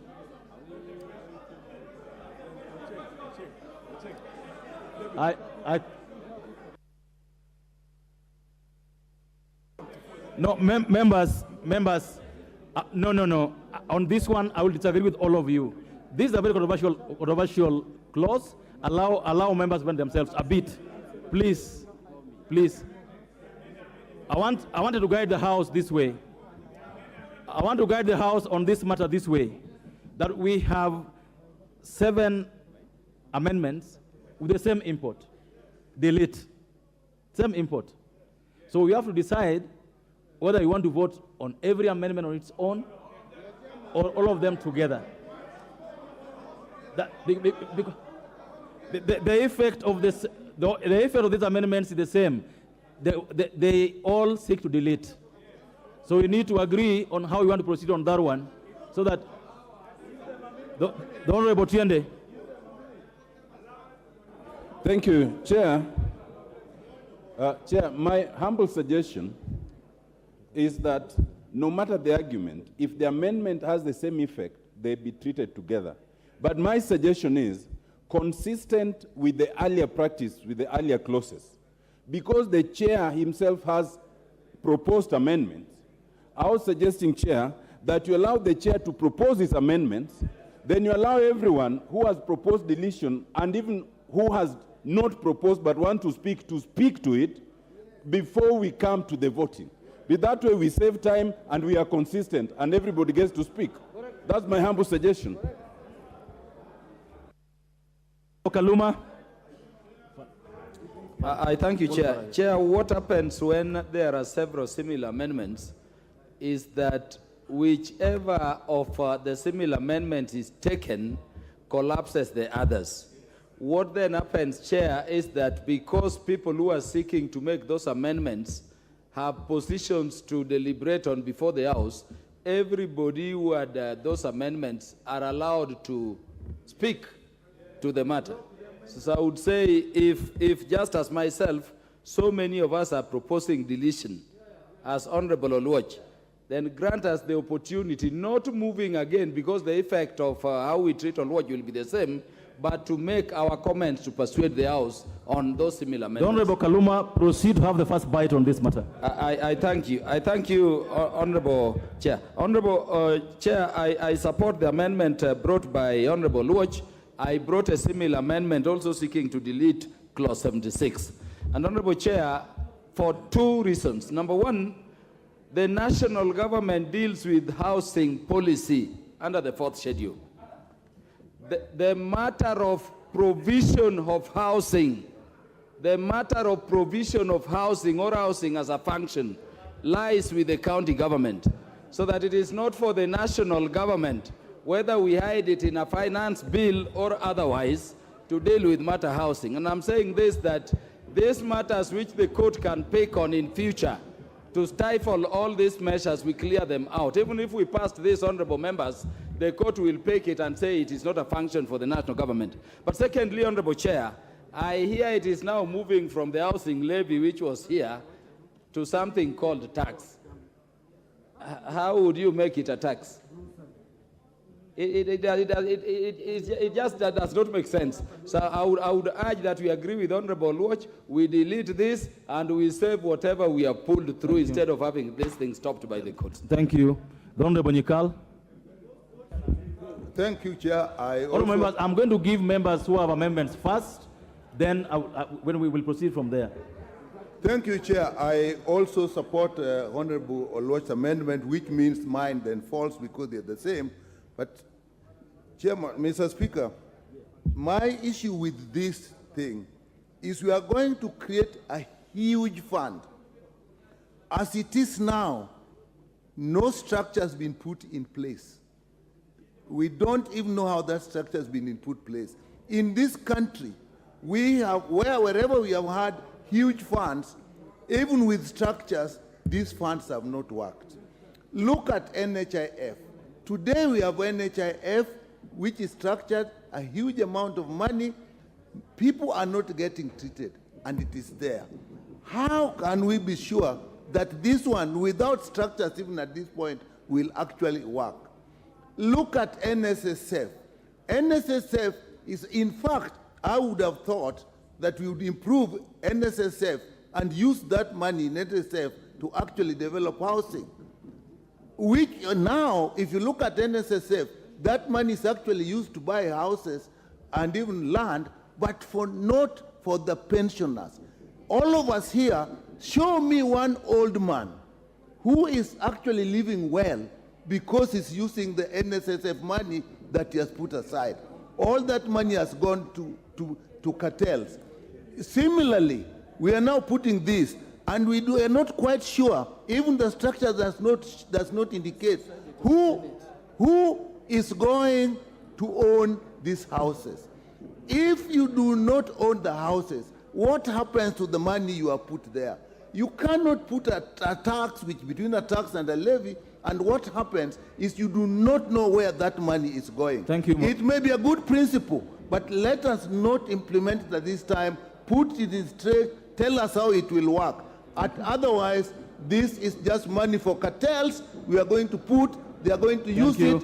Thank you. The Honorable Makali. Yeah, thank you very much, Honorable Chair. You got 90 seconds. Honorable Chair had also proposed to delete this clause, and the reason is, Honorable Chair, if there is any matter which has been debated by Kenyans in this bill, it is actually the housing levy. A lot of our Kenyans are even thinking the finance bill is equal to the housing levy. And because of that, Honorable Chair, a lot of things have been said by Kenyans. I just want to single a few. There has been a general agreement, Honorable Chair, that there is demand for housing in this country, and we need to construct houses. But what Kenyans have not been very comfortable with is the approach and the strategy of implementing this important activity. The first one, Honorable Chair, what has come out is the issue of the legal framework to ensure that when I contribute, at the end of the day, I'll get money. That's the reason why it has been now changed to become a levy, so that once you pay and forget about it. The second issue, Honorable Chair, was the issue of how many Kenyans will benefit out of this levy, and those who are contributing, in case they don't benefit, how do they get their money back? that had been sorted now by the issue.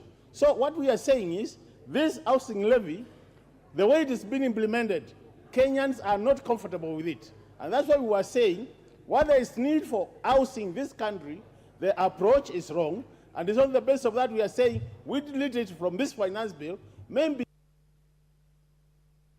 Thank you, the Honorable Undo. We got members who have amendments. Chair, the first bite on this. Chair, I had an amendment similarly, and Chair, mine was premised on the following, that Article 43 of the Constitution provides that the government state organs shall provide housing, adequate housing.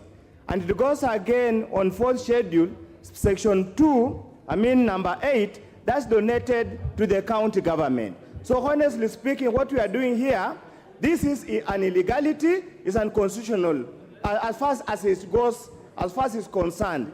Secondly, Honorable Chair, from even a housing economic point of view, even from a policy prescription, this is a wrong approach, Honorable Speaker, that's not going to yield anything. So, Honorable Speaker, I want to urge the committee to drop this for unconstitutionality and purely a flawed way of thinking that you can solve housing in this country by this kind of approach. Thank you. Honorable Speaker, I oppose the amendment. Members, I still have Honorable Mbui and Honorable Basil for amendments before I move to anybody else. The Honorable Mbui. Thank you, Chair. Chair, first let me address the lies that have been told about this program. First lie was that they were saying that the people who will be deducted are those that work for government. Members of parliament, MCAs, I don't know, teachers. It is not the truth. The truth is they want to deduct every employee, every hustler working for any company in this country. Second lie, Mr. Speaker, is that they are saying they want to provide employment. Mr. Speaker, not all our children work in the construction industry. Not all our children are masons, plumbers, or electricians, or casual laborers. Some of our children are doctors. How will you provide employment for doctors in this industry? And finally, Mr. Speaker, they must listen. We must listen to the 93% Kenyans who said they do not want this housing program because it reduces our disposable income, because NHIF has gone up, NSSF has gone up, pay-as-you-earn has gone up. How much do you want to hurt Kenyans? Thank you. Let us be fair, and VAT has also gone up. Mr. Speaker, let us agree and get rid of this animal called the housing levy. Thank you. The Honorable Basil. Come first before you go to housing. Number two, if you want really to give affordable housing, remove tax on timber, remove tax on steel, remove tax on iron sheets, and the people will build houses the way they want, and also employment will be generated because there will be mushrooming of construction. This particular, when it comes to housing, is devolved. So this discussion should be held in Senate. And since the bill cannot go to the Senate, then the only option we have is to delete it. And that's the key reason we want it deleted and removed from the bill. Thank you, and I submit my amendment. The Honorable Minority Whip. Chair, no. Chair, I will start to oppose this clause. Chair, first we have just raised taxes. Just a minute. Honorable Junet, what we are now debating is the deletion as proposed by Honorable. I want to support them, yeah. Okay. I want to support the amendments by all the 7 members of deletion. Chair, we have just raised taxes that of salaries to 35%. People who are earning over 800,000. You are telling them to pay 3% again of housing levy. You are telling them to pay 2.5% of NSSF, your NHIF. So in the end, that person is going to pay 40% of his salary to taxes, Mr. Chair. Secondly, Chair, and the majority leader is here, this housing levy reminds me of something. That one time in this house, we passed another levy called Railway Development Levy. When it was brought here, under a finance bill like this one, we were told this is a levy that is going to be very good, and we are going to use it to pay back the loans that we have taken from China for the SGR. 3 years later, an amendment was brought here by a majority leader like Honorable Ishungwa. And he said now, we need to open up this fund for any use, for anything. And we told him how. We just passed it here that this levy is for paying the loan of the SGR. How did that not becoming now a money for everything and everywhere? Chair, we are going through the same route. What goes round comes round. The way things change, the way they're the same. Chair, what is going to happen is this is money that is going to be collected in the name of housing, but it's going to be used for other things. Thank you. Thank you. Honorable Tiende had an issue on this. Thank you. Mr. Chairman, I support the deletion, and I want my colleagues to listen to me, because there's a point that we've made before, and Honorable Kaluma made it. You might think that you are defeating it by numbers. But if you really want the entirety of the finance bill, drop this housing levy. If you want the entirety to fail on this account, stick to it. Because it's clearly unconstitutional. And any lawyer on your side, I am not asking, I am telling you, any lawyer on your side will tell you that if you look at Schedule 4, housing is not a function of national government. You cannot raise a levy or a tax on something that is not your function. It's as simple as that. But that's just general advice. Thank you. Now let me come to the debate. You got 1 minute to wind up. First of all, there is no framework. And without a proper legal framework, this becomes a Ponzi scheme. None of you know now how the Sahasla scheme is being run. That is how this will go. Secondly, there's ultimate confusion in terms of affordable housing and affordable ownership. It uses both interchangeably. It's not the same. Affordable housing is where the house is owned by government and anybody can rent cheaply. Affordable ownership is where you own. Our very scheme of society, Osoro, does not allow you to go and own some 8th floor in Kisii town instead of your home, in your village. Lastly, Mr. Chairman, this amounts to slavery and servitude under Article 30. Slavery and servitude is where you are being told you must pay this tax, but there is no obvious way in which you will benefit. That is slavery and servitude is unconstitutional. Thank you very much. I mean, I've just had 8 from this side. Let's hear the other side too. We've just had 8 this side. Honorable John Angeno. No, order. I've just had 8 from this side. Let's hear this side too. Go ahead. You got the mic?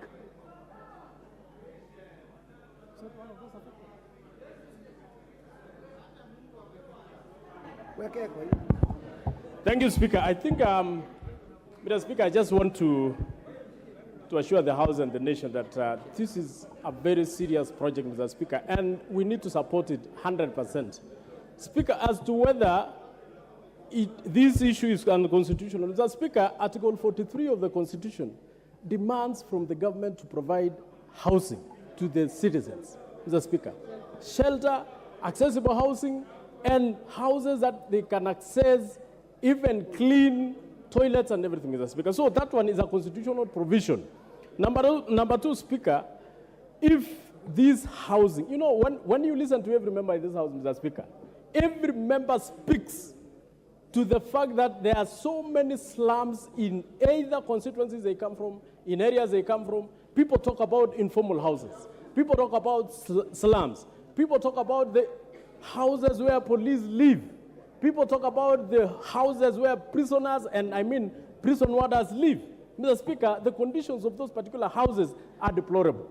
How do we sort out these problems? Speaker, these houses, the affordable houses, this particular part of the bill is speaking to, does not only go to those people who want to rent houses, it also goes to those people who want to own houses. It also goes to those people who work for this government. It also goes to those people who are also business people. Mr. Speaker, how is the implementation of this particular... Thank you. I want you to wind up. How is the implementation? I've heard members talking about the implementation. 1 minute to wind up. There is no law. Speaker, there is what we call the National Housing Development Fund in place. There is also what we call the National Housing Corporation in place. The question of implementation of this particular fund, Mr. Speaker, was actually passed in this House. So, Mr. Speaker, nobody should state or claim that maybe when this money is collected, where does it go? It has a custodial authority where this money will be in the name. Mr. Speaker, we have also ensured that this money is ring-fenced so that in the event even when the government lack any other fund, Thank you. it cannot access this particular fund. Thank you. The Honorable Murugara. Thank you, Mr. Speaker. The Speaker, let nobody say what we are doing is unconstitutional, that the courts are going to annul. I'm sorry, that is an argument. We will also argue for the retention of what we are doing. Number one, shelter is a fundamental right. And the government is obligated to provide shelter. When you talk about, let's start. As far as the Constitution is concerned, housing policy is under the national government. And you look at your Constitution. The housing policy is under the national government. What the county government has is, development, planning, Honorable Member, no, just a minute. You know, Honorable Mbadi, it's development. Honorable Murugara, 1 minute. Yes. Honorable Mbadi, it's baffling that when I gave you a chance to speak, this side was silent throughout. I never had anybody interrupting. I would request that we also hear them in silence. It's just important what happens. Go ahead. Yes. So the housing policy is under the national government. Planning and development, including housing, is under county governments. Housing policy includes how the government is going to plan to provide houses.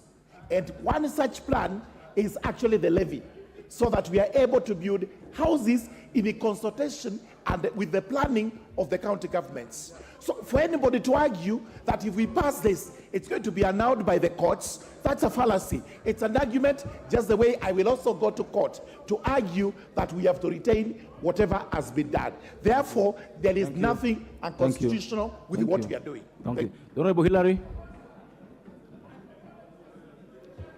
Thank you so much, Mr. Speaker. I want to support the housing levy as moved by the finance chair. And Mr. Chair, and to oppose the amendments that have been raised by members over there. And Mr. Speaker, I want to begin by begging the members on the other side. 80% of Kenyans living in slums and informal settlements come from their constituencies. Mr. Chair, 20% of the others are only shared by the rest of us. There is no time, Chair. The Honorable Minority Leader, what's out of order? Minority Whip, what's out of order? Mr. Chair. What is out of order? Chair. Honorable Chair, is it in order for Honorable Member from Kipkelio to insinuate that 80% of Kenyans who live in slums are from Azimio and are from our constituency? Yes. From where, Chair? And especially, and especially where the chair comes from. Honorable Chair, the chair himself. Chair. Is it in order? The member for Kipkelion. Can I proceed, Chair? The order members. The member for Kipkelion. I would advise that you are on the side of the truth. Yes. Proceed. Thank you, Chair. I want to say secondly, Chair, that this housing... No, maybe you didn't get me. I mean, here, when I say I mean, try to move towards the truth. Not R, but error, as it were. So go towards the truth, not double down on the lie. Thank you, Chair. Yeah. I was going to say that even the presidential candidate they supported was having this program word by word, the same way we are presenting it. And it beats logic, Chair, that they oppose programs that are coming to their area, including taxes on imported fish from China to protect their people. Have mercy on your people. Thank you, Chair. What's the name of this guy? The Honorable Mbadi, what's out of order? Mr. Chairman, you know, in this house, again, I want to repeat, this is a house of records, and we need to speak facts. And when you have no information about something, you don't talk. When we were debating the issue of fish, the Honorable Member for Kipkelion was not here. Our people eat a lot of fish. double what is being produced. We want fish even from China because we want to eat. You. And by the way, Kipkelion has so many. Thank you. Honorable Mengich, go ahead. Thank you, Mr. Speaker. This is a very important topic that we are discussing right now, and I'm surprised by the words mentioned by the Member of Parliament, Robert Mbui, the Kathiani MP, when he mentioned that their kids are doctors, I don't know, astronauts, and they are not engineers. Yet, as a construction manager, Mr. Speaker, being involved in construction industry, there are so many parties involved in construction, including engineers, plumbers. So the kind of job creation that will be created in this, once this project is successful, is enormous. So that is why we support the bill. Thank you, Mr. Speaker. The Honorable KJ Kiarie. Thank you very much, Mr. Speaker. And I would, Chair, it is not in my place to request the House to at least be attentive to the debate, because this is a critical matter that we are debating.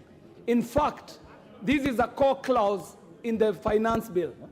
Mr. Speaker, there are two reasons why I support this clause.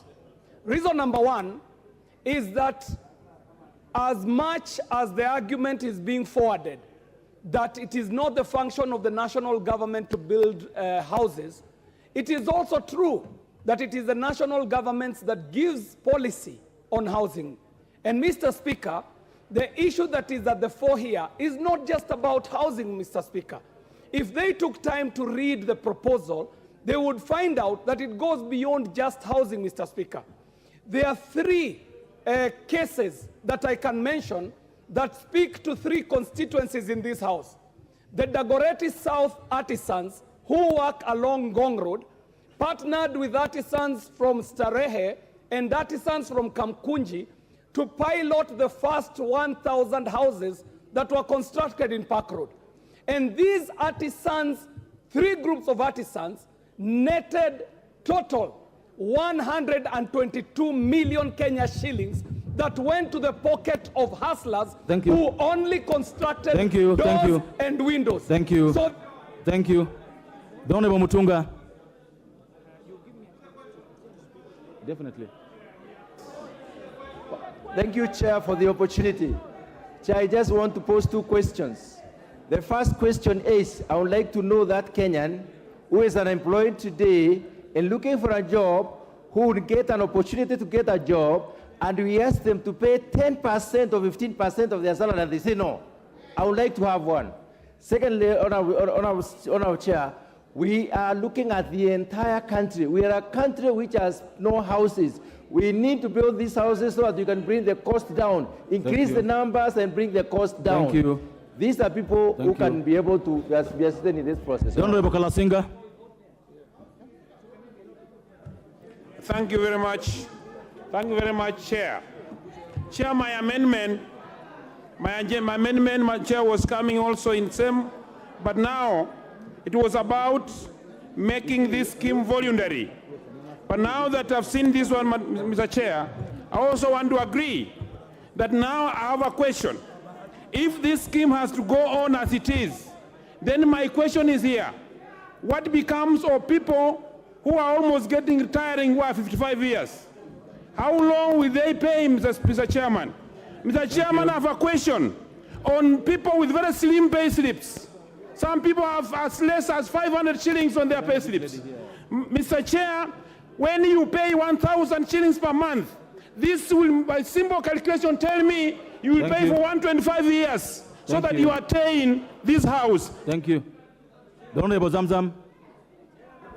Asante sana Mheshimiwa Mwenyekiti, na mimi naweza kuunga mkono hawa ndugu zangu waheshimiwa waliosema kuwa tuipuzilie mbali na tutupilie mbali hicho kipengo cha kuweza kulipisha wafanyikazi pesa ya ujenzi wa nyumba.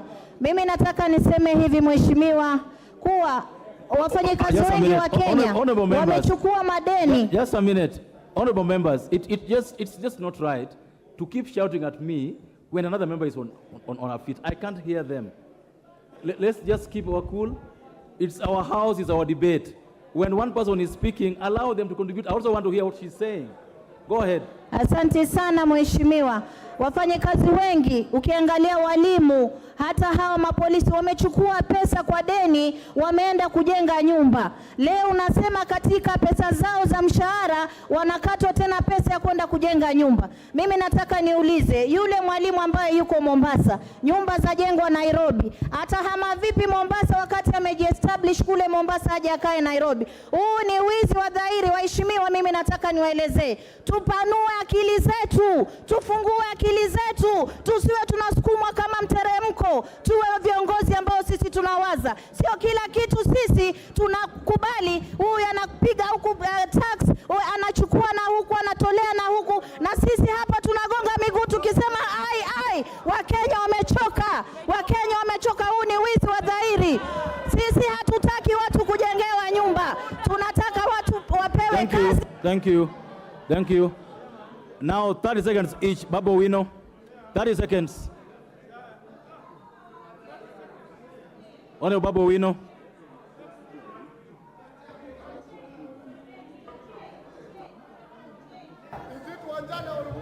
Use that one next to you.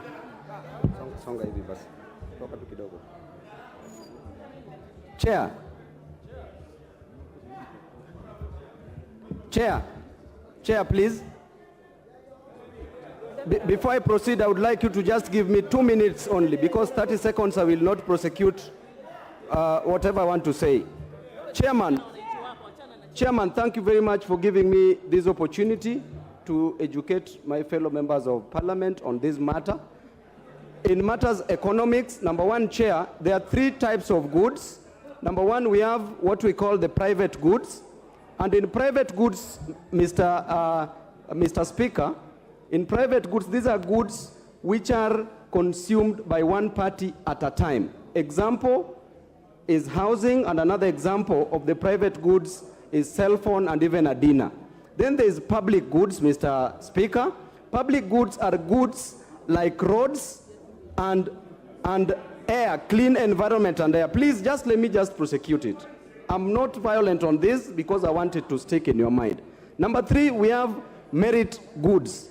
The merit goods are goods which must be encouraged by the government to consume, which are education and health. Therefore, on the matters of private goods, Mr. Speaker, it is not the role of the government to provide such goods like housing to its citizens. Mr. Speaker, we are being told that the main aim of providing houses is to eradicate slums. Mr. Speaker, I can tell you the truth, that if we encourage provision of houses in urban centers, Mr. Speaker, more slums will sprout. We will create what we call in economics the dual economy, where we have the rural economy and the urban economy. Therefore, there will be high crime rate because people will be moving from the rural areas to urban areas with the intention of getting houses. Lastly, Mr. Speaker, the best way to treat this housing menace is simple, Mr. Speaker. Let the government come up with proper infrastructure. For example, construction of electric rails, where we will have electric trains, where a person in Kisumu can board an electric train. Thank you. The Honorable Mishimbogo. Asante sana Mheshimiwa Spika. Mheshimiwa Spika, pia mimi naunga mkono viongozi ambao wamekataa ushuru kwa mambo ya kujenga ujenzi wa manyumba. Nataka niseme wafanyikazi wa umma kwa miaka mingi hawajaongezwa mishahara. Kwanza tungefikiria tatizo hilo la kuongeza mishahara kwa wafanyikazi wa umma, ndiposa tuweze kutoa ushuru katika zile pesa zao. Pesa za Wakenya zimekuwa zinatozwa ushuru tofauti mpaka mtu akipata ile pesa yake anaona hakuna pesa ambayo amepata. Swali ni kwamba ikiwa mimi na mume wangu sote ni wafanyikazi wa umma na tunakatwa hizo pesa za mambo ya nyumba, je, sisi tunataka nyumba mbili? Je, tumeulizwa kama tutapenda nyumba moja ama tutataka nyumba mbili? Honorable Nganga. Thank you. Thank you very much, Chair. Chair, where I come from my constituency, I have a slum called Kiandutu, and I would want the Kiandutu people to have decent housing.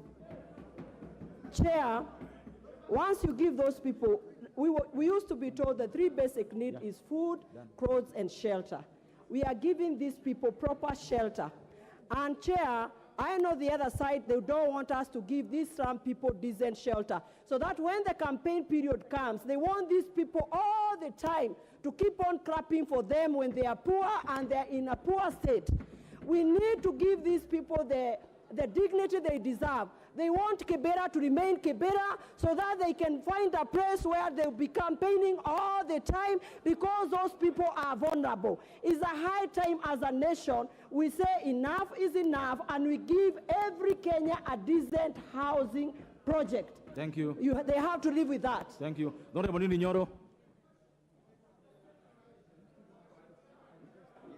Honorable Chair, mine is on procedure, and I request you that you rule, because Honorable Chair, we've been listening to the several amendments in terms of deletion. My request to you, Chair, is that then you allow the Chair for Finance to put forth his amendments, and therefore, Chair, when we vote to the Chair's amendment, then automatically, as Honorable Karuma had suggested, then the rest falls, Honorable Chair. That is my request, Honorable Chair.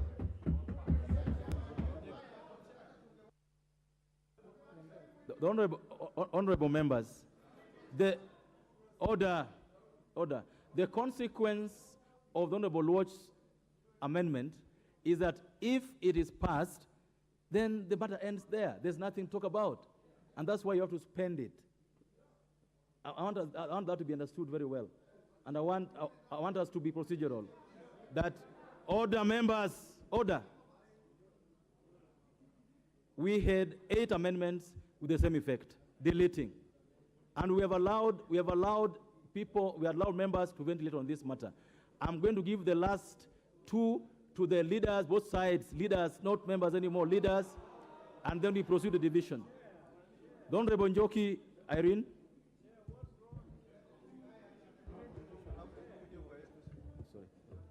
Thank you, Chair.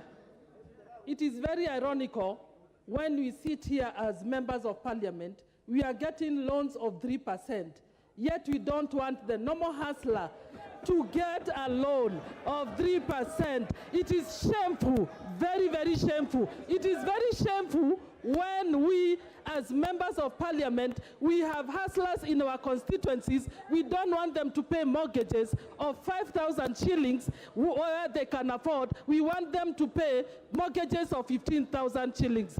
I tell our people, please let your people benefit. And I, from Bahati constituency, as the main beneficiary in Bahati, where I don't even own a bank in Bahati, I will support this because my people will get jobs, we shall be able to get businesses, and we shall be able to generate income, and income will revolve around my constituency and other constituencies. Thank you.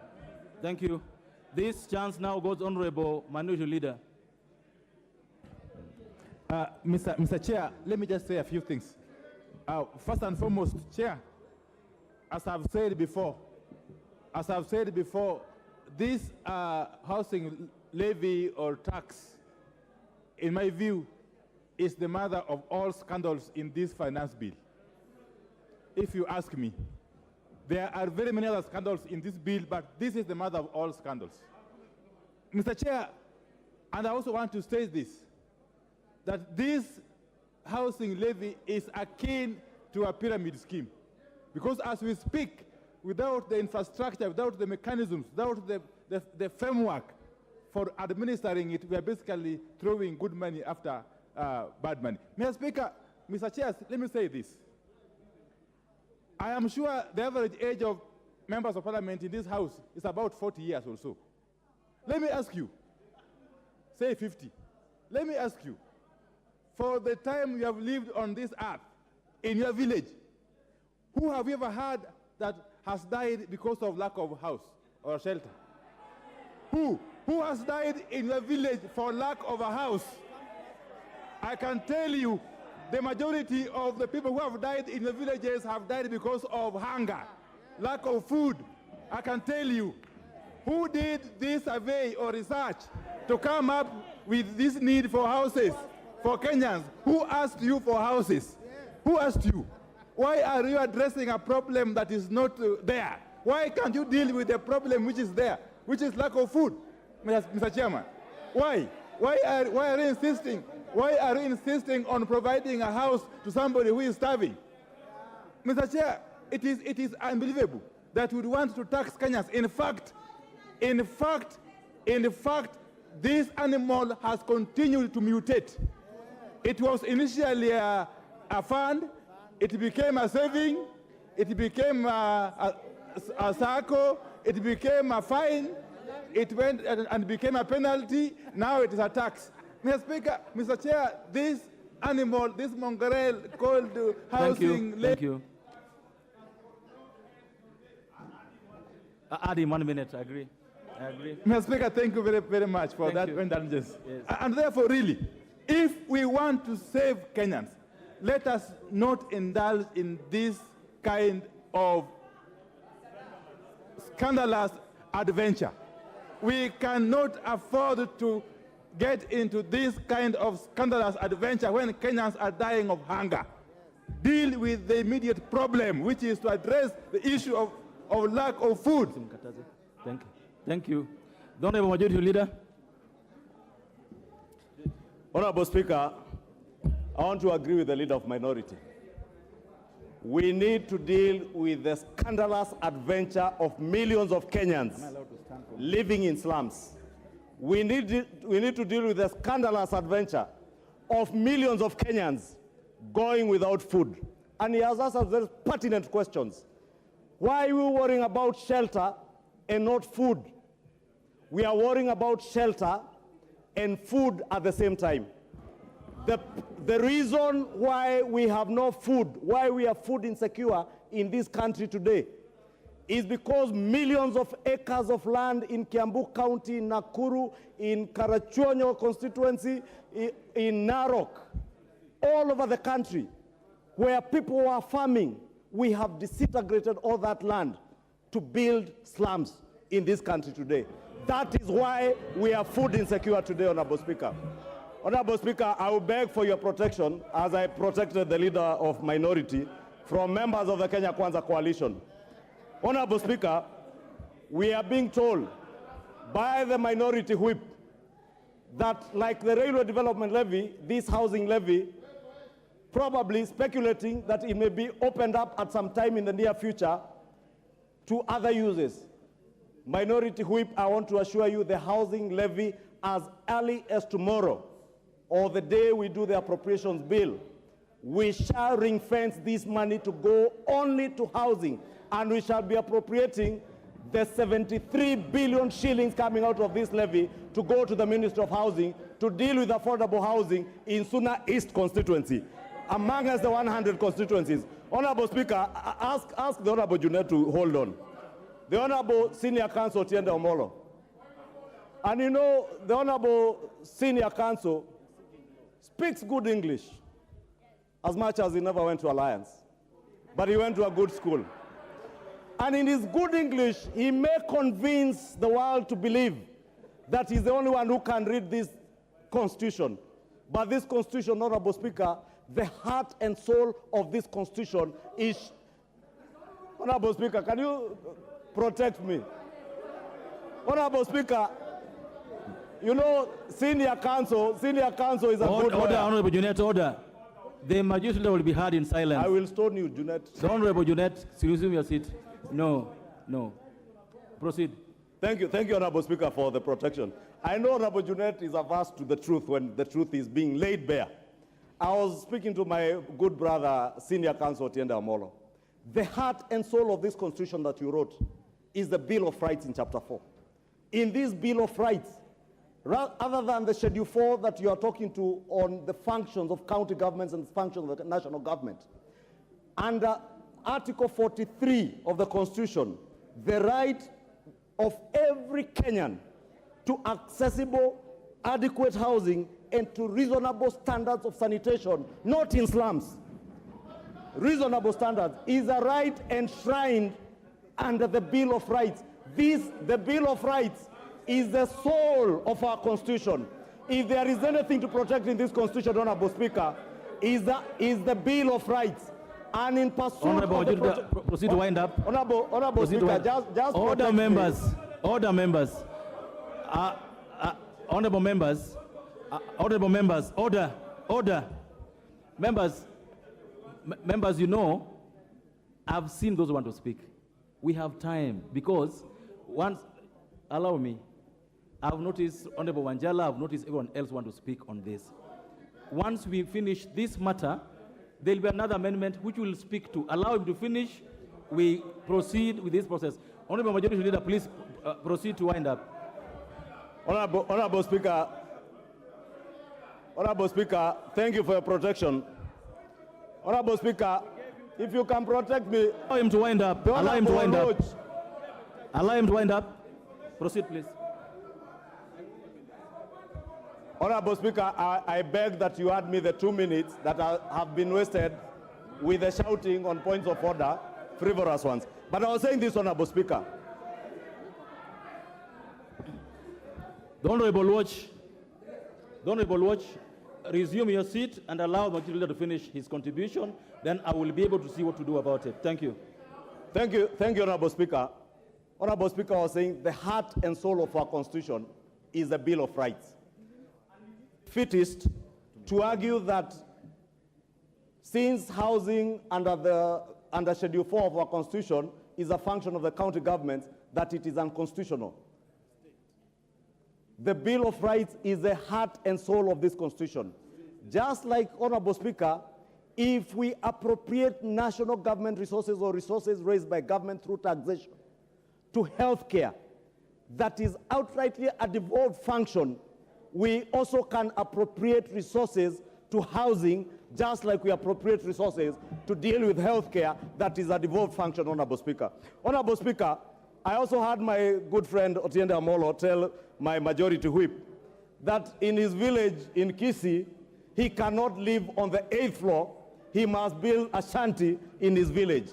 I want to say, Honorable Speaker, the future is urban.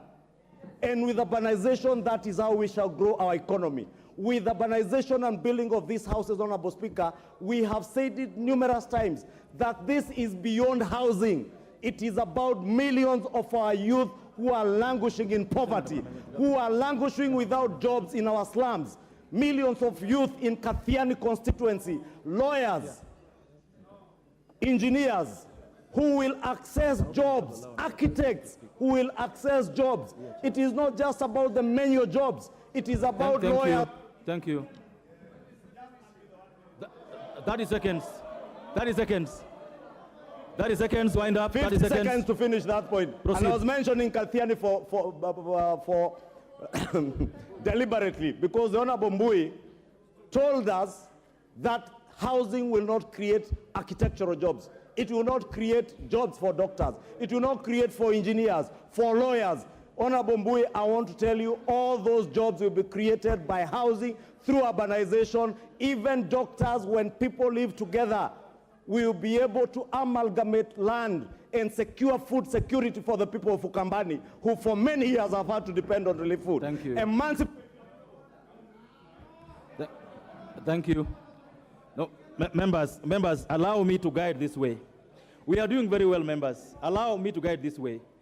Just like I've allowed order, just like I've allowed members to debate on the Honorable Watch's amendment, I will have a chance to give a couple of you again on the chair's amendments so that we make progress. Those who went to Alliance or those who went to Butler Boys like me will have a chance to say something on this bill. So I would then therefore propose that we are now going to, after this. So, honorable members, I therefore proceed to put the question. Members, remember we had amendments by the Honorable Olwoch, Honorable Nyukal, Honorable Makali Mulu, Honorable Undo, Honorable Kaluma, Honorable Mbui, Honorable Basil. Members, the upshot of our vote is that if the vote is carried, then we have carried the vote for the 7. If it fails, it also fails with it. So therefore, members, I proceed to put the question that clause 76 be amended as proposed by the Honorable Watch. I put the question that clause 76 be deleted. Will as many of that opinion say aye? Will as many of that contrary opinion say nay? Obviously, the nays have it. The nays have it.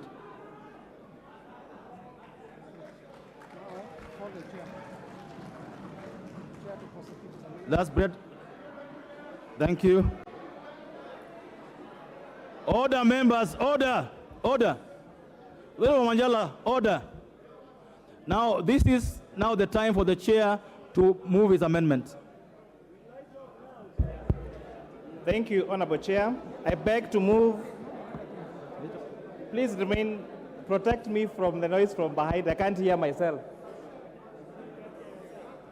Honorable Chair, I beg to move that clause 76 be amended as per the order paper. And Honorable Chair, I'll beg to move a further amendment to that clause 76. We had a deliberation with the Honorable Caleb Mule, the Member of Parliament from Machakos Town constituency, and he had this proposed amendment to clause 2A that we have agreed to carry on with the recommendations by our committee as a committee amendment, that an additional clause 2A be added to read as follows: the affordable housing levy shall not be used for any other purpose other than development of affordable housing and associated social and physical infrastructure, as well as the provision of affordable home financing to Kenyans. So beg to move that the amendment be done as per the order paper with that additional amendment as we've carried as proposed by the Honorable Caleb Mule, the MP for Machakos Town constituency. I have a few notes, a point of information on this. The question I've been asked, first of all, why is it on gross pay and not on basic pay? The proposal before us, first of all, was that this be done at the rate of 3%. And after public participation, we agreed that 3% will be too high to start with. Let us shelve that by half to 1.5%. The question is, do you make it basic or do you make it gross? If you make it basic, honorable members, it defeats the whole purpose. For what reason? If someone has a salary of 100,000 shillings in the private sector, and you say that this particular levy is going to be based on their basic pay, so they're going to use what you call in accounting tax planning and reduce their basic pay to 20,000 shillings, and the 80,000 shillings will be allowances. So that means that the objective of the 73 billion shillings, as alluded by the Leader of Majority, that is targeted to build affordable housing for Kenyans, will be defeated. Secondly, the initial bill had a proposal to have a cap of 2,500 shillings for employer and 2,500 shillings for employee. And Honorable Chair, this particular provision was, we agreed as a committee we're going to delete. For what reason? For you members of parliament that earn an income of above 500,000 shillings, for example, if you capped this to the amount of salary that members of parliament earn is public knowledge. So, okay, for someone who earns 500,000 shillings, let me use that as an example. If you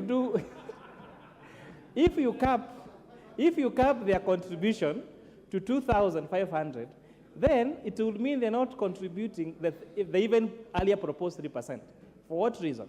Because the 2,500 divided by 500,000 shillings is 0.005%, which would mean that that particular capping was advantageous to those people that are earning more, but punitive to those people.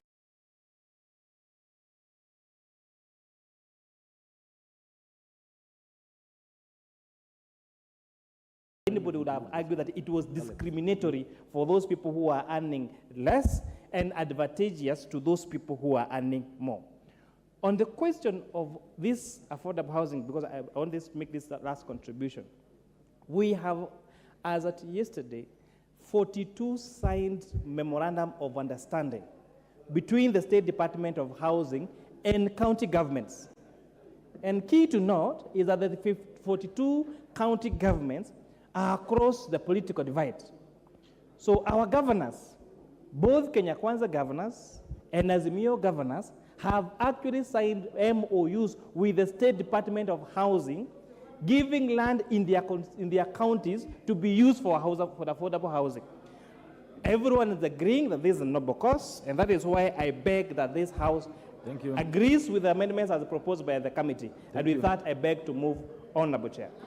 Thank you. I now propose the question that Clause 76 be amended as proposed by the Chair of the Finance Committee.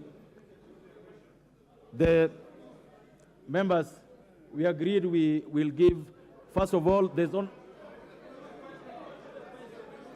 order members, the Honorable Mule.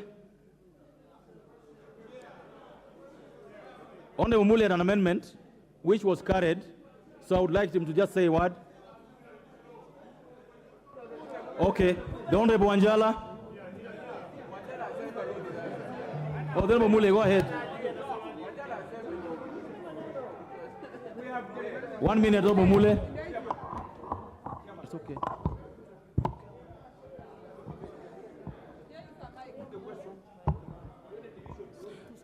As we get Honorable Mule, let's get Honorable Wanjala. 1 minute.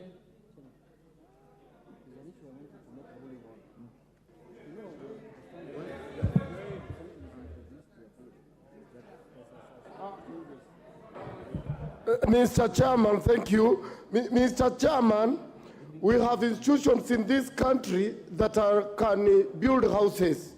And Mr. Chairman, these houses have not been started to be constructed by Kenya Kwanza government. The former Prime Minister Raila Odinga and the former President Mwai Kibaki started construction of affordable houses, and they never taxed anybody. Mr. Chairman, Uhuru has been building houses. He has never taxed anybody. And we have specific housing institutions. We have NSSF that is supposed to construct houses. We have National Housing Corporation is supposed to build houses. And then we have we have finance, NAP Trust, Mr. Speaker. I was in Rwanda 2 weeks ago. They are constructing houses, but they are not levying anybody, they are not taxing anybody. Mr. Chairman, this is a scandal in the offing, like the golden bag. Because even as we are talking today, NSSF coffers is empty. They have already washed it. It is, they have taken all the money, it is empty. The same way they will deal with the issue of the house. Thank you. The Honorable Mule, who was supposed to get, I don't know whether you can find him now. Thank you, Chair. Chair, mine is just to thank the Finance Committee for accepting to adopt my proposed amendment. The proposed amendment as it is in clause 76, 31B3, as it is in the order paper, that the affordable housing levy not to be used for any other purpose other than the development of affordable housing.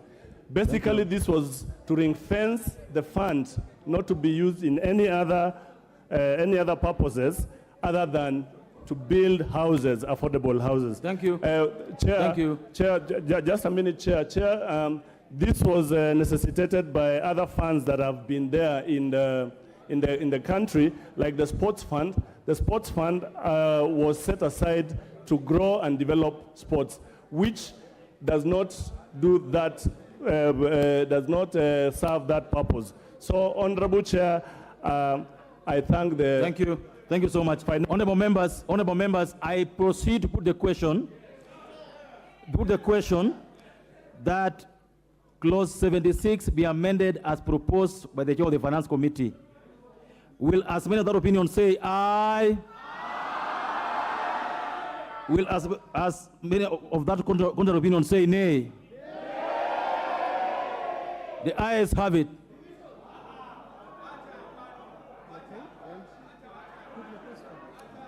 I now proceed to put the question. I now put the question that clause 76 as amended be part of the bill. Will as many of that opinion say aye?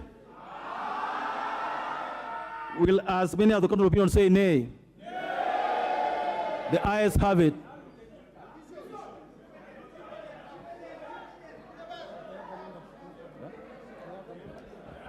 I've confirmed that we have the numbers for division. I order that the bell be rung for 5 minutes and the clerk to prepare for the division.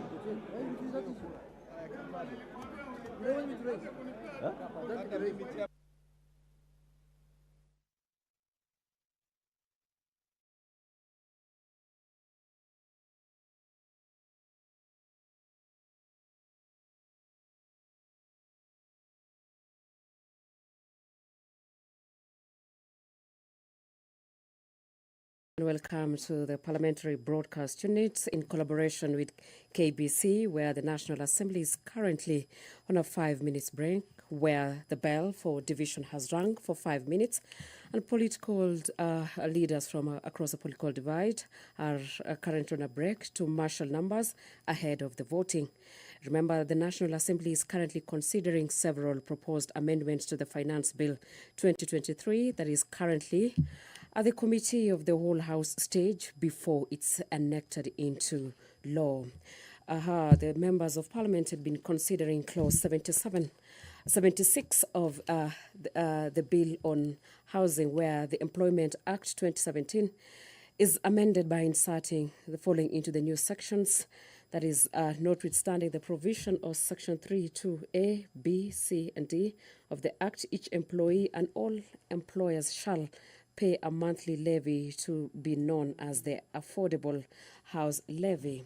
That says that the purpose of the Affordable House Levy shall be to provide for the funds for the development of affordable housing and associated social and physical infrastructure, as well as the provision of affordable home financing to Kenyans. Also, the monthly levy to be payable by the employer and employee shall be 1.5% of the employee's gross monthly salary for the employer. This means that an employer shall pay to the National Housing Development Fund established under Section 7 of the Housing Act, in respect of each employee, the employer's contribution at 3% of the employer's monthly basic salary. Remember earlier on, the members of Parliament in the morning,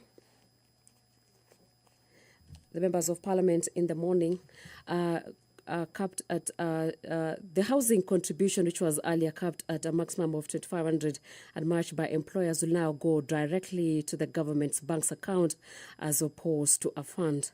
By making it a levy as opposed to a contribution, the money shall not be refundable to employees as in the earlier proposal. The National Treasury had initially proposed a 3% contribution that would have been matched by employers also at 3%. Earlier on, the members of Parliament voted to pass the proposed 16% VAT on fuel, with 184 members of Parliament voting for the fuel to be increased, the VAT from 8% to 16%, while 88 voted against it. The employees who qualify for the affordable housing, the contribution accrued to employee and shall be used to finance and purchase of a home under the Affordable House Scheme, or for employees who are not eligible for affordable housing upon expiry of 7 years from the date of the start of making the contribution after the attainment of their retired age, whichever is earlier, a transfer of the contribution to a retirement benefit scheme or a pension scheme registered with the Retirement Benefits Authority, RBA, or a transfer of their contributions to any person registered and eligible for affordable housing under the National Housing Development Fund, NHDF, or a transfer of their contributions to their spouse or dependent or children. on 5 or to receive their contribution in cash, provided the contribution paid out in cash shall be included in the contributor's taxable income for the year and be subjected to tax at the prevailing rates. Remember, the employer shall remit both employee and employer's contribution to the National Housing Development Fund before the 9th day of the following month after the deduction has been made. This, the Cabinet Secretary responsible for matters relating to housing, in consultation with the Cabinet Secretary responsible for matters relating to finance, shall make regulations prescribing the qualifications to participate in the affordable housing scheme. And number 6, this section shall become effective on the date the regulations made. Subsequent 5 come into operations. And as you can see, members from across the political divide right now are consulting ahead of the voting with the Speaker, saying that the voting shall be happening in 5 minutes. The members from across the political divide, as you can see on your screens, are consulting with those from the opposition, saying that taxing of wananchi of 1.5% and 1.5% from the members of from the employee and that of the people will subject the taxpayers into a lot of money, especially now during financial crisis. However, those from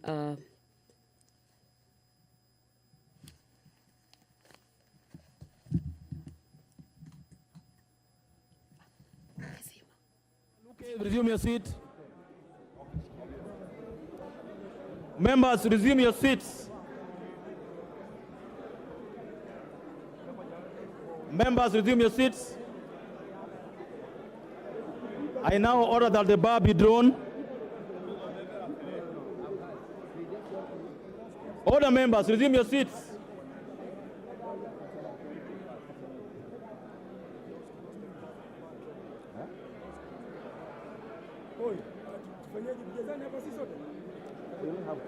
No, we are too many here. Of course, okay. Let us leave. It's not so clear. What's wrong with you?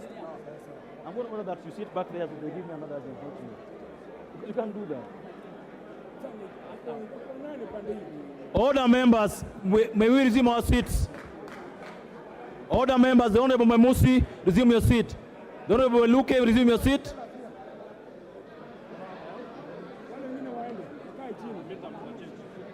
The Honorable Ben Suda, resume your seat. Order, members.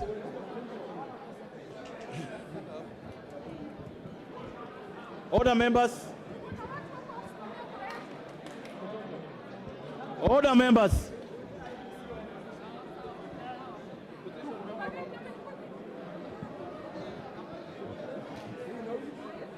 Order, members. I request that the minority side to nominate two agents from minority side and 2 from the majority side, not 10 like they're on my back. 2 from each side.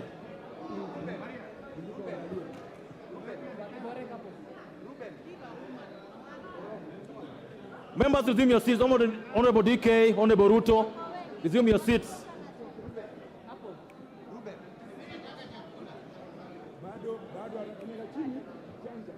The Honorable Hillary, resume your seat.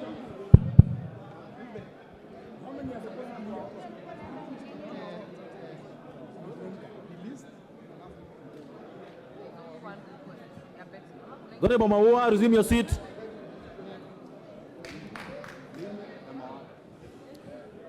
Order, members. Honorable Engineer Oscar Sudi, resume your seat.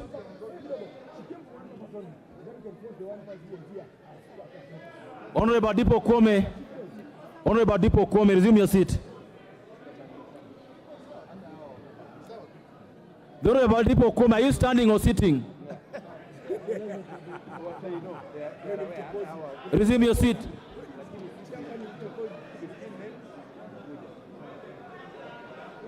The Honorable Kawaya, resume your seat. We shall, honorable members, order. We shall vote as required by the laws and our standing orders that we shall vote yes or no, and we shall vote in silence and with decorum. Honorable members, I proceed to put the question that clause 76 as amended be part of the bill. Go ahead. Chepkonga Kiprono, Langat Benjamin, Kitani Marian, Atandi Samuel, Owino John Walter,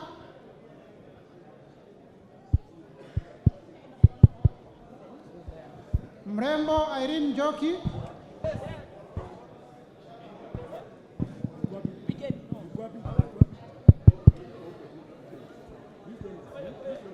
Churie Abdi Omar, Churie Abdi Omar, Sergon Florence,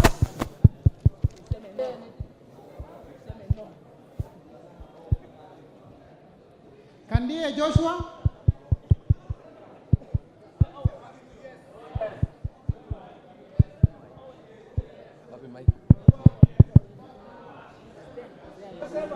Give me the mic. Aya. On behalf of the people of Baringo Central, I vote yes.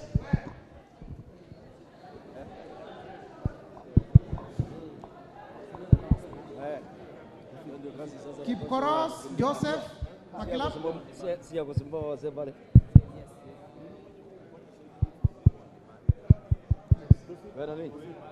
Kamuren Charles, Koesh Nelson,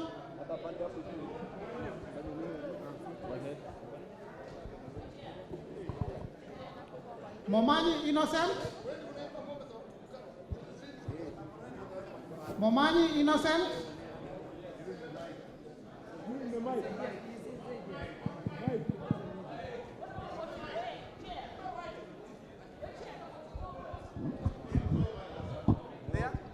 I vote yes. Barongo Norfason,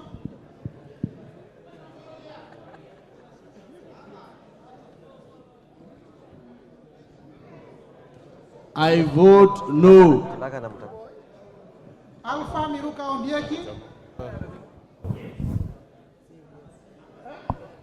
Lynette Chepkorir, Kilel Richard Cheruiyot,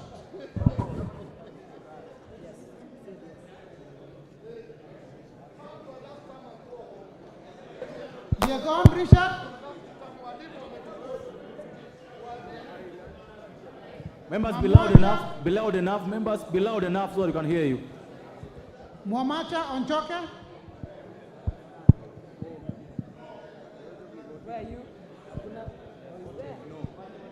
Ogola Gideon Ochanda,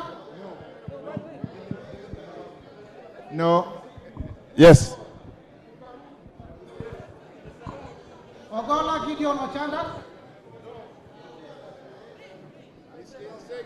Osero Patrick Kibagendi,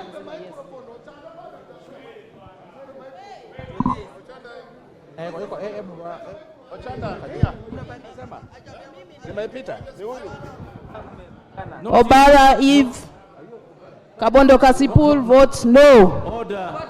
Order. The person voting next was Patrick Osero, not Obara. Patrick Osero. Obara was called ahead. You are called before. I was called before, Osero. Can you start again, please? The Honorable Eve Obara, resume your seat. Your chance will come. Okay. Give up the mic.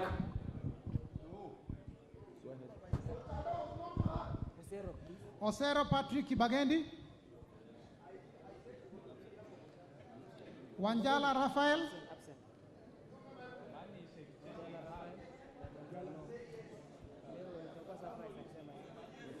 media houses, make sure you print who voted yes and no and abstain.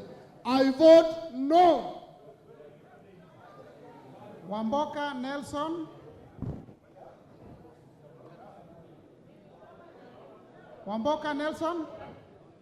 On behalf of the people of Bumula and the people of Kikuyu constituency, I vote no. Wambilianga Catherine.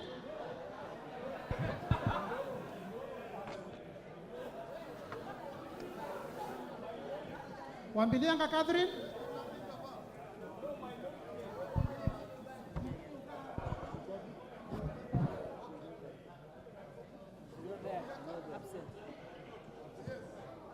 Yakub Ado.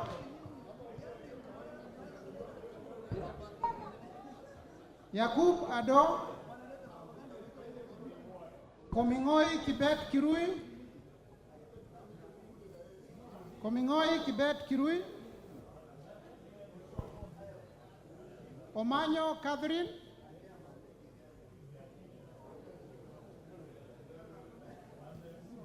Mwale Nicholas Tindi.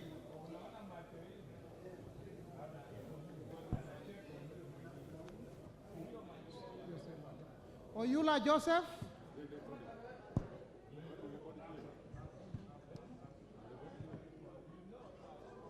Mwiridhania Rindikiri.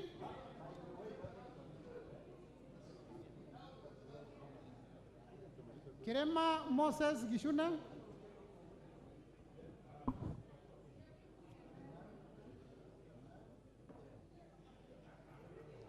Chimbwa Omar Mwinyi.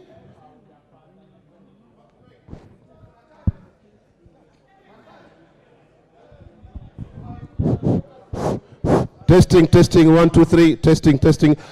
Mr. Chairman, I'm voting no. Madam Chair, I'm voting no. Thank you. And no speeches, kindly. Let us just say yes or no so that we can proceed faster.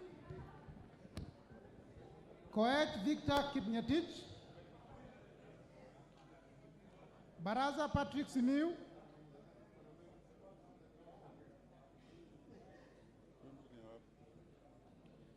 Diego Paul Kibichi. Ntwiga Patrick Munene.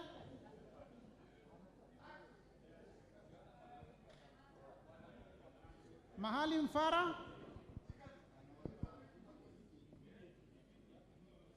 Elachi Beatrice.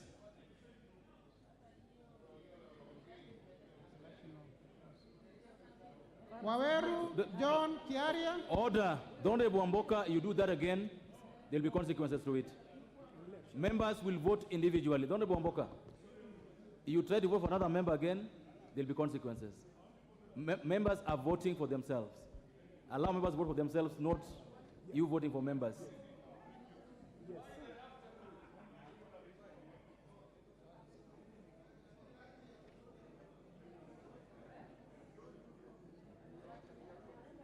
Waweru John Kiaria.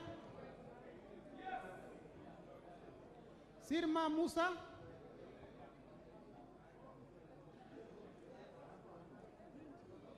Welie Adam Kenan.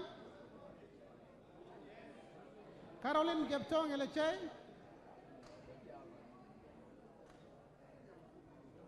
Gadhiru Mejadong Benjamin.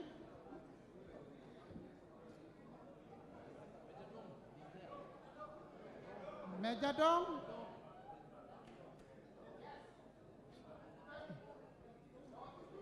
Ongili Babu Owino. I, Babu Owino, Member of Parliament for Embakasi East Constituency, first class honors holder in actuarial science, an actuary, a lawyer, 6 diploma holder. I vote no. Just trying to say that my conscience is clear as I'm voting. Gakuya James Mwangi. Mawade Julius Musili.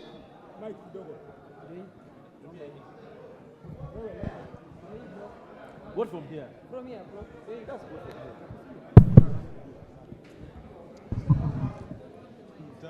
Mawale, on behalf of the people of Embakasi South, I vote no to this punitive levy.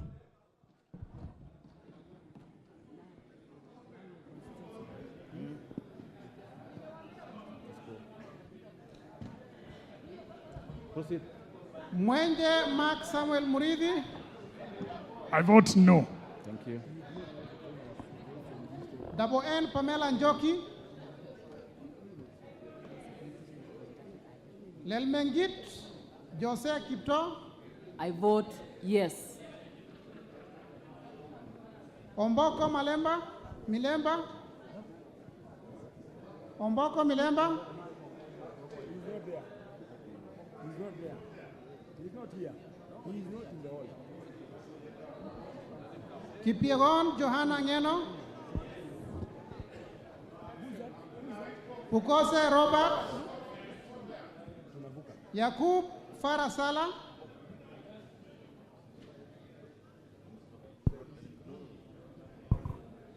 Oundo Wilberforce Ojiambo.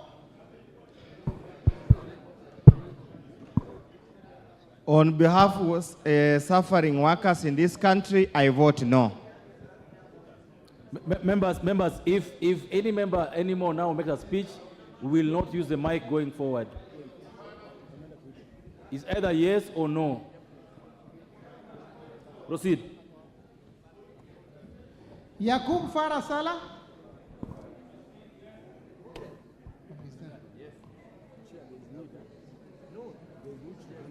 Before is a yes, bro. Before is a yes, bro. Yes, thank you. Iribae Said Buya.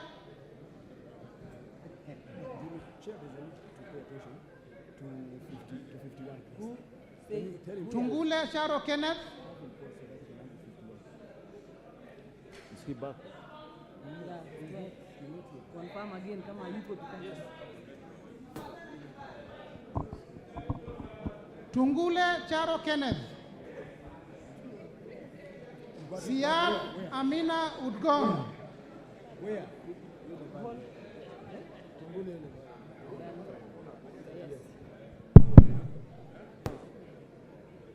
Baro Deko Mohammed. Guyo Ali Wario.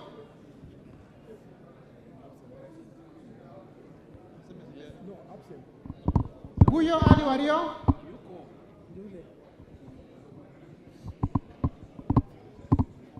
Muriu Wakili Edward.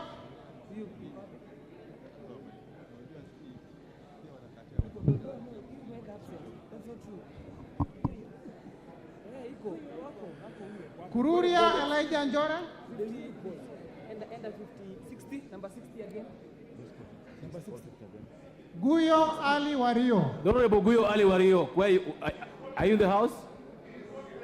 He's not there. He's not there. Why you keep putting The Honorable. Why you putting the wrong information? I'm here, Chair. The Honorable Guyo Ali Wario is in the house? Great, thanks. Proceed. I'm present. Ayuko. Let's not move on. Let's not move on. I'm going there. Chair, mwambie your pause. Read my name again, Chair. Chair, there is 158.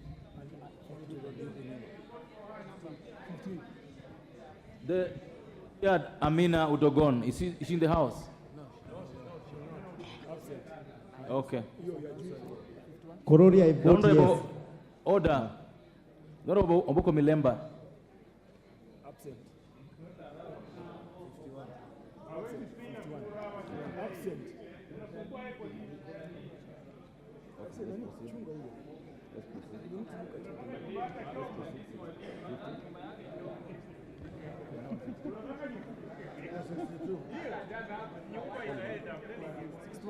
Fast.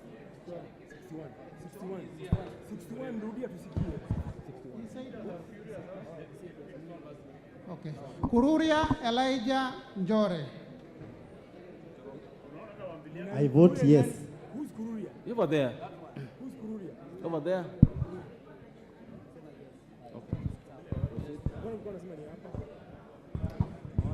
Kagombe Gabriel Gaduka.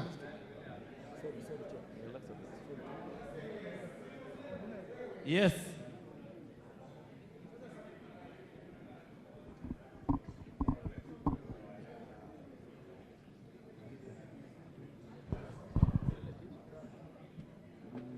Odhiambo Elisha Ochieng,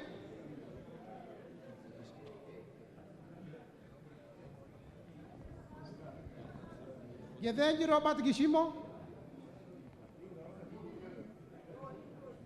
Wanjira Martha Wangare,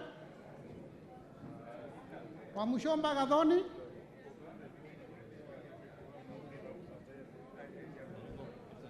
Gimose Charles Gumini, Yes, yes. Osogo Bensuda Joyce Atieno, No. Kaluma George Peter,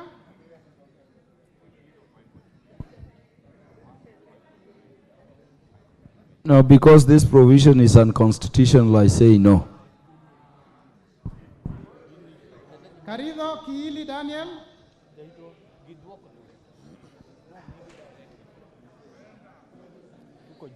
Karido Kiili Daniel, Manaiba Julius Taitumu, Muriki John Paul, Abdi Ali, I vote yes. Shinali Bernard Masika,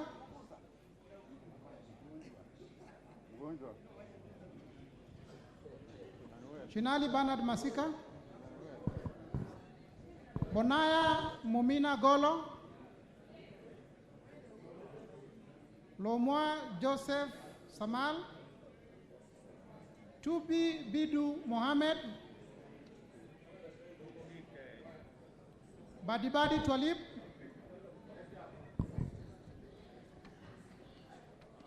Badibadi Talib, Badibadi Twalib, I vote no on behalf of the people of Lujomvu.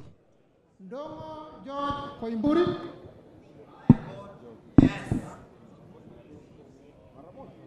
Wamashukuru James Gidhua, Obara Eve Akinyi. I vote no. Okay. Kalasinga Joseph Simiu.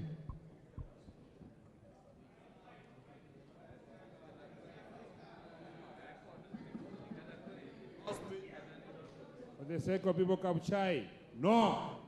Titus Lote. Titus Lote. Kimilu Joshua Kivinda. I vote no.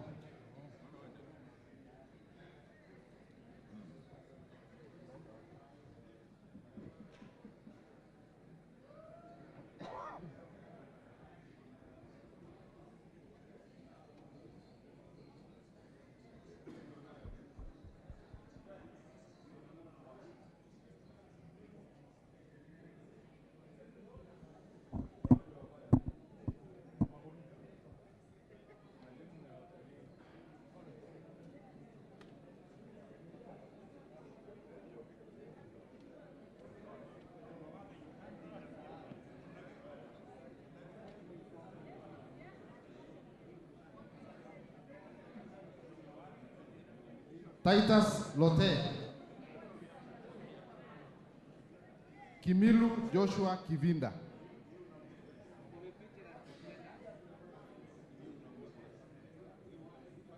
I vote no. Sankaire Lea.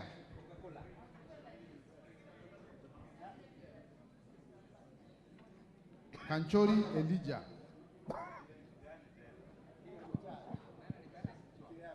Hamisi Kakuta.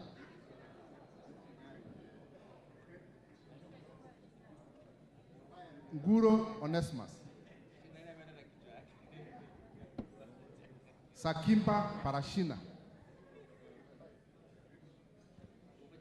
Risa Sunkuya.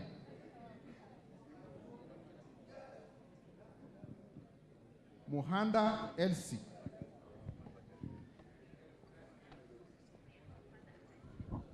On behalf of the people of Kakamega, I vote no. Katana Paul.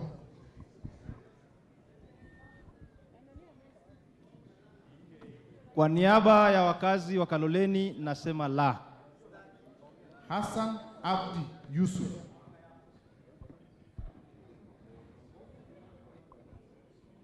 Njogona Chege, Makali John, Kihungi Peter, Muli Fabian, Shumel Samuel, Sudi Oscar,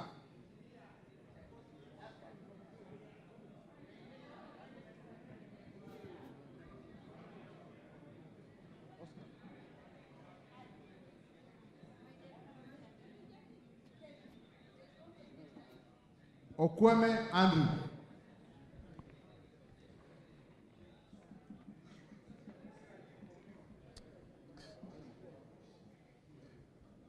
I vote no for Karachuonyo and myself. Karauri Ronald, Were Charles, I vote no. Bui Robert, Korir Adams, Kipkoech Gideon, Kemei Beatrice, Ruto Julius, Wangaya Christopher, Wanjiko John, Waidaka John, Morada Ann,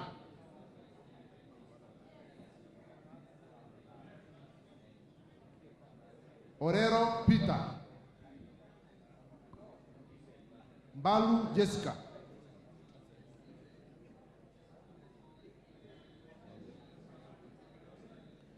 Mutuse Ekomas, Wainaina Anthony, Munyoro Joseph, Ichungwa Anthony. Yes. Nyoro Samson, Julius Sunkuli,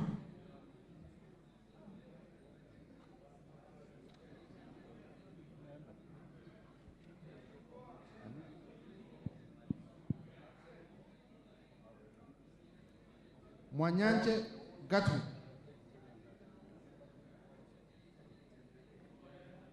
Chair, serikali ijengee nyumba polisi, wazee kule Isiolo na Marsabit. I, Gatun Beyu Manyanje, I vote no to house levy. Sema yako, tunga sentence yako, tunga yako. Order, that's enough.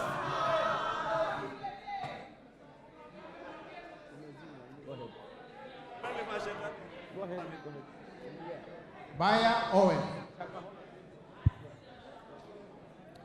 Kitty Richard Chonga, Zambia Thaddeus, Zambia Thaddeus. Testing, testing. No. Mutua Didmas,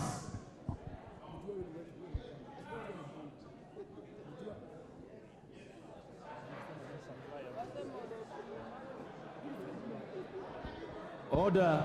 Can we, no, order members. Can we have the Honorable Mutua Barasa vote again? Mutua Didmas, Bissau Morris,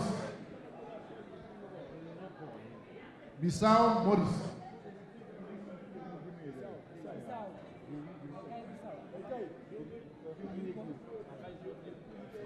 Rai Samuel Gonzi, Kwenya Duku, Muhia Wanjiko, Cherorot Joseph, Kosgei Hilary, Maina Jane, Gitari Joseph, Benziba Rashid,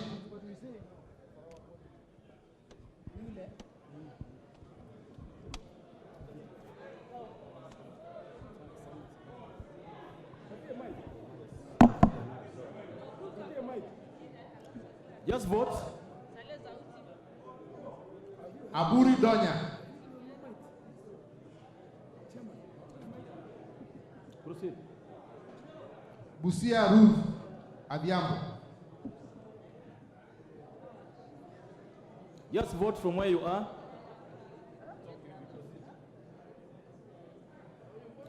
There, just vote from where you are, the Honorable Busia.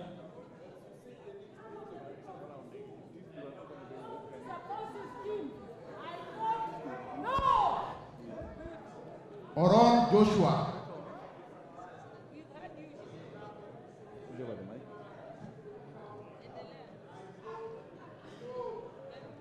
Ahmed Shakib Ahmed Shabir.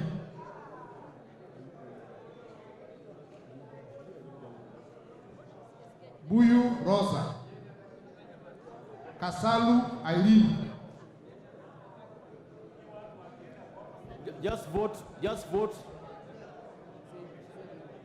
Mulu Makali.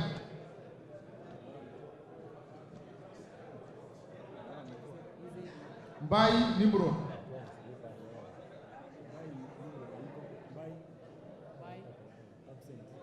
Boni David.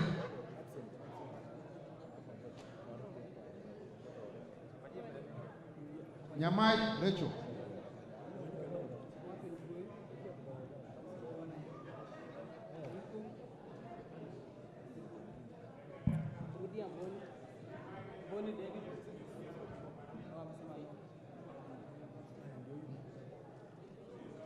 Nyenze Edith.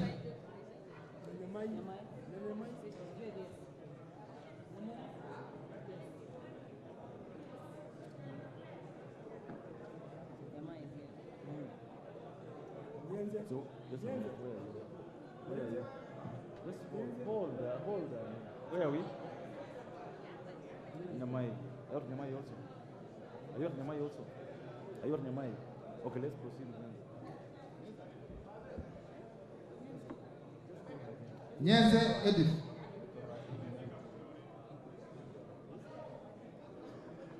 Mokaya Nyakundi.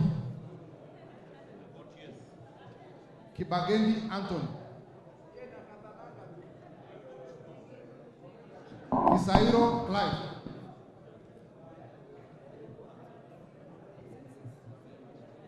Yegon Brighton. Kiprono Mutai. Tonui Joseph. Camero Kitayama. Robbie Matthias. Yes. Masito Fatuma. Wanyonyi Ferdinand. Abdurrahman Mohammed Abdi. Abdurrahman Mohammed Abdi. Mohammed Abdulkadir Hussein.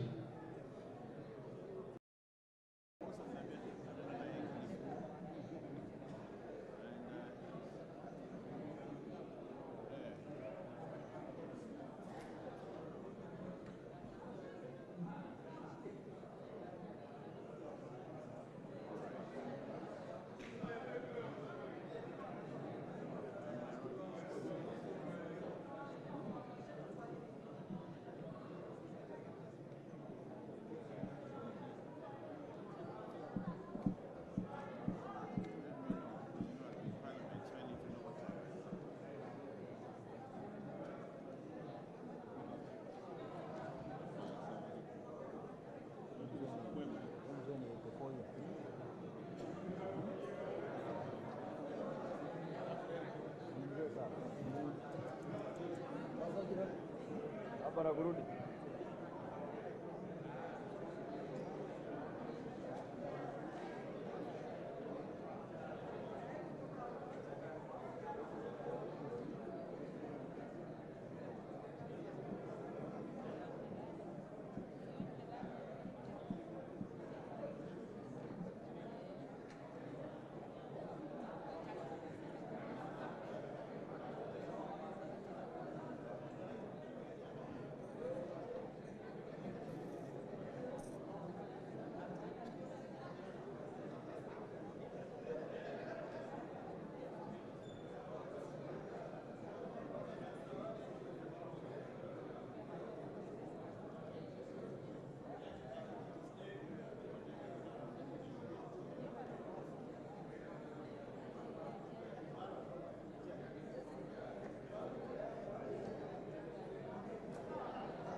Ote.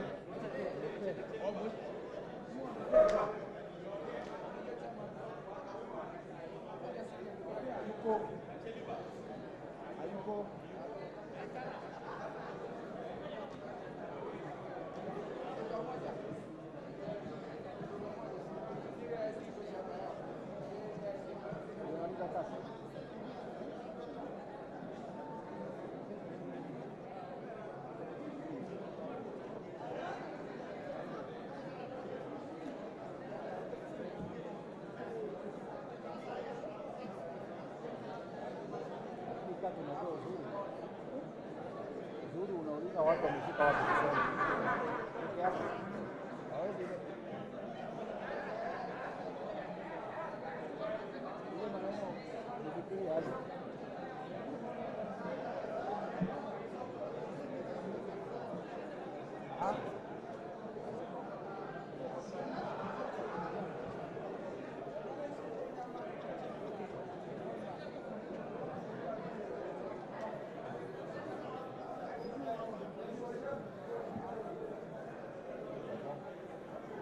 Nasoma ndio.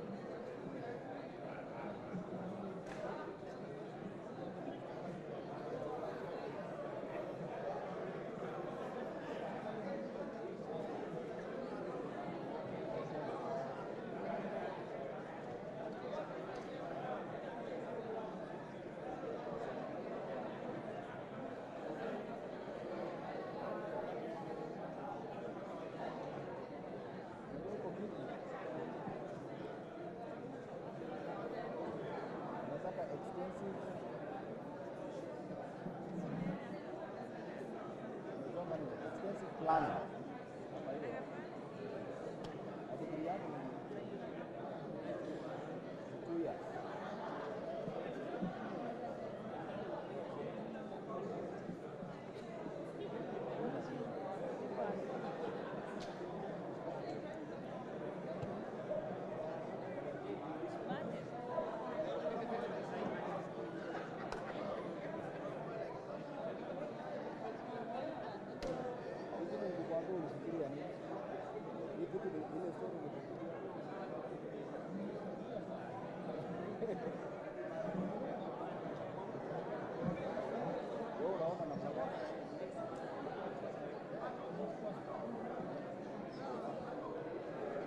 Sema mrembo.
Kuja pande hii bwana.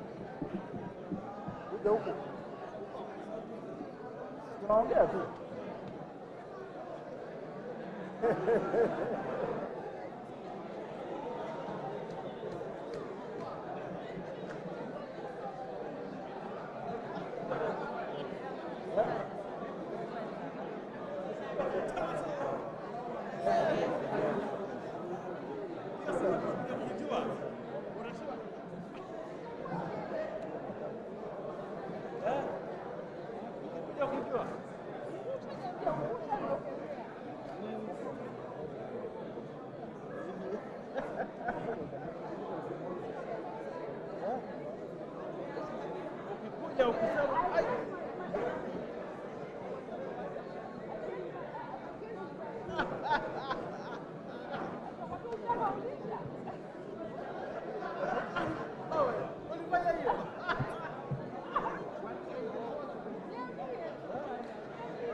Resume your seats.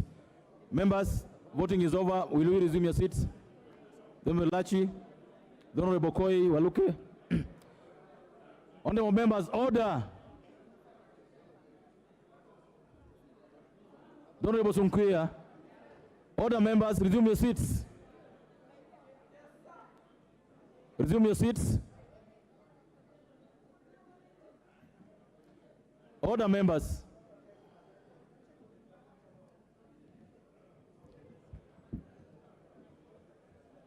Honorable members, these are the results. Order, members. The Honorable Sunkuya, take your seat. The Honorable Sunkuya, will you take your seat? The Honorable Sunkuya. These are the results of the voting on the division that clause 76 as amended be part of the bill. Members present and voting, 256. Those voting aye, 184. Those voting nay, 72. Therefore, the ayes have it. Let's proceed. Open the door.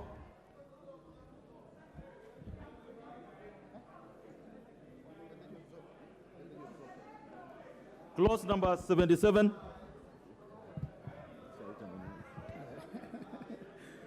Clause 77.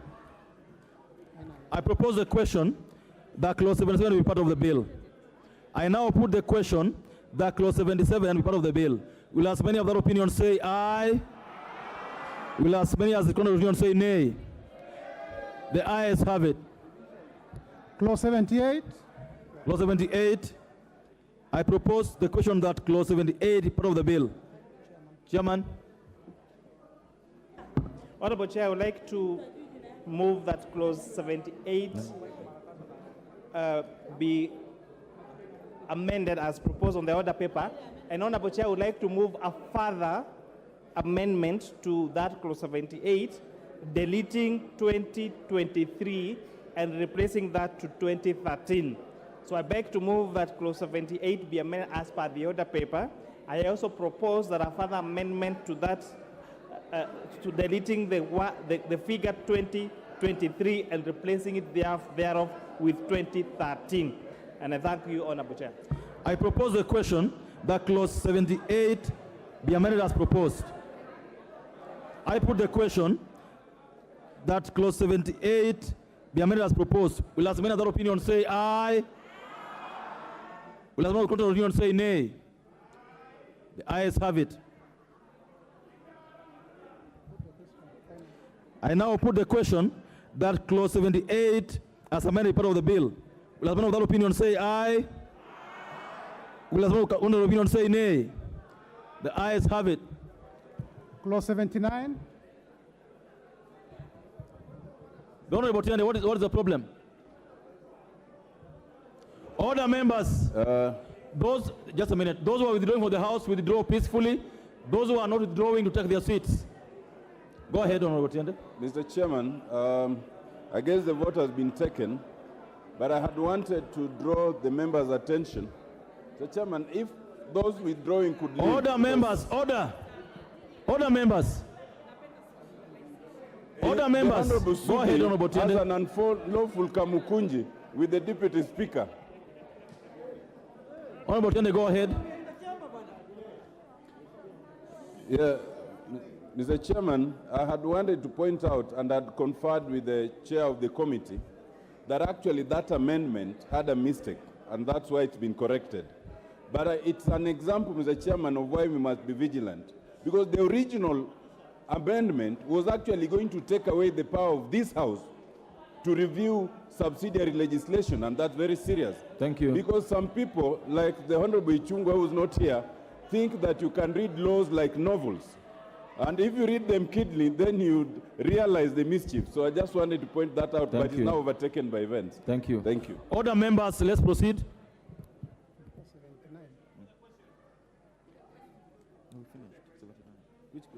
Clause 79. I propose the question that clause 79 be part of the bill. I now put the question that clause 79 be part of the bill. Will as many of that opinion say aye? Will as many as the contrary opinion say nay? The ayes have it. Clause 80. I propose the question that clause 80 be part of the bill. Mover. Honorable Chair, I beg to move that clause 20 be amended as per the order paper. Honorable It's Chair, clause 80. I thought I said 8, sorry. Honorable Chair, I beg to move that clause 80 be amended as per the order paper. And Honorable Chair, this is just a cleanup where we are just including the word designated as a cleanup to the retirement benefits of Deputy Presidents, Liaison Officers Act of 2015. I propose the question that clause 80 be amended as proposed by the chairperson. The Honorable Nikal. Chair, can we get the practical import of that amendment? Chair. Again, Honorable Chair, this is a cleanup, but I know what the Honorable Nikal could be alluding to. You will get a chance to, we can debate that in clause 82, the one that's talking about the retirement benefits of Deputy President and designated state officers. But this clause 80 and clause 81 are just cleanups. Thank you. I now put the question that clause 80 be amended as proposed. Will as many of that opinion say aye? Will as many of the contrary opinion say nay? The ayes have it. I now put the question that clause 80 as amended be part of the bill. Will as many of that opinion say aye? Will as many as contrary opinion say nay? The ayes have it. Clause 81. I propose the question that clause 81 is part of the bill. Mover. Honorable Chair, I propose that clause 81 be amended as per the order paper. And again, Honorable Chair, this is just a cleanup of that particular clause. I propose the question that clause 81 be amended as proposed. I put the question that clause 81 be amended as proposed. Will as many without opinion say aye? Will as many as the contrary opinion say nay? The ayes have it. I now put the question that clause 81 be as amended be part of the bill. Will as many as are of that opinion say aye? Will as many as the contrary opinion say nay? The ayes have it. Clause 82. I propose the question that clause 82 be part of the bill. Mover. Again, clause 32, clause 82. Clause 82. Clause 82. Yes, again, clause 82 is more of a cleanup. So I propose that clause 82 be amended as per the order paper. I propose the question that clause 82 be amended as proposed by the Chairman of Finance Committee. I put the question that clause 82 be amended as proposed. Will as many as that opinion say aye? Will as many as the contrary opinion say nay? The ayes have it. I now put the question that clause 82 as amended be part of the bill. Will as many of that opinion say aye? Will as many of the contrary opinion say nay? The ayes have it. Clauses 83 and 84. I propose the question that clauses 83 and 84 be part of the bill. And I put the question that clauses 83 and 84 be part of the bill. Will as many as that opinion say aye? Will as many as are the contrary opinion say nay? The ayes have it. New clauses, new clause 73A.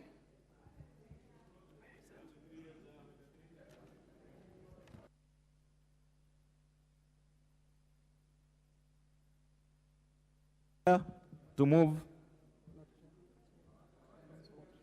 Chair Transport Committee.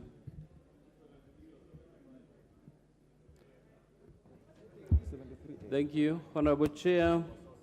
I beg to move that the bill be amended by inserting the following new clause immediately after clause 73.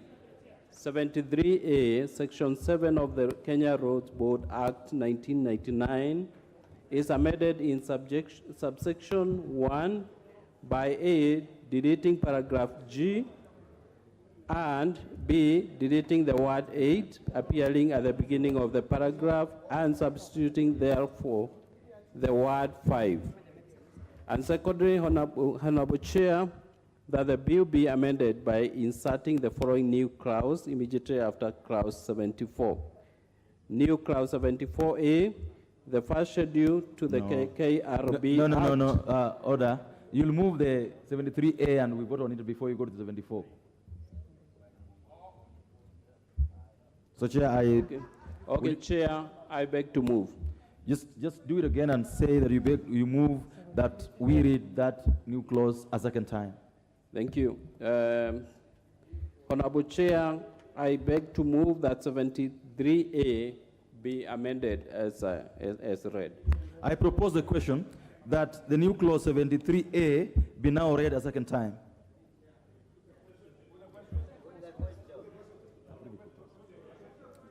The Honorable Wundo, 1 minute. For sure it will be 1 minute. Can the chair actually explain to us what is happening? I mean, just talking about paragraph G, 8 and 5, exactly what's the import of the amendments? We need to know their import. What Chair, is 1 it that minute. we are querying? That's a Chair, 1 minute. Thank you, Chair. I think that justification is about to come, so if you can give me a few seconds, I'll be able to give the justification.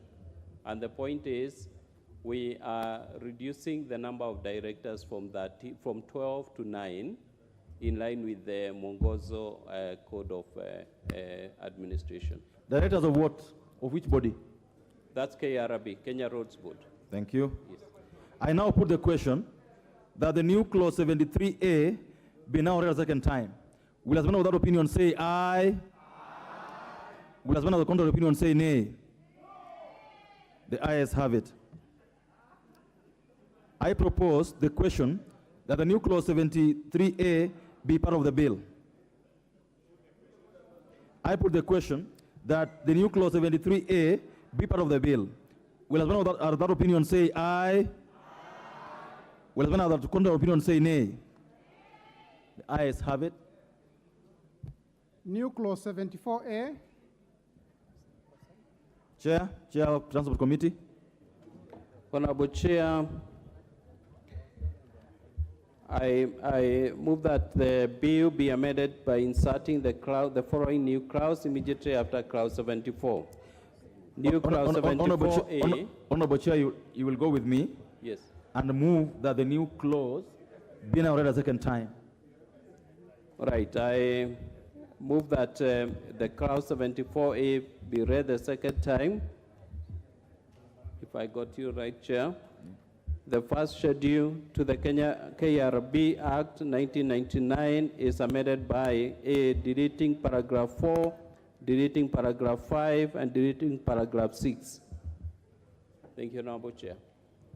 I propose the question that the new clause 74A be now read a second time. I put the question that the new clause 74A be now read a second time. Will as many other opinion say aye? Will as many other opinion say nay? The ayes have it. Honorable Nyikal, also out of order. Chair, whenever you have new clauses in amendments, remember, members did not have the chance of seeing those clauses. So you cannot, therefore, assume like you'd have if they were in the bill before. And then you can tell the members, you had the bill, you didn't read it. That's fine. But if the clauses are new and the second time, the member has to explain exactly this is what we are doing and this is what it means. No, in the order paper, you just say replace this, replace that. So you then cannot assume that. Thank you so much, Honorable Nyikal. You know that you already voted on this matter, but I would indulge you. Chair, 30 seconds to explain what this is about. 30 seconds. 1 minute at most. Thank you, Honorable Chair. The purpose of these amendments is to reduce the number of directors or the board members from 12 to 9. You know, most of the agencies, government agencies, have not more than 9 board members. But KRB has 12. And in line with the Mwongozo Code of Governance, it is necessary that we abide by the same by reducing the number of directors from 12 to 9. That was 73A, 74A? It's the same. It's the same, yes. Okay. Yeah. It's the same. It is. No, we've already voted on this, Honorable Nyikal. We can't go back to it.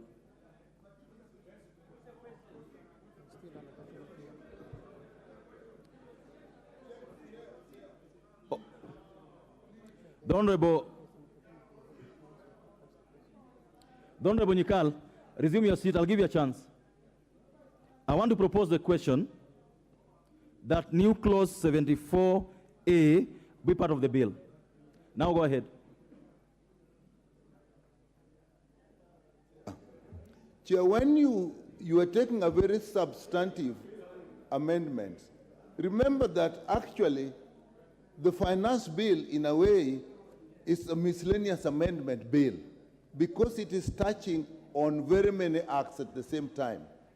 And now, if you are doing a substantive thing like changing the board of directors of an institution, Chair, I think that is not the right thing to do in this. And more so, if you then say, then we would like to know in that composition what parts, which one is being removed, who is being removed, because these boards are normally representative. So the proper thing would say in the act, it is the following, and therefore we are removing this and this and this. Now that is what would be proper.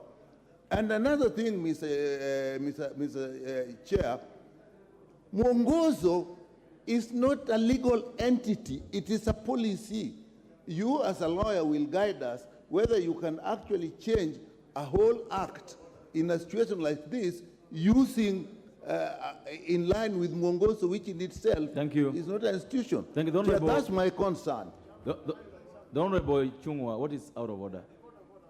Honorable Speaker, I was just consulting with the chairs, and to an extent I want to agree with what Professor Dr. Nyikal is saying, and request the chair of the Transport Committee to withdraw that particular amendment to save time.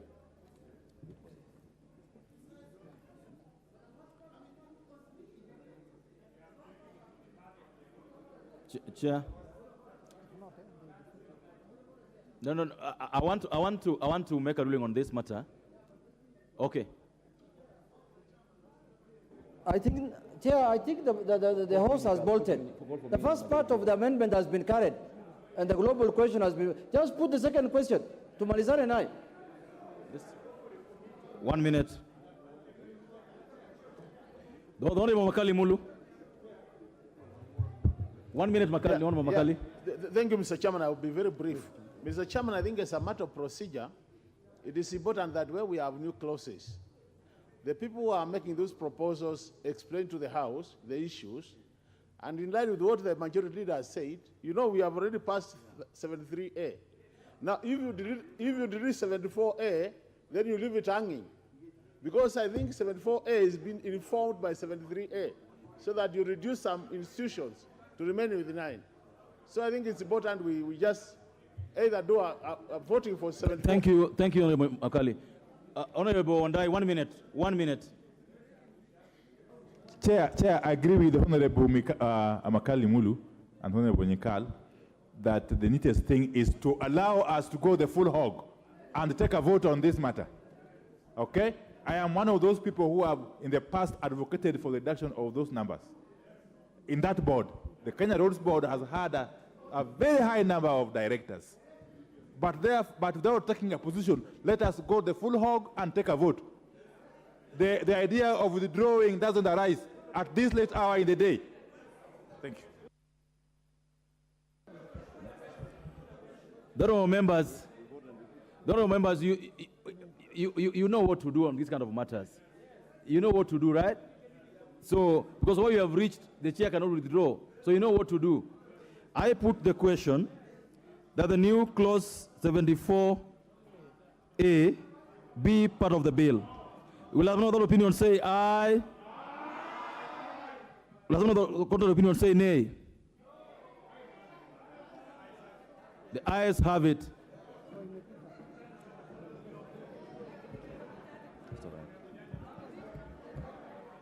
New clause 75A. Finance. Chair Finance Committee.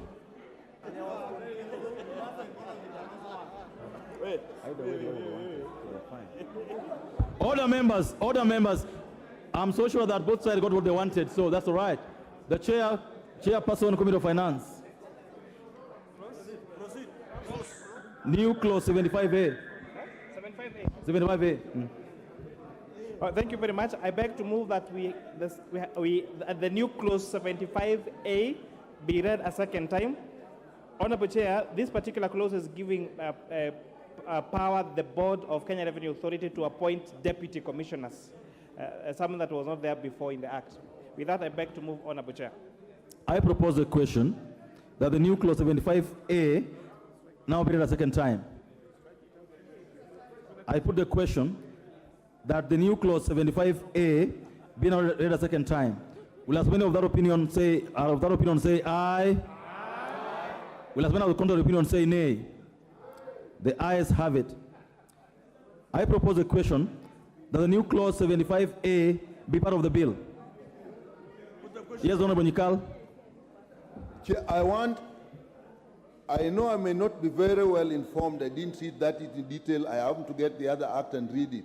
But Chair, we have a risk of doing something that is highly questionable.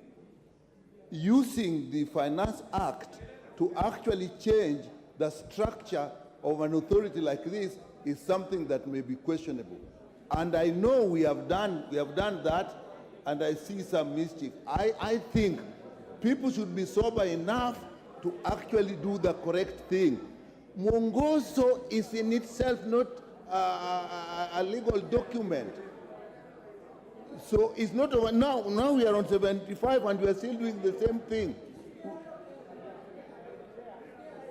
Yeah, but whatever it is, Thank you, Honorable whatever Nyikal. it is, the principle is not right. Thank you, Honorable Nyikal. I now proceed to propose the... Honorable Undo. Chair, I also want to go on record that this is procedural.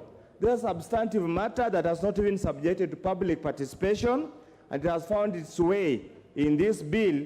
Indeed, Chair, the Parliament must be a house of procedure.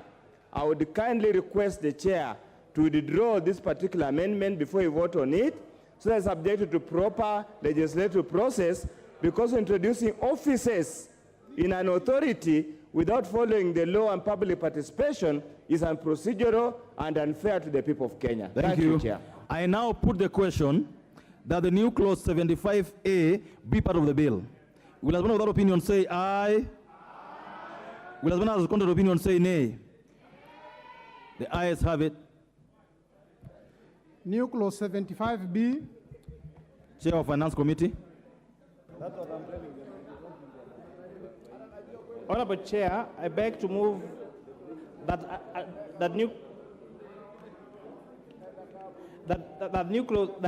clause 75B be amended as per the order paper. Honorable Chair, as you may recall, we did pass another amendment that gave the Kenya Revenue Authority Just take it again, Chair. Just say to be read a second time, not amended. To be read a second time. Okay. Honorable Chair, I beg to move that clause 75B be read a second time.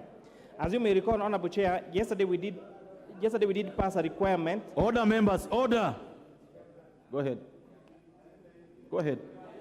Yes, we did pass. No, this will come later. There is a proposal on the Honorable Chair to have Kenya Revenue Authority set the minimum required price for alcohol in this country, so that any particular alcohol that is sold below a particular price, what we are calling the minimum cost price, is regarded as being illicit. And therefore, Honorable Chair, by giving this responsibility to Kenya Revenue Authority, therefore it necessitates that we add the responsibilities of Kenya Revenue Authority, the administration of the Alcoholic Drinks Act of 2010. So with that, I beg to move, Honorable Chair. I propose the question that the new clause 75B be now read a second time. I put the question. Don't Tende. Chair, I know that people are tired. I know that this matter has been prosecuted unsuccessfully by Dr. Nyikal and Dr. Undo, but I need to go on record. Chairman, all these additional new clauses need to adhere to the title of the Finance Bill, which is an act of Parliament to amend the laws relating to various taxes and duties and matters incidental thereto. Anything that does not relate to that is improper. Now, I am aware, I'm acutely aware, that those who think they know the law more than me, like Honorable Chungwa, will say that we have to pass it. But I'll remind him, there's a reason people go to law school for 10 years after leaving Alliance. And he keeps telling us he went to Alliance, but he doesn't say that it was in his village. Mr. Chairman, I beg us to take note that it is actually unprocedural. It might be convenient, but it's improper. Honorable Tiende, are you suggesting that Alliance? Are you suggesting that Alliance is a village school? Alliance is a national school like the school I went to. But in the case of Honorable Chungwa, it is in his village. And then he comes to work in Nairobi. So he can't keep singing it to us. The Honorable Chungwa, 1 minute, and you should not veer off the main issue. Chair, you know, my good friend, the Honorable Tiende Amolo, knows even the national school he went to is in some village. But you know, Kikuyu village, just like Kamagut and Sugoi, are very important villages. Kikuyu has not just produced one national school, the Alliance High School. It also has the Alliance Girls High School. It has Kikuyu campus, where many members here, including the chair of education, went to school. Therefore, Honorable Chair. Thank you, thank please, you. Please defend. Thank you, thank you. Chair, what do you want to debate about? Because let me have the Honorable Barasa. Mr. Chairman, all the villages are important. Let us stick to important matters that are put us here, not discussing about village schools wherever they are. We all went to serious schools. Every school is as serious as the last high school. Thank you. Honourable members, I now want to put the question that the new clause 75B be now read a second time. Will as one of that opinion say aye? Will as one of the contrary opinion say nay? The ayes have it. I propose the question that the new clause 75B be part of the bill. I now put the question, the Honorable Farah. The Honorable Farah. Chair, for the benefit of the House, anything that has got a financial implication, regardless of what that act is, whether it's the Kenya Roads Board Act or it's the KRA Act, can be raised in the financial, statement. Thank you so much. The finance bill itself. Thank you. Thank you.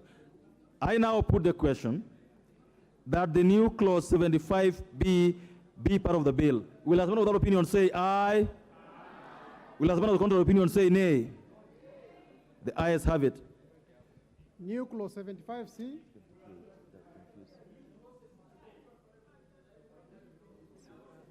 Mover. Honorable Chair, I beg to move that clause 75C be read a second time.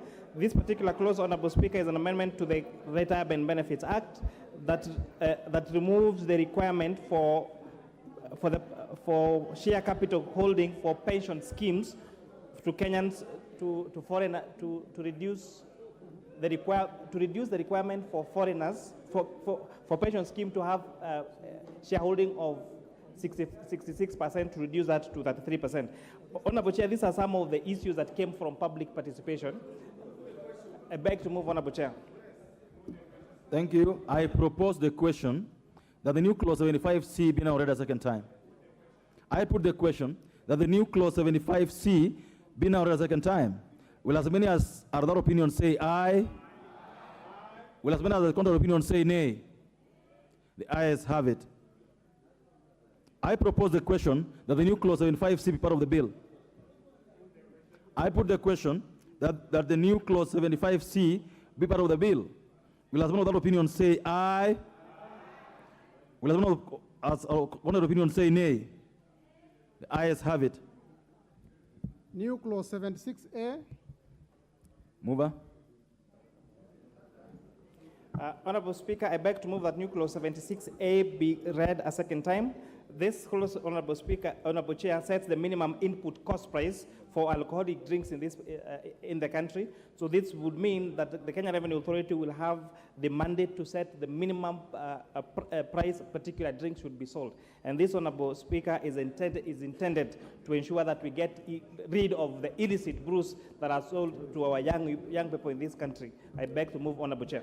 Thank you. I propose the question that the new clause 76A be part of be now read a second time. Honorable Wundo.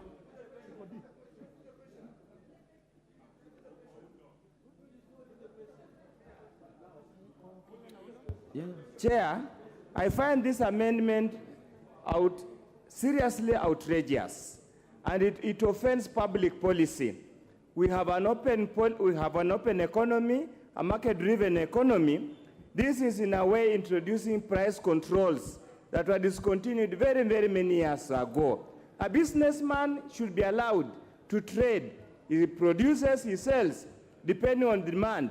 And basically, and he knows the basic principles, the interaction between demand and supply determines pricing. How would you have set minimum pricing? Honestly speaking, we have so many. Thank you. Honorable Minority Leader. Chair, I hear the Minority Leader. This chance, I hear Honorable Order. Order. This chance is for the Minority Leader.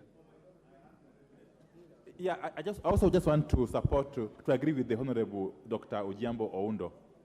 You must be very, very careful when you start introducing amendments to the law, which would actually imply that we are encouraging monopoly and price controls and things like that. I don't find this particular clause agreeable. Thank you. Majority Leader. Chair, I hear what the Leader of Minority and Professor Jambo are saying. However, Honorable Speaker, this amendment has nothing to do with control of pricing. And that is why the wording is very particular. It is minimum input cost. And the reason is simple, Honorable Speaker. And we are all aware that hundreds of thousands, if not millions, of our young people are dying, others are maimed by the consumption of illicit alcohol. This illicit alcohol is being manufactured using all manner of shortcuts and chemicals being mixed to an extent where, Honorable Speaker, you get people who are selling drinks that are concoction of chemicals in the pretext that it's clean and what we call fit for human consumption, Thank ethanol. you. Honorable Speaker, let me just finish that point because it's very dear to me. And you sell it as alcohol that has been manufactured using ethanol at a price even below industrial alcohol. And therefore, Honorable Speaker, it is in an effort to safeguard all those millions of young people who are suffering through the consumption of illicit brews that are basically a consumption of a concoction of chemicals. And therefore, we were very particular, and I think the committee was very particular, to make sure that they are not controlling prices, but just to safeguard that if you are producing alcohol using ethanol, that is legal ethanol, in the right standards, then there is a certain minimum cost that you would have to bear. I will put the question, then I'll propose, then you can do what you want to do. So I put the question that the new clause 76A be read a second time. Will anyone of that opinion say aye? Many of the counter opinion say nay. The ayes have it. I propose the question that the new clause 76A be part of the bill. Honorable Nikal. Yeah, I want to go on this again and again and again for the records. Look at the argument we have had. That because we want certain quality, we control the price. Now, we cannot say that if we want ethanol, and we know ethanol is expensive, we insist on the price, but that will mean that because they can't get an expensive, that one now they cannot use methanol. It doesn't work like that. If you want to look at the chemicals, look at the chemicals strictly in their way. This does not work. And Chair, let me say this. I've been saying certain things here, and probably I'm not a good politician, but I'll be proved right one day. I know you will not allow, but I'm going to say this. When you are talking about... But I've allowed you. I've allowed you. Chair, earlier on, when we were talking about the alcohol that is going to use for cooking, I had information that the real idea there was that people who are going to produce that and are going to produce the cooking things, because they presented to our committee. So people had to get into our acts, business people, Point made. and they regulate it. So I just want to say it, that we are all elected.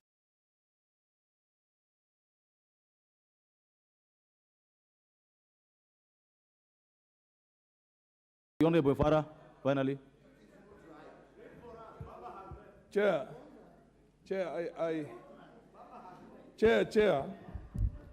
I haven't consumed any alcohol all my life. But frankly, my little exposure to these problems tells me that there's no difference between Johnny Walker and the one that they make out there. This country, Majority Leader, can you listen? This country, Chair, needs a policy on the abuse of alcohol, drugs, and miraa, and all these things. We are destroying a whole nation we are destroying, and the political class has also converted itself into an economic class that also benefits. Thank you. Benefits from that. Thank you. No, thank you. I want to put the question that the new clause 76A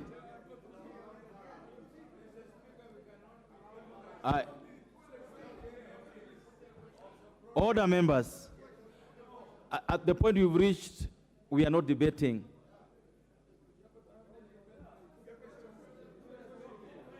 The Honorable Farah will have 30 seconds to finish his point. Chair, on the overall, Chair, even the members of parliament from the Mira growing areas and Muguka will tell you that their own children are not going to school. And this thing is devastating communities all over. Thank you, Honorable Farah. Honorable Ndikiri, what is out of order? Is it in order for a dignified member, senior, in the speaker's panel can come and insinuate a Mila without any evidence, scientific or otherwise, that Mila is a drug? That is an abuse of your position as a member of parliament. Thank you. I'll put the question, members, that the new clause 76A be part of the bill. Will as one other opinion say aye? Will as one other contrary opinion say nay? The ayes have it. Honorable Junior, what's out of order? Chair, what is out of order? Chair, there are serious clauses that have been brought back to this bill. And some of these clauses, there was no public participation. And some of them have serious effects. Chair, I want to go on record on this. Like this clause we have just passed, there was no public participation. And it is going to affect businesses of people in a big way. You know, Mr. Chair, you can just, somebody who's doing his own business of producing alcohol will be branded as illicit, just because we've said here that it's illicit. Thank you. Chair, such a clause requires serious public participation. Thank you. Order members, you know what to do. You know what Parliament does, and you know what to do after that if you disagree with the decision of Parliament. So we'll go on to the next clause.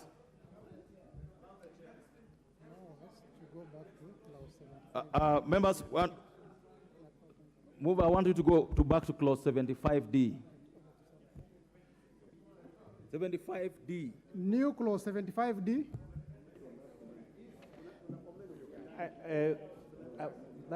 Yes. We skipped it, that's why. Okay, 75B. D. Oh, yes.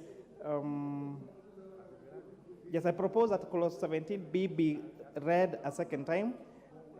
And Honorable, yes, I gave a different explanation. This is where we are changing the ownership or the directorship of pension schemes that was requiring only they would be owned by at least 66% of Kenyans, and this, from public participation, we realized that was disadvantaging very many enterprises that were in the management of pensioners. So that is more of a cleanup to make sure that it is in line with what is in the practice. And C, which is what I had moved earlier, was to make sure that our pension schemes are Sharia compliant, because we have Sharia, we have a requirement for Sharia compliance in the banking sector, in the insurance sector, but this was missing in the pension sector. And Honorable Chair, yes, and I beg to move, on the issue of clause 75, that was said that it was not subject to public participation. Honorable Chair, I think that is a very unfair comment, because we spent many hours, we listened to very many stakeholders, and for us to see us introducing this particular clause on this particular bill, it is because it came from the members of the public, because the concern of illicit brews in this country is an interest to Kenyans. You will see this particular report being carried on in our report, because these are issues that were raised by the members of the public. Thank you. I now propose the question that the new clause 75D be read a second time. I put the question that the new clause 75D be read a second time. Will as many as our other opinion say aye? Will as many as our contrary opinion say nay? The ayes have it. I propose the question that the new clause 75D be part of the bill.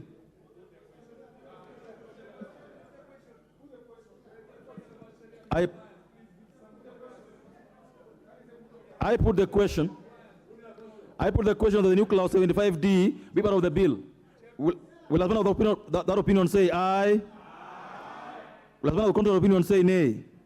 The ayes have it. New clause 76B.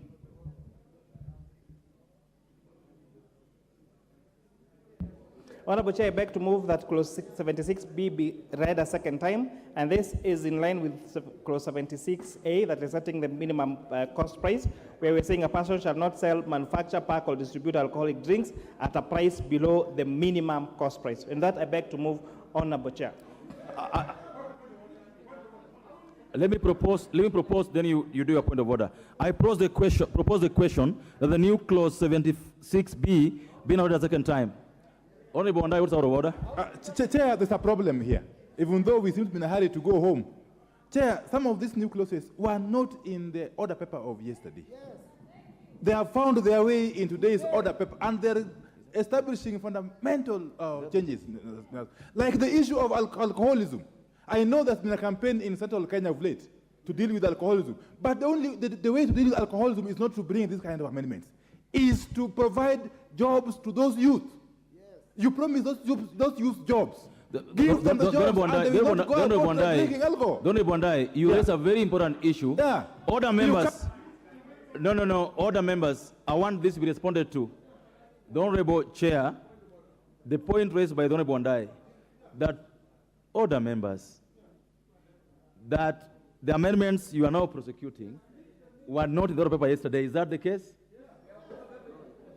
Honorable Chair, I would like to confirm with the table office that actually these amendments were in the order paper.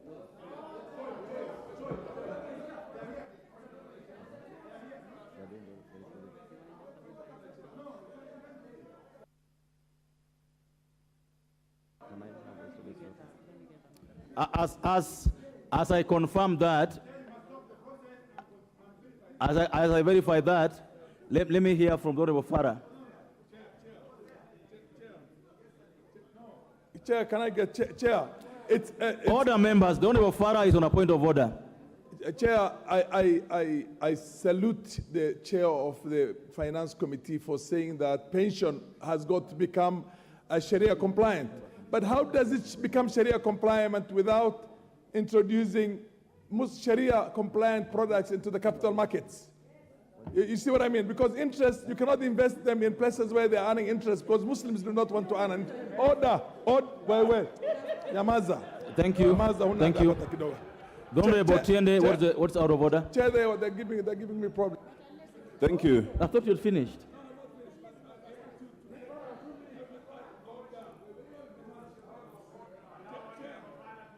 Oh, the Honorable Unit, will you take your seat?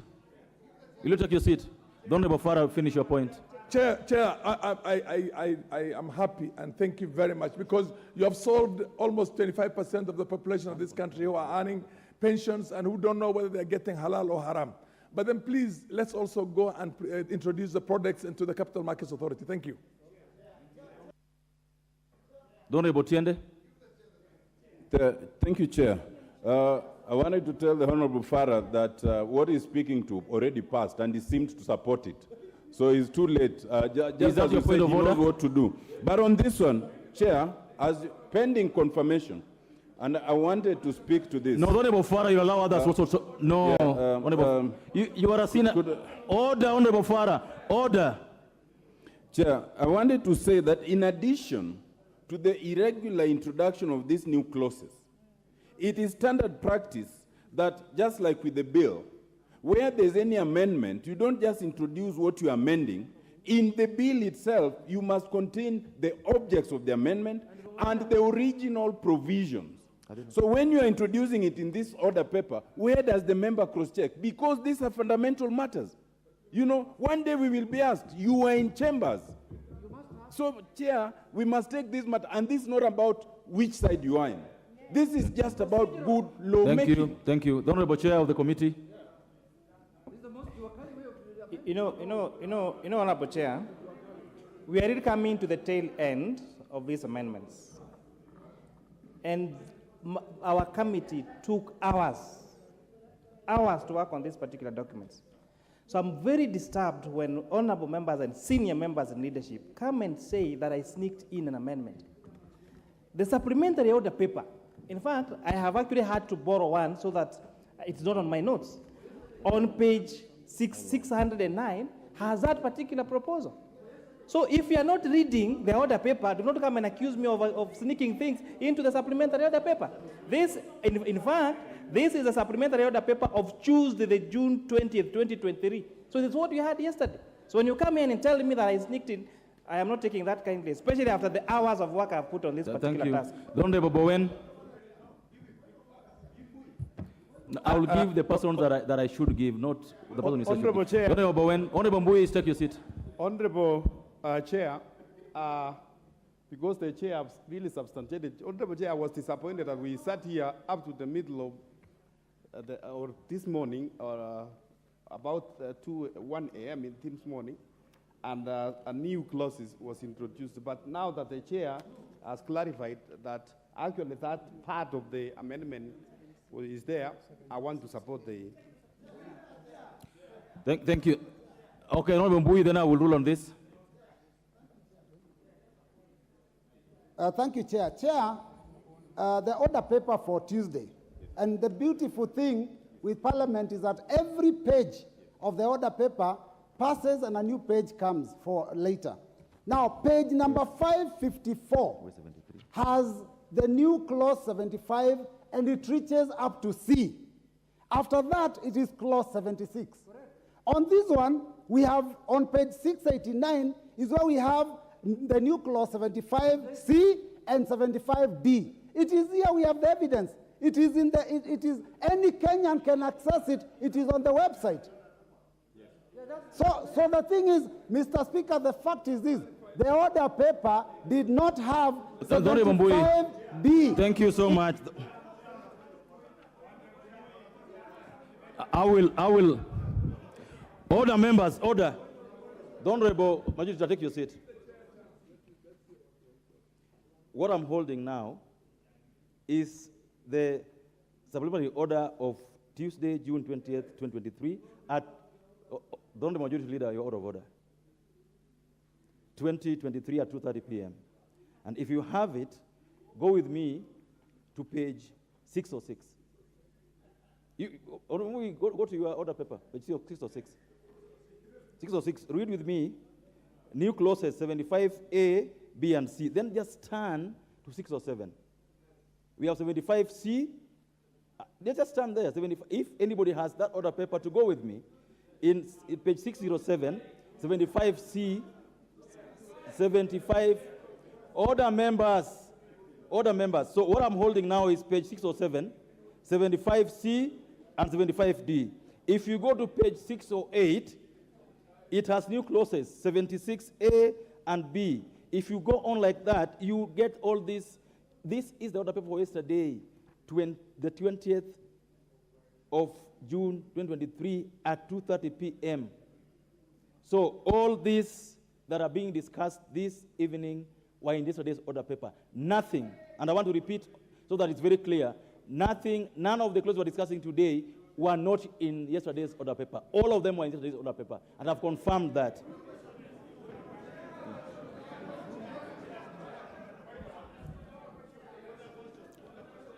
Where were we?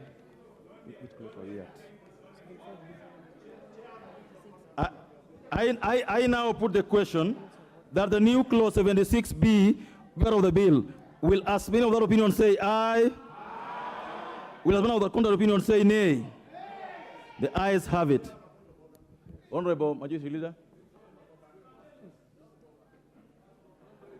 You know, Chair, just on a matter of our own procedures and rules, because it's rather unfair, Honorable Speaker, and thank you, let me begin by thanking you for your guidance. Because when the Honorable Robert Mbui tells untruths with a straight face and misleads the country, and Honorable Speaker, you know, we have been here before. We can tell when people are speaking to the gallery. We can tell when people are attempting to speak to the courts.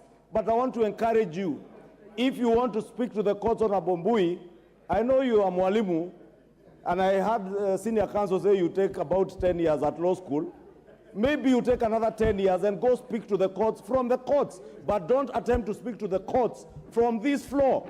And Honorable Speaker, it is rather unfortunate because I said even during second reading, this is the most vilified bill in the history of lawmaking in this country, using lies and truths, propaganda, misinformation and disinformation, and we cannot lie to the people of Kathiani and continue lying here. Majority Leader, now, members, I have made a ruling on this matter and it shall not be prosecuted further. We will move. Order, members.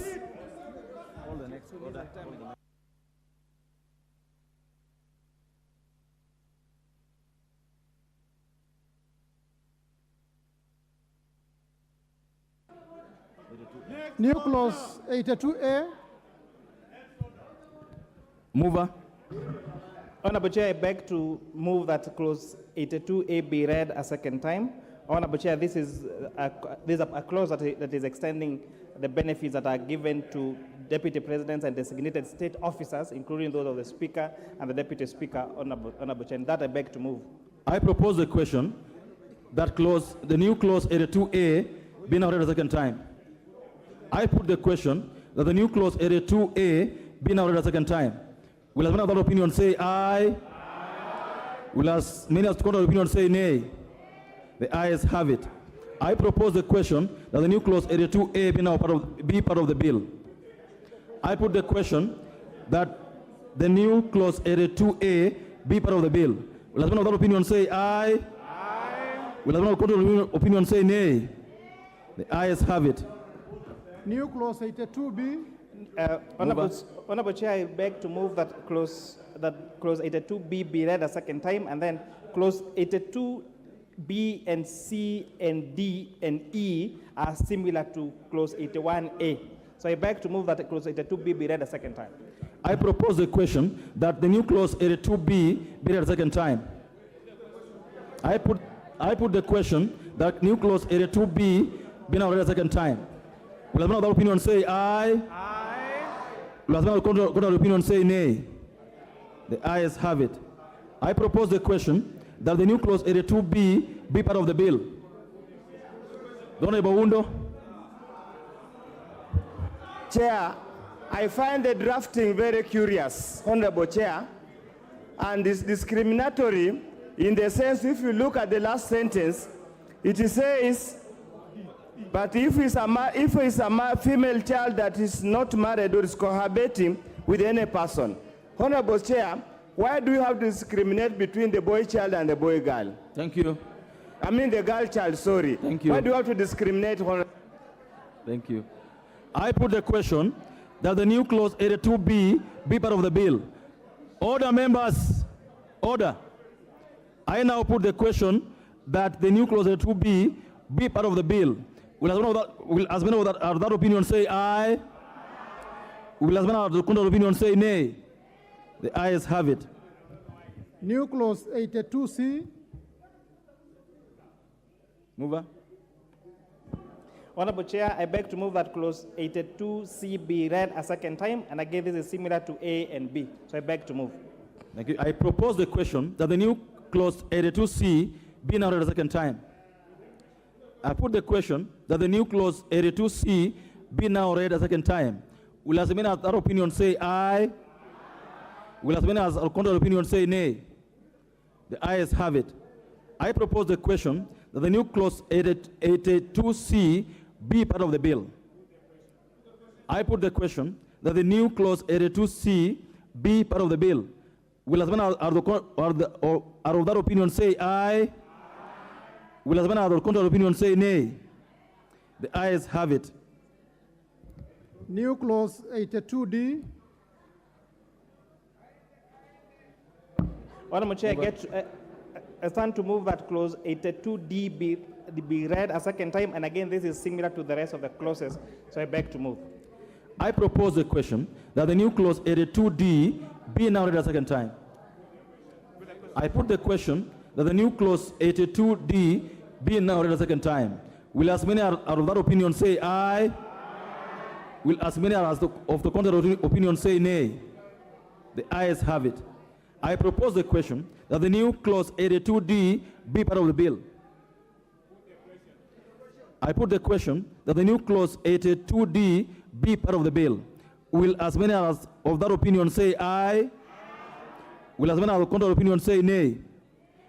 The ayes have it. New clause 82E. Mover.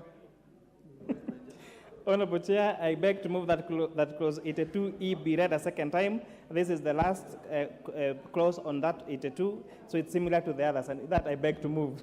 I propose a question that the new clause 82E be now read a second time.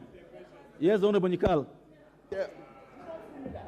Chair, once again, I could see those who are deputy. This is totally different. And I would just plead that even with the majority and the ease of voting, let's explain new clauses. Thank you. Honorable Chair, explain 82E.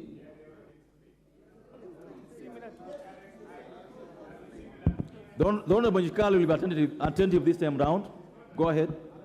Honorable Chair, if you look at what we are doing on clause 82, and that is why it is clause 82, A, B, and C, we are amending the Retirement Benefits Act to take care of, for example, the retired speakers, the retired deputy speakers, and also to allow, say, for example, a speaker moves to another state office, and, for example, there were benefits that they would have enjoyed if they were speaker, when they were speaker, but if they move to become, say, to a different office, say a cabinet secretary or something, and then they retire, then this particular clause now tightens that up that it doesn't deny them the benefits that they were supposed to enjoy from the first position that they did actually. I hope you get it. I now propose, I put the question that the new clause 82E be now read a second time. Will anyone of that opinion say aye? Will anyone of that opinion say nay? The ayes have it. I propose the question that the new clause 82E be part of the bill. Don't Nikal. This explanation. Go ahead. Yeah, Chair, I'm following your explanation. You see, what is expected, and you will agree with me, is here you are saying in paragraph B, by inserting the words of one chief liaison officer immediately after the words one personal assistant. If you don't go into the details, at least you are including another person. All we want to know is before, what was the status? The one you are doing now, what is the status? Honestly, just simple explanation. But Honorable Nikal, these order papers are published in advance, and we are supposed to interact with them before debate. And so I find the chair's explanation sufficient and move to put the question that the new clause 82E be part of the bill. Will as many of that opinion say aye? Will as many as are of the contrary opinion say nay? The ayes have it. New clause 85. Chairperson, mover. Honorable Chair, I beg to move that clause 85 be read a second time, and I'd like to give a brief explanation to 86 and 87, so that when you get to them, I don't need to explain again. So, Honorable Chair, I want to give an example. So this amendment is on Special Economic Zones Act, and I want to give this example. If we have a special economic zone, say in Molo, that is doing value addition of potatoes, with the current law as it is, those SEZ cannot buy those potatoes from that neighboring place. Why? Because if they buy from that particular market, when they sell back to the market, they'll have to pay import duty. Because special economic zones are seen in the minds of the law as being an outside country.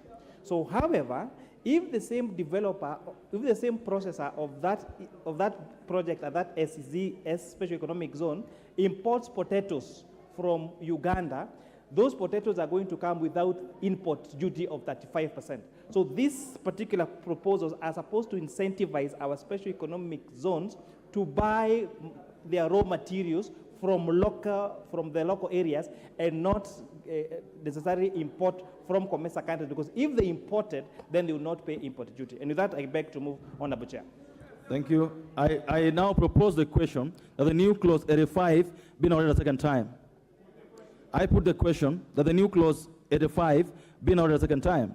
Will as many as are of that opinion say aye? Will as many as are of contrary opinion say nay? The ayes have it. I propose the question that the new clause 85 be part of the bill. I put the question that the new clause 85 be part of the bill. Will as many as are of that opinion say aye? Will as many as are of contrary opinion say nay? The ayes have it. New clause 86. Mover. Honorable Chair, I beg to move that clause 86 be read a second time as explained in clause 85. I now propose the question that the new clause 86 be now read a second time. I put the question that the new clause 86 be now read a second time. Will as many as are of that opinion say aye? Will as many as are contrary opinion say nay? The ayes have it. I propose the question that the new clause 86 be part of the bill. I put the question that the new clause 86 be part of the bill. Will as many as are of that opinion say aye? Will as many as are of the contrary opinion say nay? The ayes have it. New clause 87. Mover. And now, lastly, I beg to move that a new clause 87 be read a second time as explained in clause 85. The question that the new clause 87 be now read a second time. I put the question that the new clause 87 be now read a second time. Will as many as are of that opinion say aye? Will as many as are of contrary opinion say nay? The ayes have it. I propose the question that the new clause 87 be part of the bill. Honorable Nikal. Chair, I stand to support, because this explanation, at least now you know that the concept is when you have a zone, it equates with the foreign one. At least that is now known. So Thank this you. is good, we support. Thank you. Chair, that is how it should be done. Thank you, Chair. Honorable Nikal. I now put the question that the new clause 87 be part of the bill. Will as many as are of that opinion say aye? Will as many as are of the contrary opinion say nay? The ayes have it. Go ahead.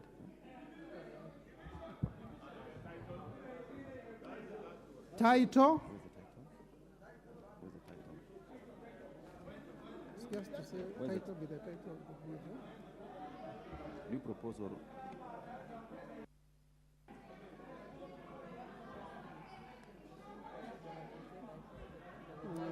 I propose, order members, order. Order members. I propose the question that the title of the bill. I put the question that the title will be the title of the bill. Will as many as that opinion say aye? Will as many of the contrary opinion say nay? The ayes have it. Clause 1.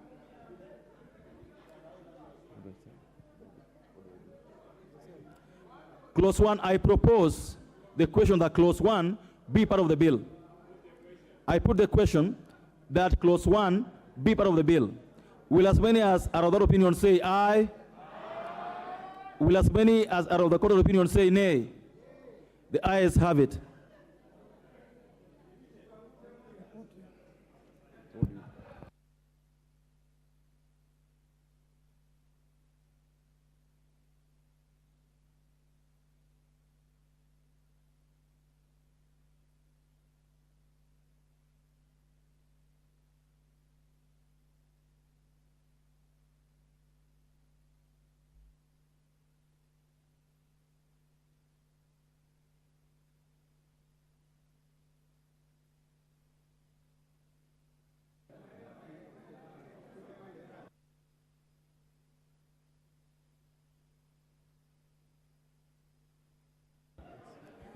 The order members, Honorable Chairperson, mover,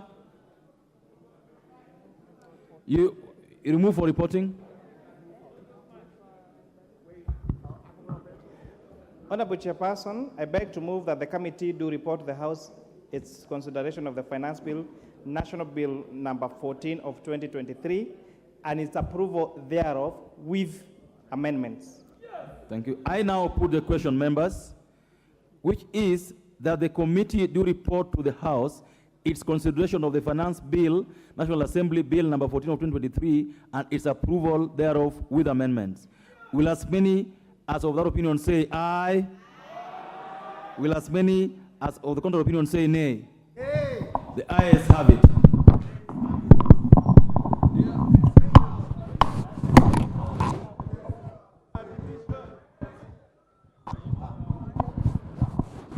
Honorable members, Mr. Speaker.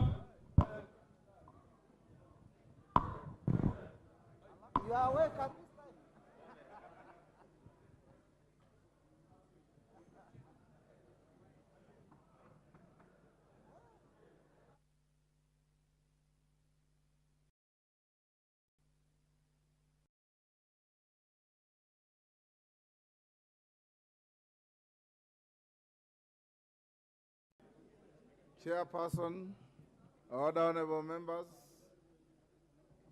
Chairperson. Ocheng. Thank you so much, Mr. Speaker. Honorable Speaker, I beg to report that the Committee of the Whole House has considered the Finance Bill, National Assembly Bill number 14 of 2023, and approved the same with amendments. Mover. Kimani.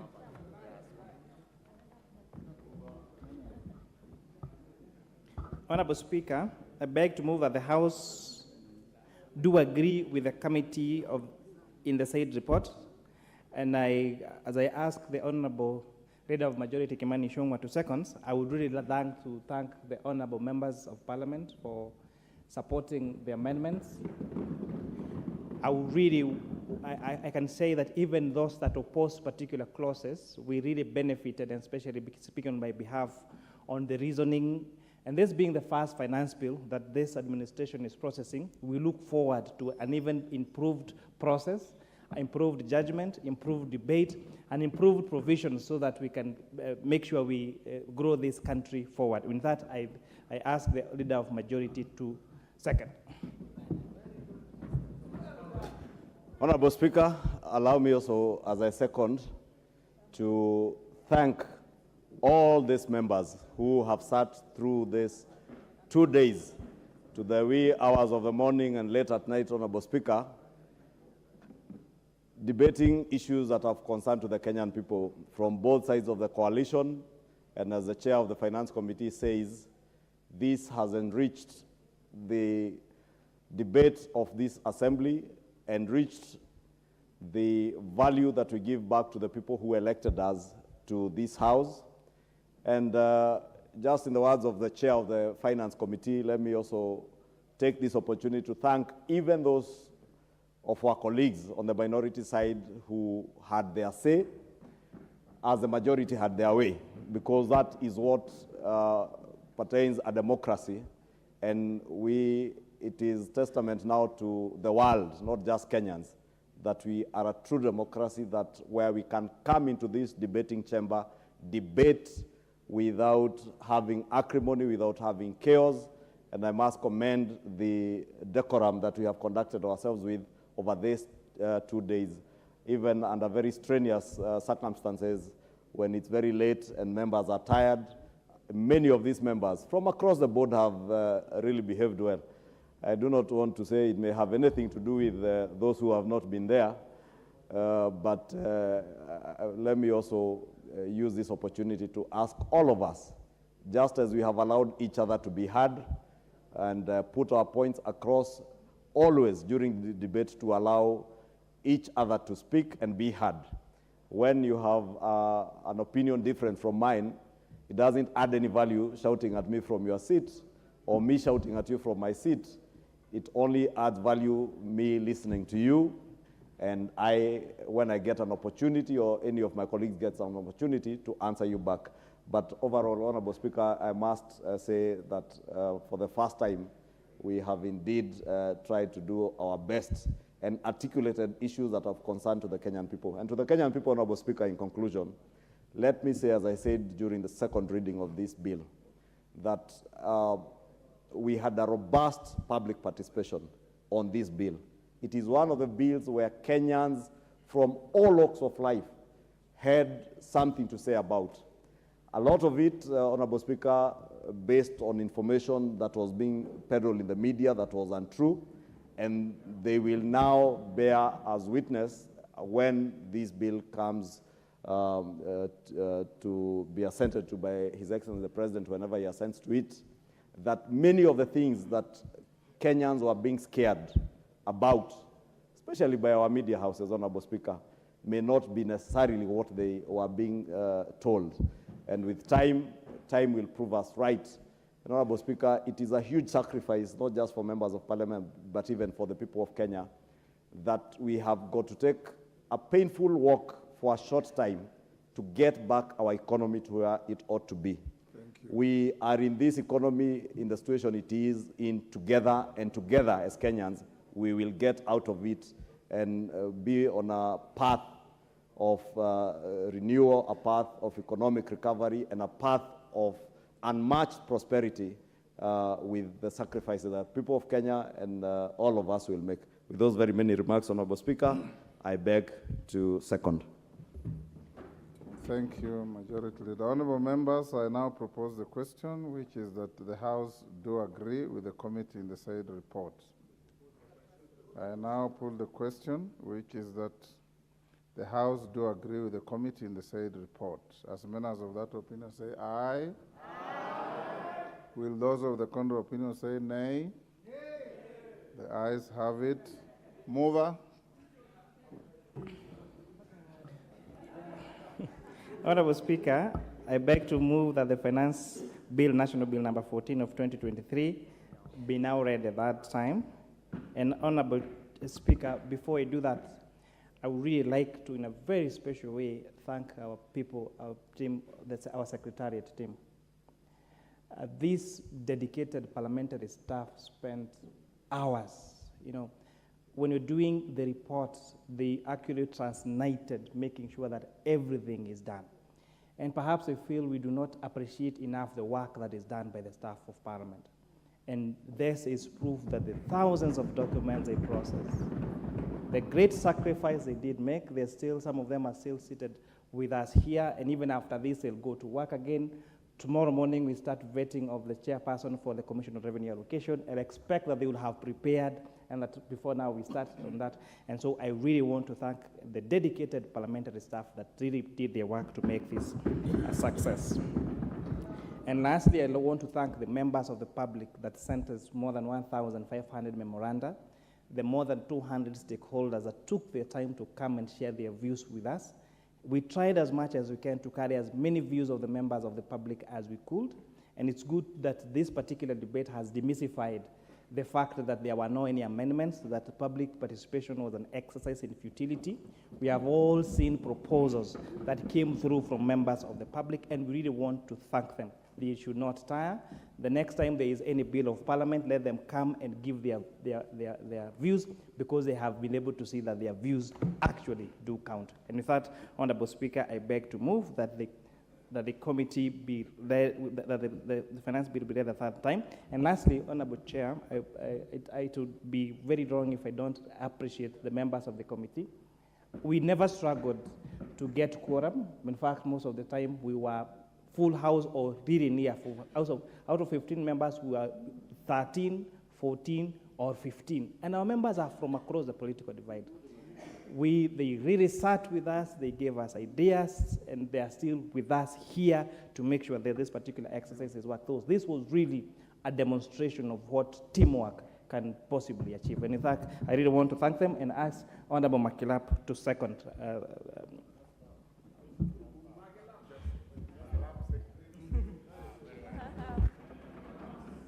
Thank you. Honorable members, I now propose the question. which is that the Finance Bill, National Assembly Bill number 14 of 2023 be now read a third time. 1 minute. I'll give you 1 minute. Mr. Speaker, thank you very much. And I also want to take this opportunity to thank the honorable members for the way we have aggressively participated in the debate and passage of this bill. And I also want to thank our members on this side who have stood firm against all odds to make sure that they oppose all draconian and offensive clauses in the bill. Mr. Speaker, I am happy that we were allowed to debate freely in the House. We gave our opinion. We were allowed free debate on this bill, as much as controversial as it was. But one factor that has remained constant, Mr. Speaker, in this chamber, in the history, is that all controversial bills, I don't know, for strange reasons, and surprisingly, are passed at night. From the political parties bill, the BBI bill, and now this controversial one is, all of them are passing at night, Mr. Speaker, for strange reasons. I don't know why. I don't know why they're not passing during the day. I think it is, they like darkness for strange reasons. So, Mr. Speaker, we will try as much as possible next time. Controversial bills, we pass them during the day. We will try our best. But I want to say that, members, this bill, as we said it in the second reading, was very controversial. I pray and hope that this bill is going to unite the country than divide the country. Thank you. Some of the clauses that are inside this bill are very emotive. And I pray that for the government side, I will pray for you. For the opposition side, we will do our watchful eye out there to make sure that you don't transgress in any way. Thank you very much. Thank you, Honorable Junet. It's important to know that many great things happen at night. Honorable members, I now put the question, which is that the Finance Bill, National Assembly Bill number 14 of 2023 be now read a third time. As members of that opinion say aye. Aye. Will those of the contrary opinion say nay? Thank you. Honorable members, allow me also. Oh, sorry. Clerk. A bill for an act of parliament to amend the laws relating to various taxes and duties and for matters incidental thereto. Thank you. Honorable members, allow me as your speaker to also commend the House for the tremendous industry that you have put in this debate, in the passage of this bill. Since I came to this House in 1993, I have never witnessed a more contested finance bill than this one. It has been contested, but with sense, with decorum, with great debate, and I want to salute even those who provided comic relief in the course of the debate. They did it to enlighten the House. In Shakespeare's Tempest, there's a character called Desdemona, whose duty was to cause light moments when people were low. And I could see some of Desdemonas in this House. For the new members, you now appreciate that the power of the wallet of the state lies in this House. And that power of the wallet is in your hands. And that's why we have taken this long time, yesterday until this morning, and today until now, to scrutinize this bill with a tooth comb. I'm sure out there, very many Kenyans who don't participate in legislation now know what the finance bill is all about because of what we have done here. For young Kimani, you have done beyond anybody's imagination. You are probably the youngest member in this House to chair a committee of this great importance and significance, and you have discharged your honors sensibly, reasonably, and admirably. We laud you.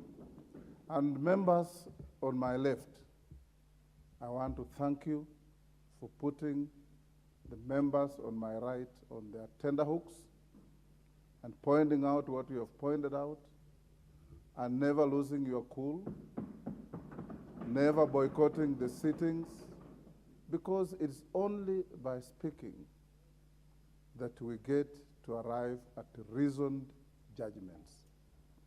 In the community where I come from, a hyena told a stone that even if you don't answer me, you have heard me. And that can be applicable in many situations. So we want to live today very proud that you have passed a bill that's going to deal with many things, play your oversight, play your responsible spending of public resources.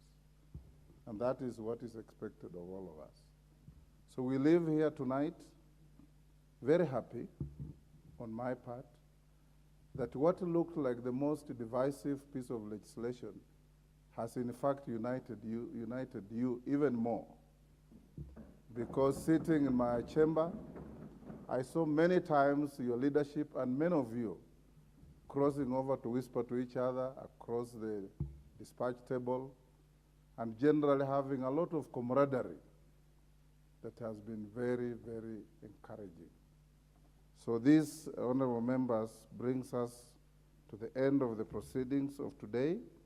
Tomorrow morning, we shall sit from 9:30, and we shall deal with the following bills: Supplemental Appropriation Bill, Count Allocation of Revenue Bill, Equalization Fund Appropriation Bill, and the Appropriation Bill itself.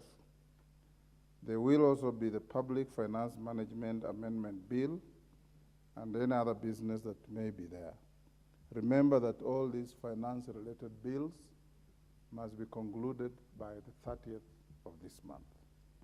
For members of the Speaker's panel and my able deputy, Gladys Boss, I want to salute you for your patience, for your tenacity, and for your great performance at the table in the committee stage. And I want to thank the whole House for giving the chairs who sat in this committee the ability to discharge the responsibility without any missiles flying around, as has happened before, without any water being splashed around, as has happened before. And this is the maturity of our democracy. As we finish this evening, I can tell you, members of this House, that I can see, I can feel a better tomorrow for this country. Honorable members, we can now be upstanding.